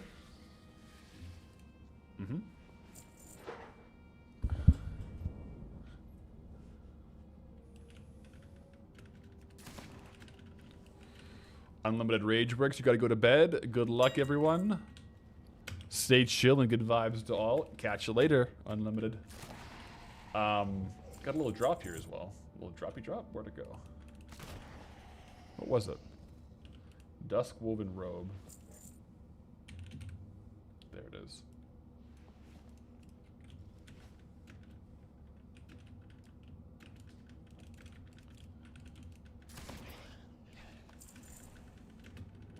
That's the best deal you've seen on a token, is Canadian dollars. Interesting.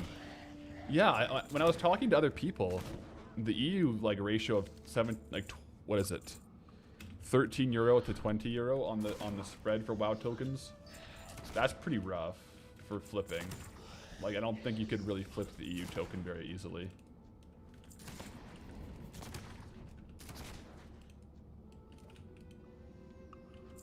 Seb, hey.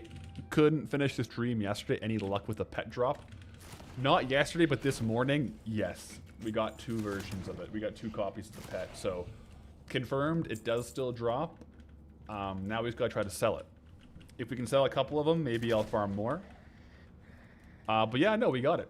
We did have to swap with the zone a lot to avoid the loot tables drying up, but it is definitely still possible.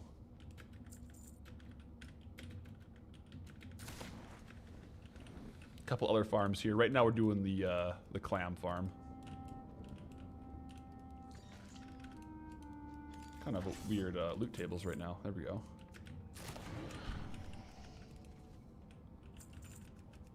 My cam is really low still, actually.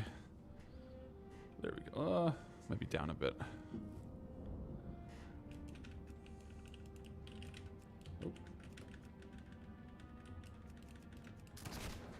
My macro isn't always working super well on the blood washed.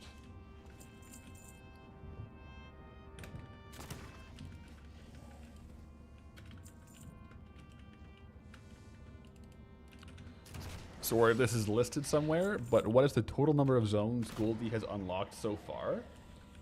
I think it's 9.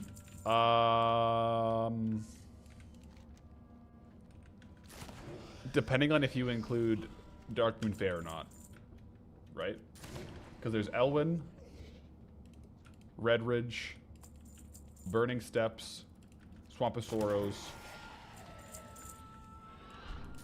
Westfall, Darkmoon Fair, technically, Duskwood, yeah, Syrian Gorge, and Stranglethorn Vale, and then now this one. So maybe it's 11.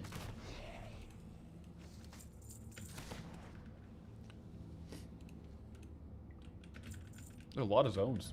Making our way. Slow and steady, guys. One zone at a time. How much auction house? Oh, how much was the Brutosaur mount in CAD?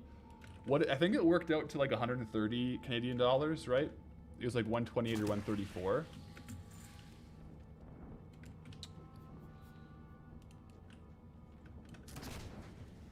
Not cheap for a mount. But we bought it all with BattleNet currency from the WoW tokens. So we basically bought it with gold in a little bit of a roundabout way, which is quite nice. But yeah. Do you think they'll bring back the Brutosaur again next year? I mean, at this point, they must make so much money off it every time they list it. It'd be crazy not to. And if they do, what are they going to put on it with it? Like a bank as well? Auction house and bank? That'd be crazy.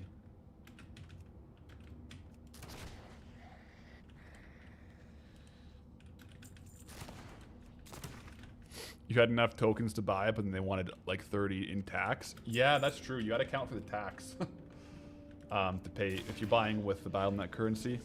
I think I paid the tax with my credit card. Yeah.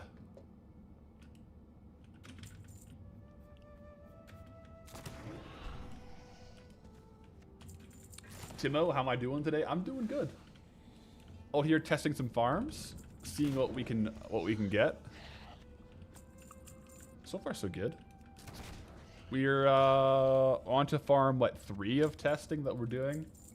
I wouldn't really count the mining we were doing yesterday. We were kind of more so just leveling up mining. I'll probably test mining soon, though, once we have a high enough mining level to get the full amount of thorium ore that we need to get. We can test it then. But, you know, it's been good. Lots of stuff in Blasted Lands to try out.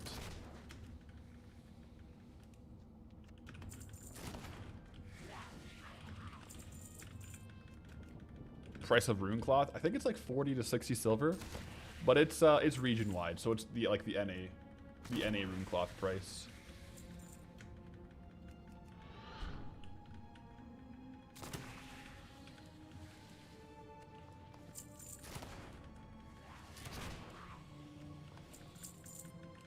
But yeah, I'm liking the zone so far. I don't think it'll be a crazy long zone, which is good. But it'll be a fun zone. Lots of different farms to test out. And lots of different kinds of farms, too. Warmongers. Nice.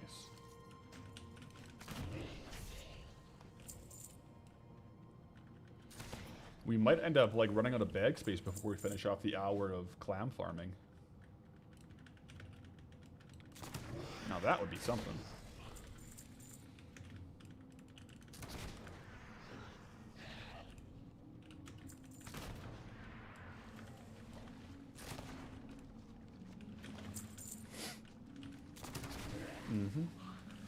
Yeah, the original Brutosaur was kind of the worst deal. 5 million gold. No mailbox. I guess, yeah, if you calculate the original Brutosaur, like if you had 0 gold and you paid for WoW tokens to get the gold to buy it, it would have been like $400. Oh my gosh. Yeah, that is the worst deal for the Bruto. I guess some people might have paid for tokens to get it. Were there tokens around when the first Brutosaur came out? There must have been. Now that I think about it, when did the WoW token come out?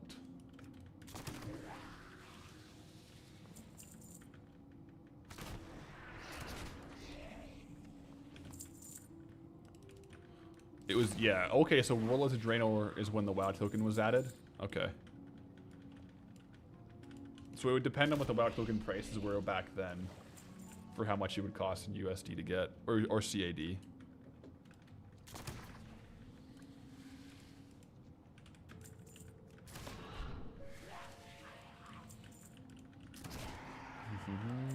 It looks like there's a fair amount of different kinds of Bloodwash here. There's Zealots, there's... What else do we have? We got Zealots. because my kill tracker isn't really logging like a crazy high amount of kills on any one individual one. So let me go up here and see.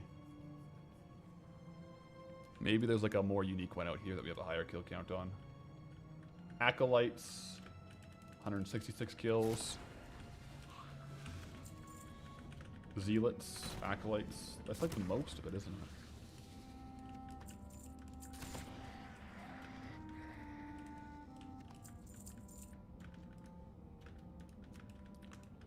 I want to make sure I don't go over my my time for this farm, so we have the accurate clams per hour.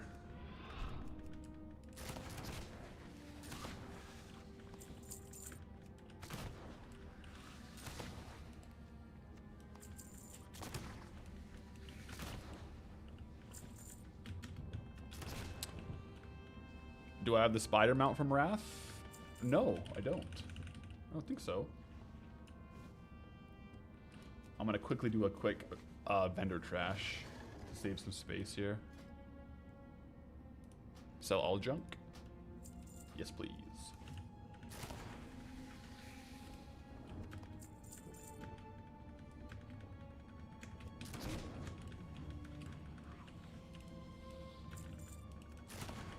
What zone are we in?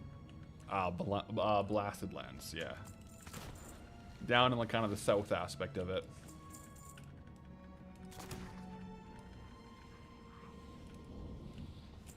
Ooh, so much of the Traveler set. It's actually crazy. That'll definitely be, even if you just have Disenchanting, it adds a little bit of gold per hour for sure. With how many BOEs we're getting.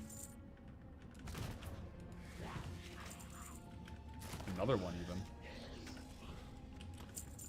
I wonder if phasing between outside of the cave and inside of the cave is technically resetting the loot thresholds.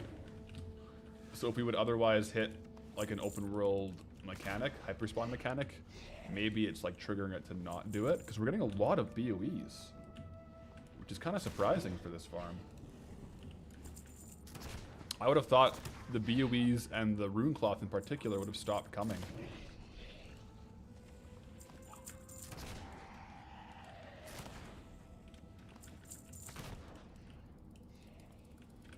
Strato, wondering what add-ons I'm running?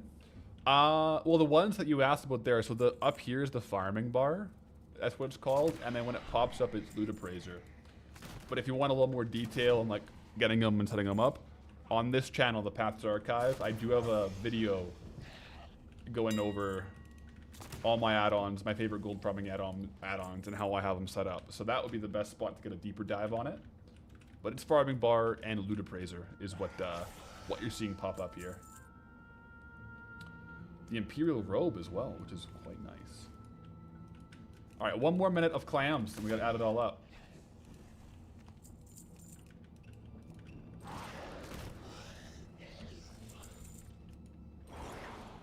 What's up with all the murlocs? I actually don't know. It's a good question.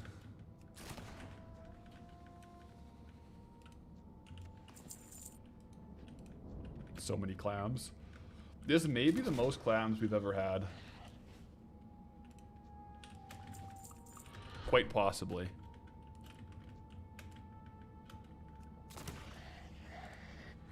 Can we hit 300? I think we can. We can. Nice. Oh, 301. Glad they stacked to 200. They only stacked to 20. It's actually a bit of a problem. But not a bad problem to have. All right, last loot. That's it. Time. Stop the clock. Okay, so we got in total looted value, technically, 34,000 gold. We got a lot of that value from the transmog here. So let me just go over a lot of the pieces here. We did see a lot of like the Traveler's set, the Traveler's gloves, the Traveler's boots, a couple robes too, like the Dusk Woven robe and the Imperial Night robe. Like some of these would actually be good to post as transmog. So I will post a lot of these items as transmog. Something like this though, I'm just gonna vendor or disenchant. I'll probably save this one, the Heavy Lamar girdle in particular to disenchant. Traveler's boots. So we get like a lot of value from transmog. The actual gold though is going to come from, I mean, the consistent gold from the big mouth clams, which for math's sake, the value on these can vary. As you can see, I've sold some for 28, 24, 20 gold. Current min buyout is 18. Historical price is 20 gold, 40 silver. So that's what I'm going to use for the calculation today. So 303 clams at 20.4 gold is 6,182 gold from clams. And then we also got 388 rune cloth, which is 232 gold. And let me just scroll up to when I vendored, if I can still see it.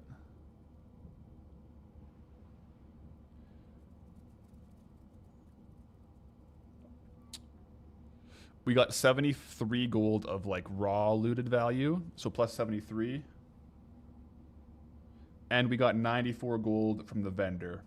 So it's 6,500, 6,580 gold per hour in raw gold. We could disenchant these and get like another probably like 500 to 600 gold. I'll sell a lot of them. Really good. Also, Thavis, thank you for the Twitch Prime. What's good? How do I decide which mogs to keep and which ones not to keep? I personally kind of have a threshold where if it is going to list for more than 700 gold based on my listing criteria, like market value, min buyout, then I sell it. But I also look at the region average daily sold and the average sale price. So if it has like a really low average sale price and a really low average daily sold, I won't list it. Let me see if I have an example of that. Like a ring, for example. A 0.001, like this ring, it looks like it has good value. It's a ring, so there's no transmog. But it looks like I would sell it for 2,200 gold, so it should pass that threshold. But it doesn't, because the region sale average is 1 gold, which is super low, and it doesn't sell very often at all. It's 0.0001. No, 0.001. So I wouldn't actually list this one. I would just sell this one. Comparing that to something like this, which might have a lower average sale rate. Sorry, a lower average sale price, but like a kind of decent value, and a good amount of them sell per day. So I'd probably sell this one. But yeah, it's a good amount of gold per hour. I'm not gonna lie. Like 6,000 gold of clams.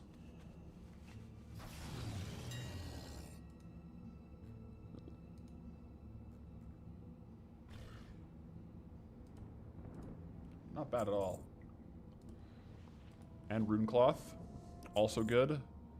And these, I guess actually, did I get those arcane crystals from the cave? I didn't. We got a little bit of thorium ore from the cave though, but not a ton. It does add to the value though.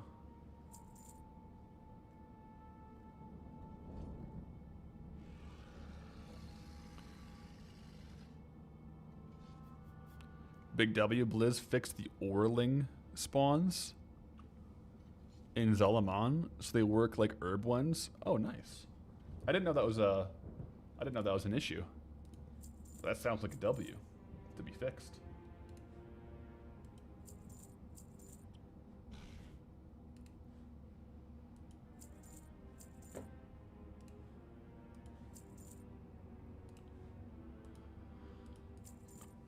Jim's is, how have I gotten kata materials?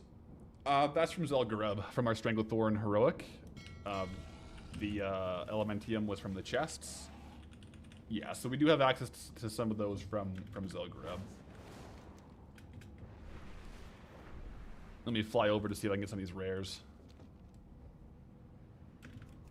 Rares or random chests too, like the Silken Treasure chests, or straight up some thorium I would go for right now. Let me see.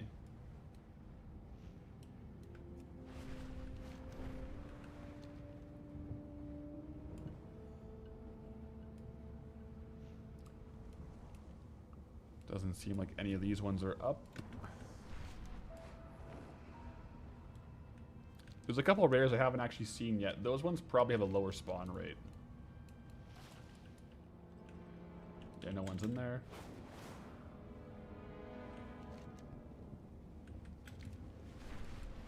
Did I decide what I'm going to buy with those WoW tokens? Not yet, no. I'll probably buy with one of them the Hearthstone, but that, like, the Hearthstone isn't even one. It's, like, less than one of them.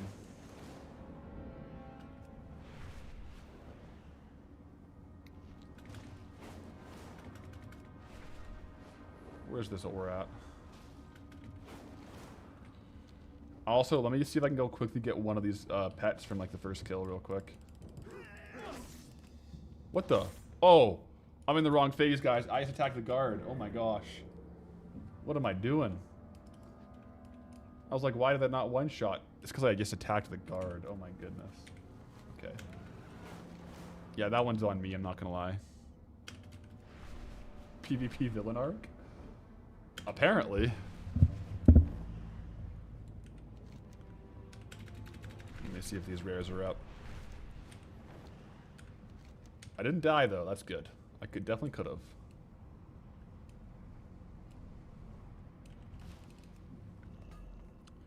But yeah, the rich thorium veins down here are no joke.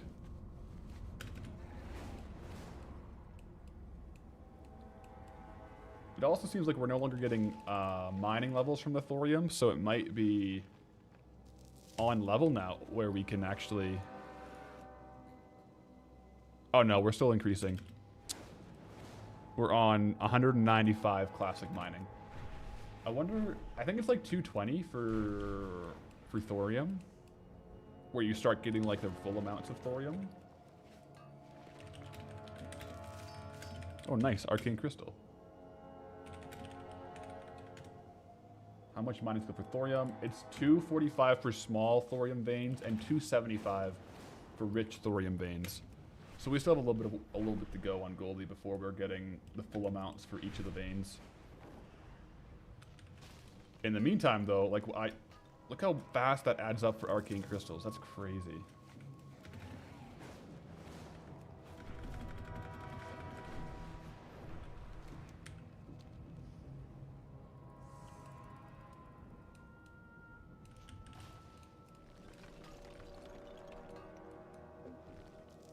Nice.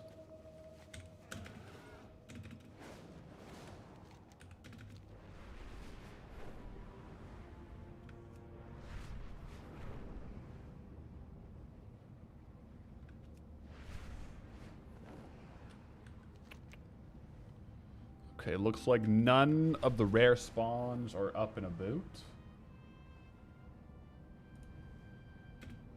Nope. All right. Oh, there's an ore node. Ink. Got it. They don't give you cash back if you didn't meet the minimum worth of the WoW token, right? Like, i.e. you buy a pet worth $10 on the WoW store and a token is worth, say, 25.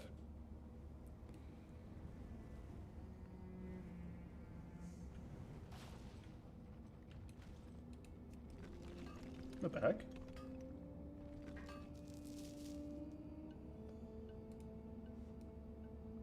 Oh, crap. Nope, nope, nope.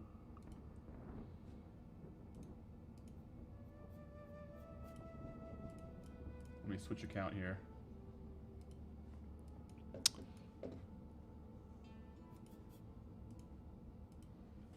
I don't know if Twitch is back, but that wasn't the disconnection. I just accidentally clicked go offline. That wasn't the connection.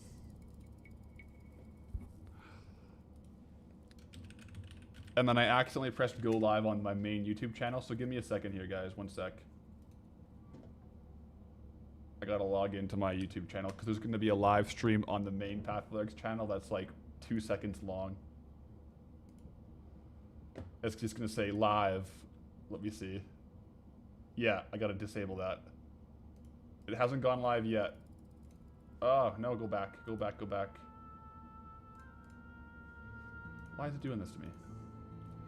Oh, this is a terrible time for YouTube to verify it's me. What?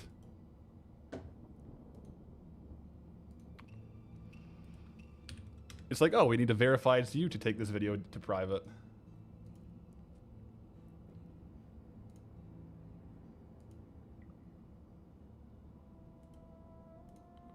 Private. Okay. Yeah, guys, that wasn't the connection. That was me just accidentally clicking go offline. So there is still some human error in this stuff. Definitely still some human error.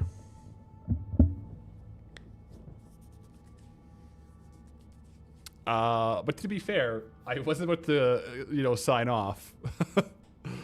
So there's that. But GG's today, guys. Things are looking pretty good for the connection. It's 0 dropped frames today as far as OBS, so that's good.